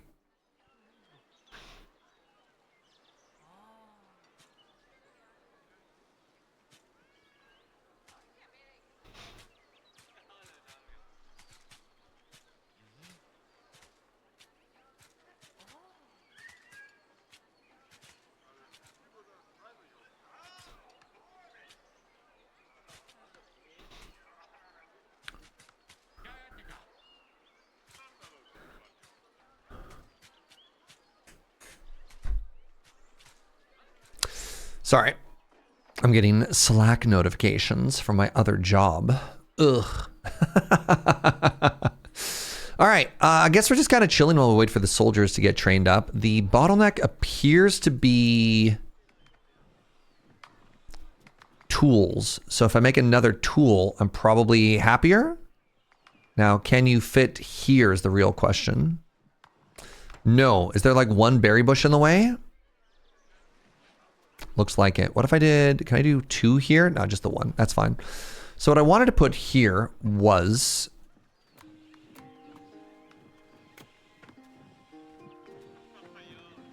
stone mining. Yes.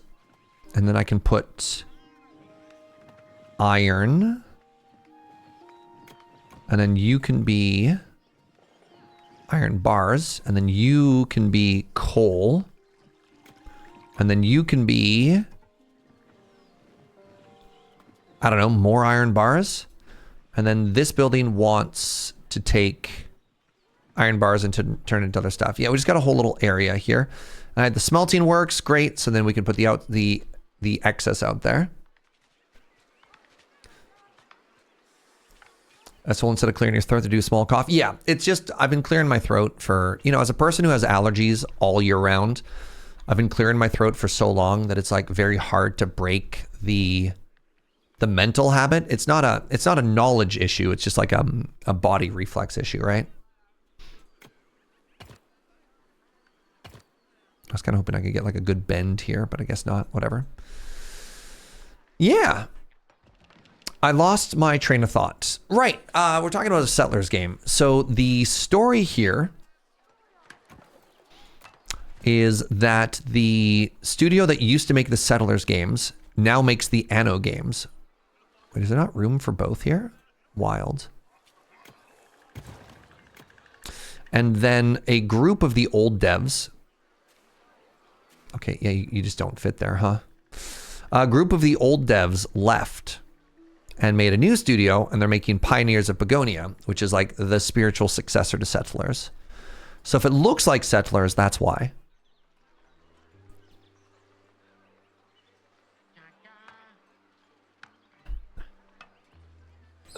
The mining game that you played before you left Toronto? Oh, the Mine Mogul one dropped an update? Interesting. Unless it's pretty transformative, I don't know if I'm going back. I got like exactly what I wanted to get out of that game. So it goes.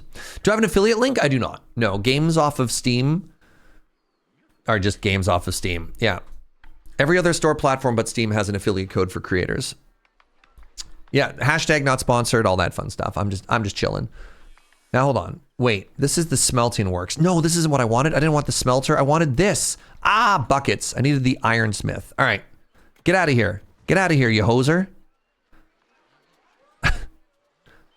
This is what I needed.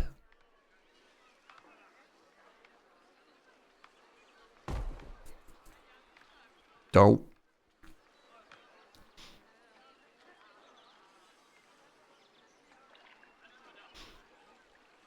Produces hammers, axes. Oh, interesting. Smith's craft tools that delivers to the guild hall. This is just a better version of the workshop. Oh, we can get iron tools. That's kind of cool.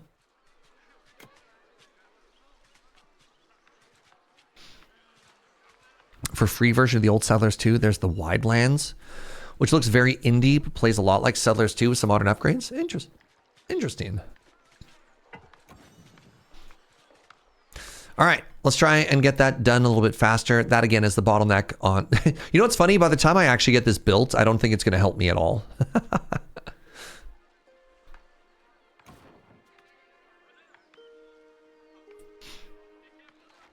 I have 70 guards. Okay, that's got to be too many guards, right? Why do I have 70 of them? Like, that seems wrong. This employs 5 people each. That should be 20. That employs 10.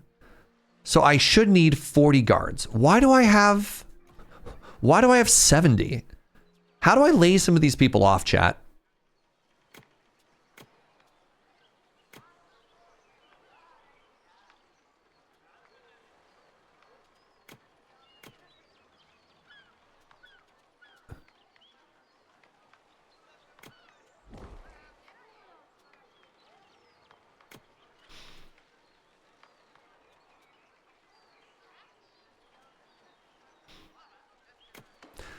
Send them out to kill bandits. I didn't think I trained them for more. That just means I have like so many that are just sitting idle. Our troops are ready. It's time to attack the bandits. All right, so how do I do that? Defeat the bandit camp.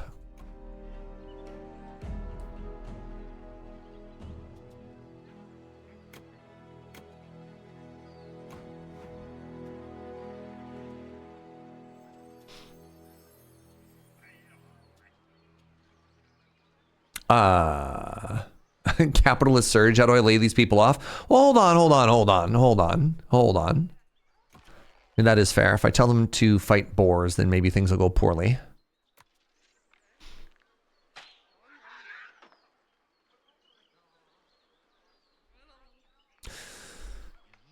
Chat, how do I do combat? Do I just say, like, go fight here? Like, what happens here? Defeat the abandoned camp. Remaining enemies 10.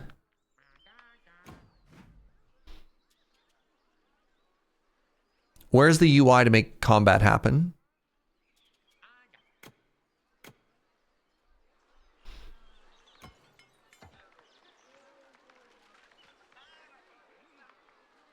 Also, looks like I traded for 10 swords. Oh, required for advanced soldiers. Sure.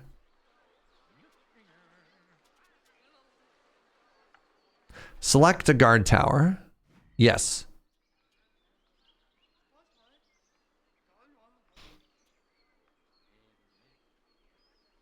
Set attack point. Disabled. No units set.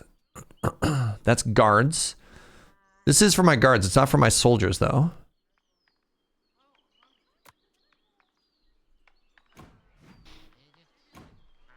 But they told me earlier I don't want to send soldiers out for attack, right? Did I make a mistake by putting guards in here? Was this supposed to be soldiers?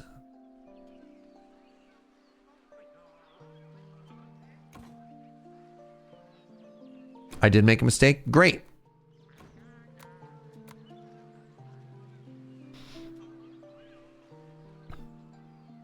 Attacking enemy camps. Use the attack move command to mount a single attack of all units of a territory. Okay.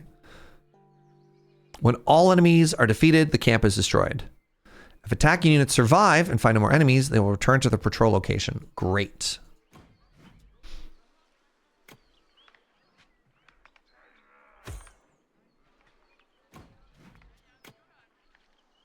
Kill! Oh, yo, they hustling. Yeah! Like maybe not running in one at a time would be better, but you know what? Power to you, friends. Look at them go. That's some good hustle. That's some good hustle.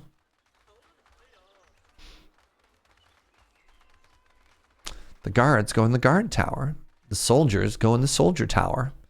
And they both go in the square hole. All right.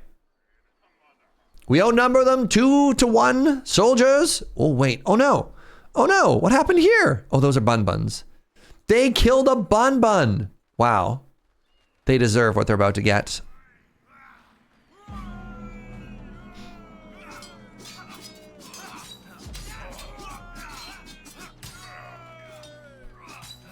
Well, that's a problem.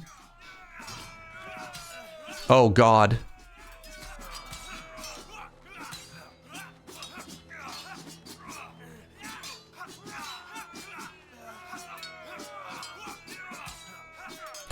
Boy, oh boy, there sure is a lot of attrition in this game, huh?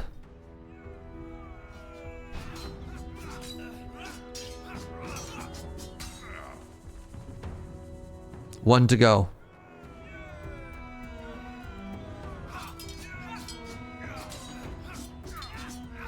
So we'll find out how we did at the end of this, because there were 10 of them. And now we did it. The bandit camp is destroyed. An impressive feat. I think I was wrong about my initial reserve towards you. You've done our village a great service. Thank you. Ah, not at all. As Mayra said, we're all Pagonians, and we stand by each other. Also, we're looking for a missing captain. I wish I could give you any more clues for your search. But since the fog appeared, we have barely left our village. You returned a piece of freedom to us. I found him. I found Eric. What? Where? I wanted to make sure that we defeated all of the bandits. That's when I discovered a second bandit camp near the first one. I wanted to take a closer look, but I had to hide from the bandits. I eavesdropped on them, and they really are looking for Eric. Apparently, he found shelter beyond the bandit camp. One of the bandits said that Baron has ordered them to capture the captain and bring him back to the camp. Baron? Oh no, he also landed on this island. He is the leader of the bandits around here, and an unpleasant fellow. Before the catastrophe, he wanted to spread his influence across Pagonia and increase the count of his followers. Influencer mentioned? And now he's looking for the captain. Perhaps he found out that we arrived with a ship and are able to navigate the sea. Would that be possible? Baron strives for power and influence. He might even be willing to set foot on a boat for that. Are Pagonians just like naturally afraid of water? Like, what's with this language about boats? Maybe he wants to gain control over your captain to force you to bring him to a new island. We'll never allow that. All right, so how did we do? Remember, we had 20, and now we have, oh God, we actually lost even more. You can manually define how many new civilian and military units should be trained additionally to those that you already have. You can switch the train target amount. Yeah, let's get that to 20. 201 seems a little steep. So what do you do in this game if you've accidentally made 70 guards and you don't want 70 guards? What do you do then, chat? What's the fix here?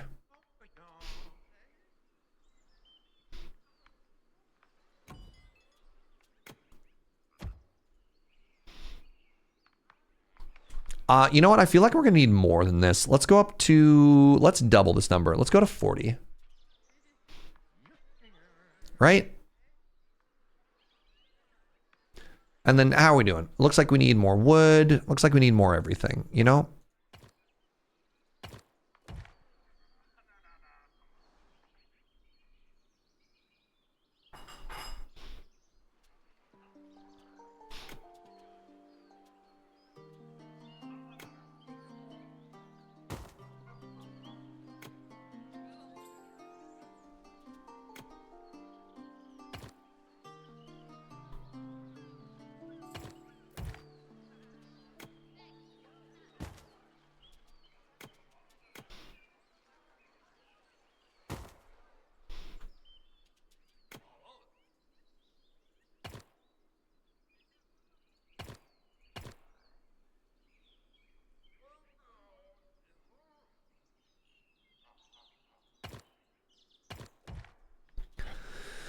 All right, let's continue to expand our influence here. So I guess we're going to do guard posts again, right?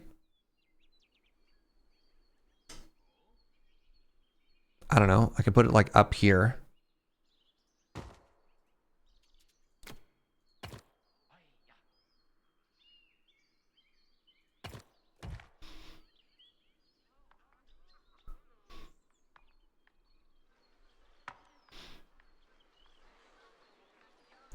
Right? We got food. We're kind of chilling.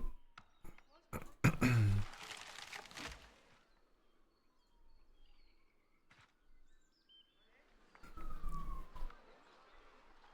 I even care about trade anymore? I don't know if I do.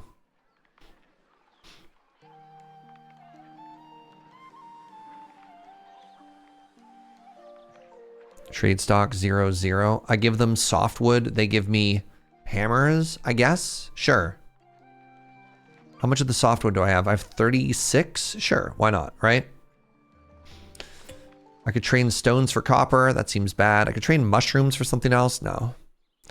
New forgeable plants. Oh, I'm being attacked by banditos. Am I? Oh wait, I think we knew that. So presumably somewhere over here is another bandit camp, right? At least that's what the lore is telling us. I love lore. Yeah, that was wildly steep attrition, honestly. You never want to go 1-for-1 with bandits. I feel like something has gone horribly wrong if you go 1-for-1 with bandits.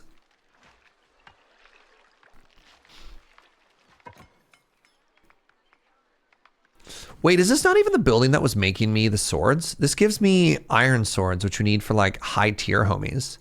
Where am I getting my regular swords from? Taylor makes the backpack. Okay. Oh, it's just the workplace. Really? So this second building that I made did actually nothing. Well, well, well. Isn't that something? Very good, Joe.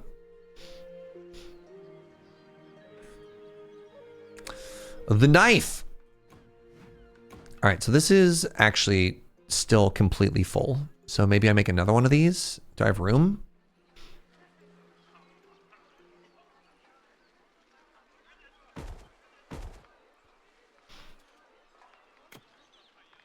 Okay, I have access to 105 more residences. This is an interesting question. I wonder if the guards were removed from the total population because they live outside of it now. Neat. I guess so. Bandits are attacking our settlement. Where? By the ancestors. Will these outlaws stop at nothing? Like where though? Where am I being attacked?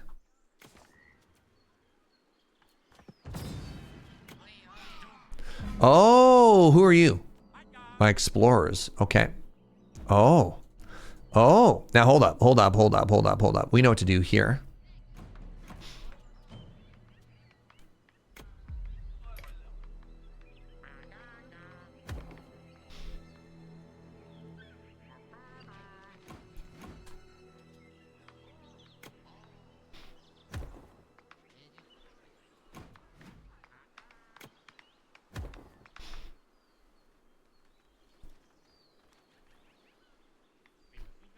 Very interesting. I'm going to put my 30 guards down here, chat. You're under attack. We'll get him. Don't you worry. We'll get him.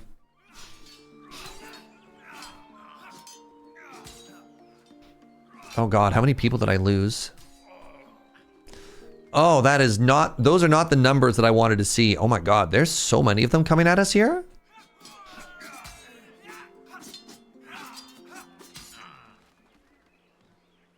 Yikes. You like the color palette of this game? It is very colorful.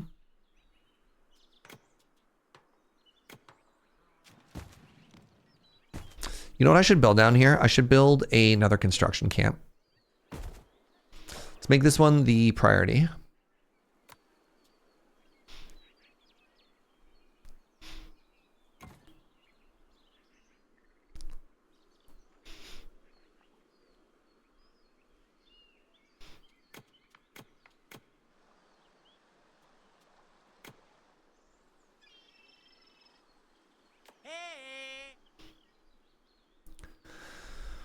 So I believe the final hostile camp is like there. Now, how did that do for our numbers? Okay, we have 5. Good, good. I believe that's in fact not good, Surge. I believe that's actually bad. But we'll house them all here. This will be where these homies go.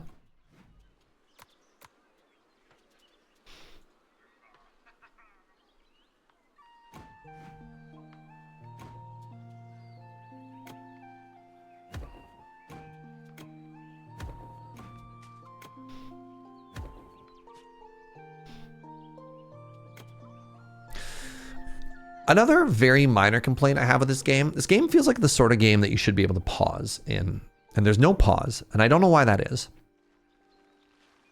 And also, every time you speed the game up and it interrupts you, because it doesn't have a pause, what it does is it sets you back to like the default speed, which I don't notice for a while.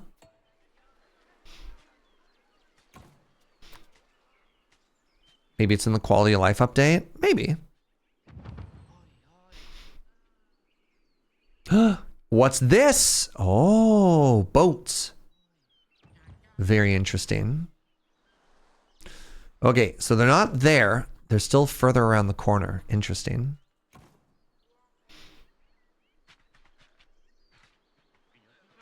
I want to hold this choke point like aggressively, you know?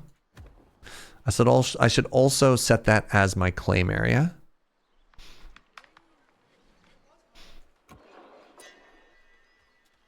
My civilians are being scared by boars. No. Let's get a hunting camp in here. There's the bandits. I told you. Halt! This is my territory and you have no business here. This land belongs to the Pagonians. The people of White Rock Hamlet settle on this land. The people of... Wait. Then you don't belong to them. You're pioneers. You belong to the ship. That's right, and the same goes for our captain. Well, now that's getting interesting. You can go ahead and ready your ship. As soon as my men have found your captain, we'll depart. You'll make sure that my followers can claim more islands. Never! You can't force us. We also know that you haven't found the captain yet. We won't let you touch a hair on his head. Oh, we'll see about that. Sounds a little bit like They Are Billions. God, I want to play more They Are Billions. Banger game. All right, what are we looking at? 19. So last time we needed 11 to kill 10. So by that math, we're gonna need 20 to kill 19. No, we're gonna send way more numbers in than that. We're gonna wait till we hit the big 40. The big 4-0. I mean, that's a compliment, but you have a great villain voice. Thank you. Thank you.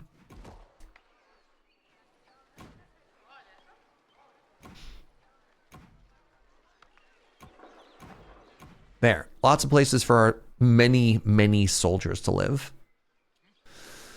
So, 70 guards, where it says we have 83 total.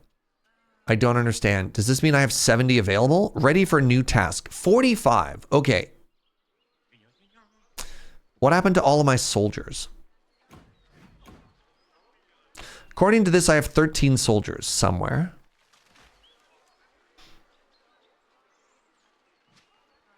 There's a nice try for the Billions-like game called From Glory to Goo. I've seen some of them. Mechanically, they're there, but visually, the art style is not quite like my vibe or my jam.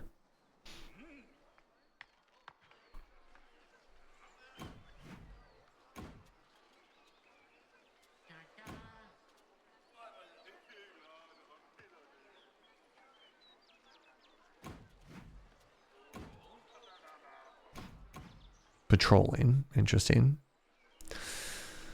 Yeah, I'm trying to remember which game it was. Somebody else sent me another game to check out fairly. See, it did it again. Sorry, my numbers went down. All right, so these ones are all guard posts. Good.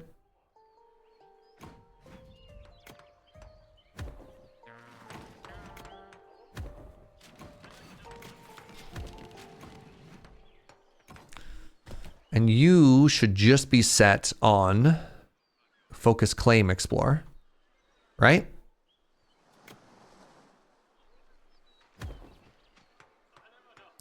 Are you claiming anything? I don't even know if they are. There we go. Waiting for material. Ah, yes, that makes sense. I should build a... They need stones here. Well, you know what? Rather conveniently. Rather conveniently, there is stone right here that they could be grabbing, right? And then on top of that, we could do a little bit of storage.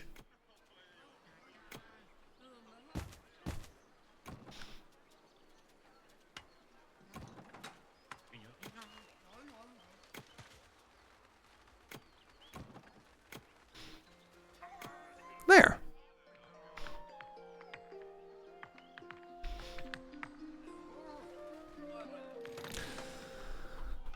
All right. We keep playing the waiting game here. We're sitting on 22 soldiers so far. Respectable.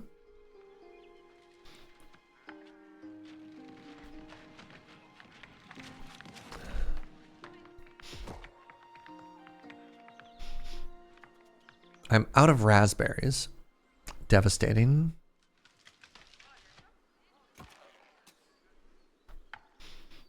Some good berries over here. Was this just all mushrooms? Still good. I don't have any pumpkin. I could be trading for it, but I'm not. Any other berry patches anywhere? No. If I wanted berries, I gotta go to the source. The source for berries. But then how do I, yeah, like this is, right? If I want to get here, I'm literally blocked off, right?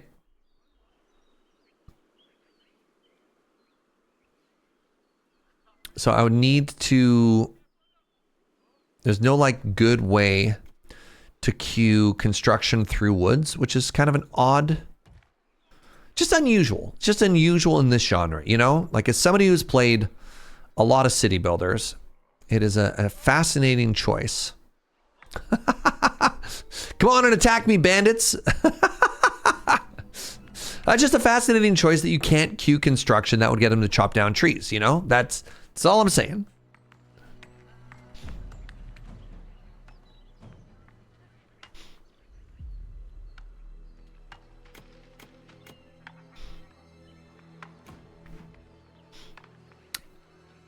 Right? Like, I'd love to put a second military academy here. I mean, I guess I could. Right? Like, I just change this to focus there and then say just chop chop, but that's so much work.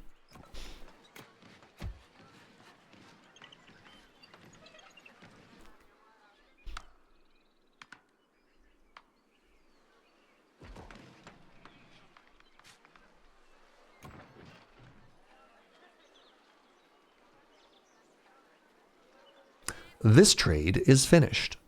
Okay.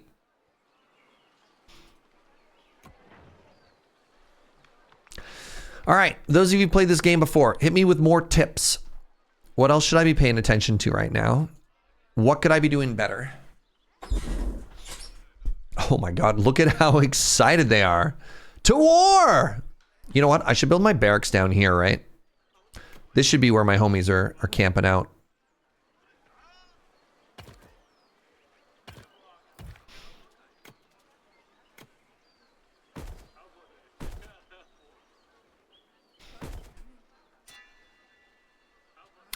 My civilian is being startled by the boars.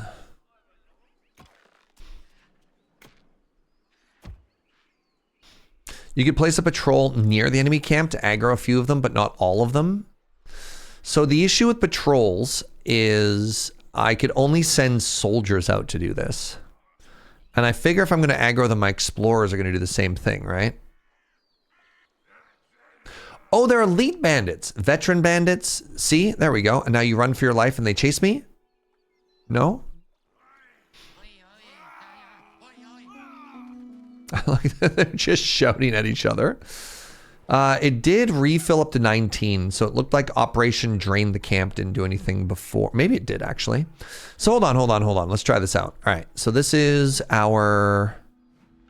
Oh, we actually have our 40 ready. Never mind. Give me a second here.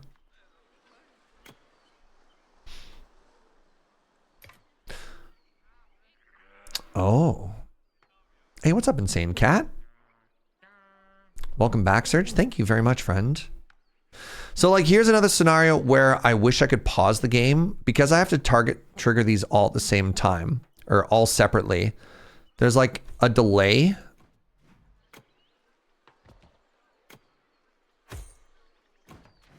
Right?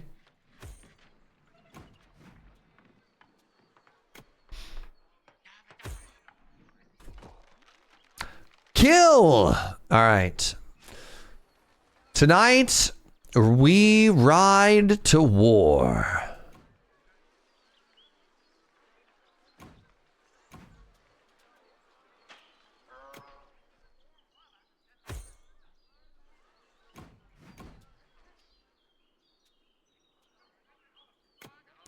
But like, am I understanding this correctly, right? Like, I have to set all of these camps separately, you know?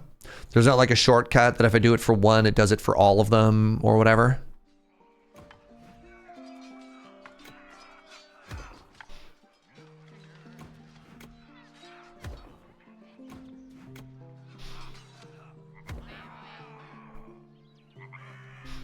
Did they just slaughter all of my homies? They definitely did.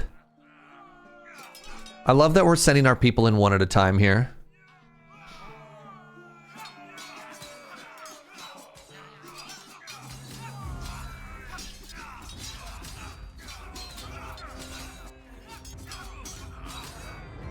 All right, there are 19 bandits.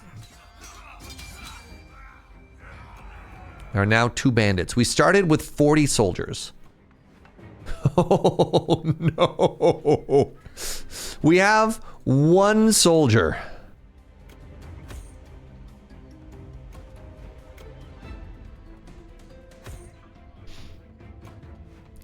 All right. I think they might be better than we are.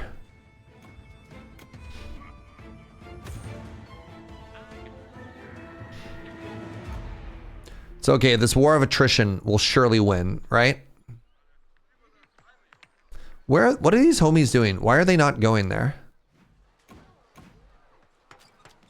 Why are you up here? Get down there. You fools. You melons.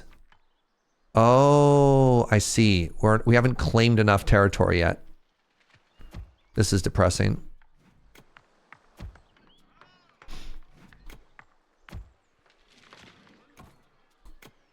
I thought we already claimed everything.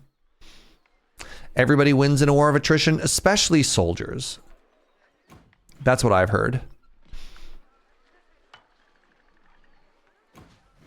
I believe soldiers in particular love a war of attrition. A good old war of attrition, right? Anyways, what were we doing? We were making another... what's this building called? This is called the Military Academy.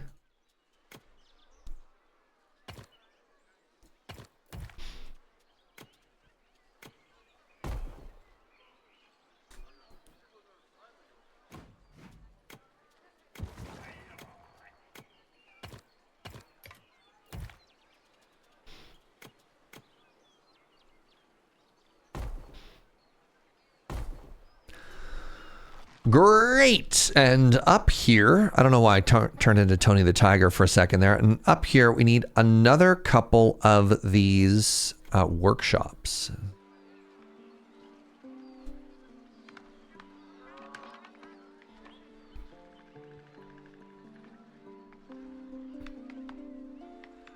Really don't have a lot of space left, eh? All right, that'll help us make more stuff. All of your builders are currently busy. Make more builders. Make more builders.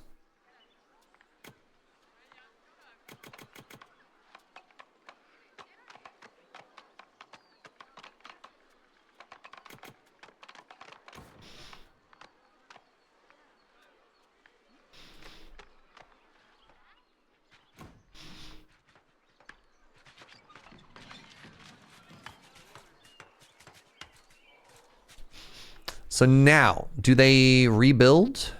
Are they repopulating? No, they only have 2. That's good. That's good, right? Because that means when I get to 7 soldiers. So you're telling me if I do like 1, 2, 3, 4. Oh yeah. Can I do this? No, I can't group them. That's a little bit frustrating. All right, what's my guard population at? Still 70. We haven't lost a single guard yet. Good. Great. Love that for us.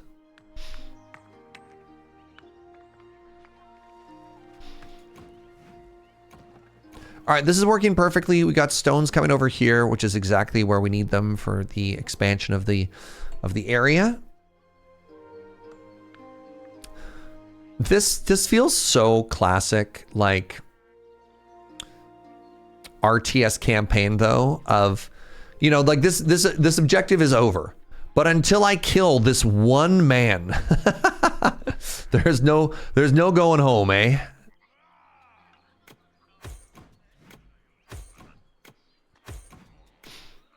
All right, kill the most important man on the map. There's a veteran bandit. And, oh, they have an attack power of 8. They both have an attack power of 8. I believe my soldiers have like an attack power of 3. Yeah. So that would explain why I'm being so hilariously outclassed. They are literally 2 times better than me. Which is humbling, you know? But are they better than 8 people? Apparently, yes. Oh my god. Okay, one's dead. We did it! Well, the bandits are defeated. Baron won't instill fear anymore in Pagonians. Cheers to you, pioneers. You didn't just free us from the fog. You also removed the shadow that hung threateningly over our village. You will forever have our thanks. You're welcome, but our mission is not complete yet, for we haven't found Captain Eric. I'll go right now. If we send out more explorers, we simply must find his hideout. All right, so the explorers... Where's my explorer hut? It was over here. I believe if we set the focus to like over here, that should be GG. Yeah, good. Lady Mix gets it. Yeah, look, it could have cost any number of soldiers. We'll never know. We'll never know.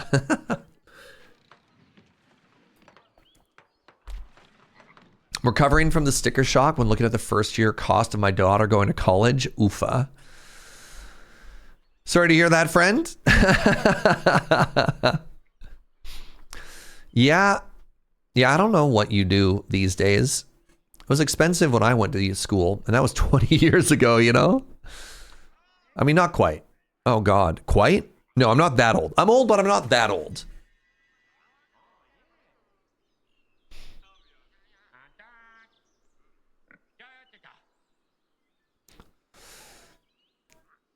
If you're in the States, I imagine that being like, I hear it's even worse there. Canada's expensive.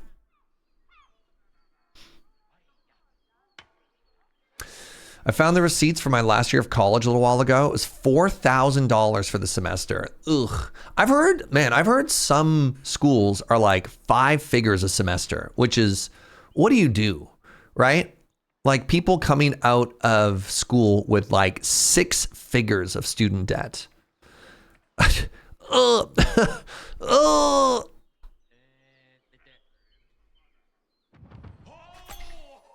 What's this? We found him! Captain Eric, we found you! By the oh, look at those eyes. He's so dashing. By the ancestors, am I really seeing all of my advisors in front of me? Then the ship survived the storm. Indeed, not a single pioneer lost their life during the storm. We're not going to talk about the bandits or the boars, but technically, nobody died in the storm. And that's the number that we're going to focus on, all right? That's the number we're going to focus on.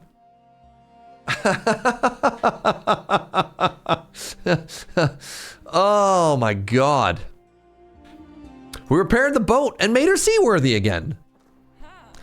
And then we went looking for you. I documented everything if you want to read the records. Now, let the man take a breath.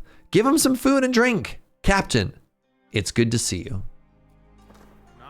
I didn't expect you to make it to shore, let alone repair the ship. Good work. Then we can continue our journey towards the Tower of Vision. There's even more. We discovered a way to lift the fog.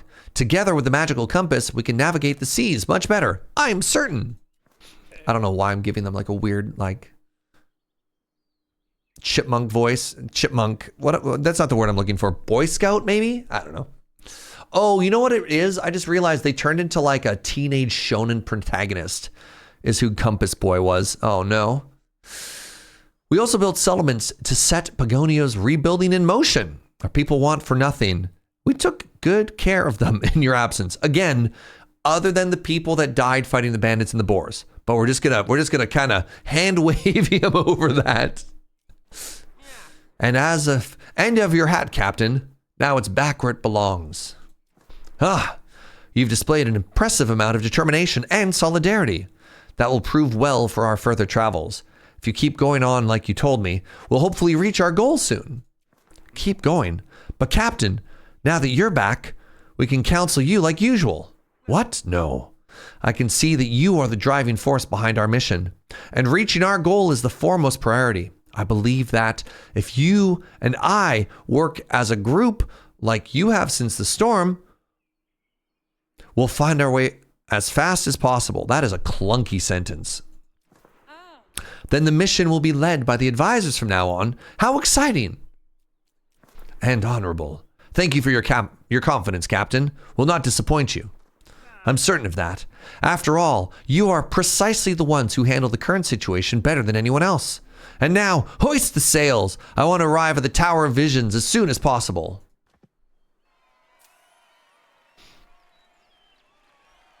Find the captain. We did. Victory!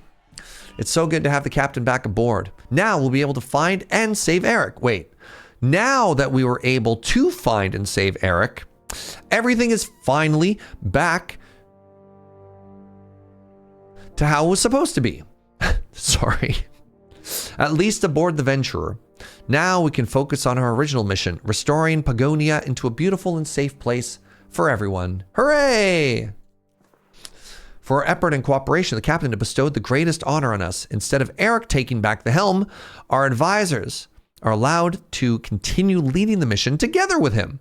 That's an event worthy of going down in Pagonian history. And I know it. The bandits surrounding Baron have been fought back. The villagers of White Rock Hamlet are safe for now. Just like on the last island, many pioneers volunteered to stay here and further the progress of our new settlement. Those who stay can also lift the remaining fog on the island. I saw Kieran fill some small flasks with the magical rock's powder and seal them, not steal. He threw the flasks into the ocean. Ooh, maybe they'll reach some islands before us and help them find the way.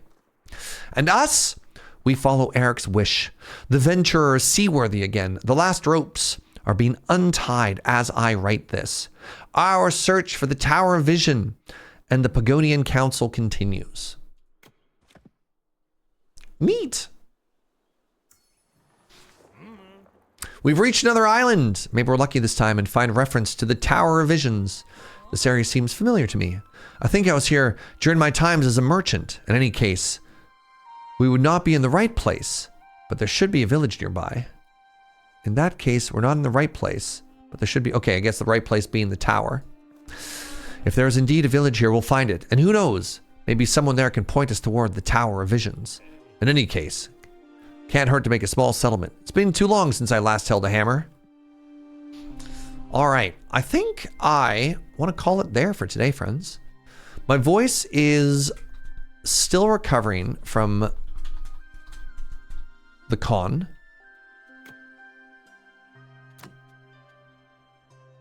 And I don't want to push it too hard, right? Hey, that was fun. Thanks for hanging out, everybody. I had a really good time. I hope you did too. Yeah, health first. I mean, 5 hours is still pretty respectable. Normally I go for about 6. But I also feel like the length of those missions doesn't quite line up for like 1 more hour. You know what I mean? Neat game. I don't know if they wanted it publicly shared, but I do want to say that this game was gifted to me privately by somebody in the community. You know who you are. Thank you very much, friend. I do appreciate it. That was very, very sweet of you. Thanks for being here. This has been a really fun day. Really good energy, really good vibes. Thank you for the warm welcome back, everybody. Thank you for the subs and the bits and all the support. I couldn't do what I do without each and every one of you, and it means a lot. A lot of new raiders today, too.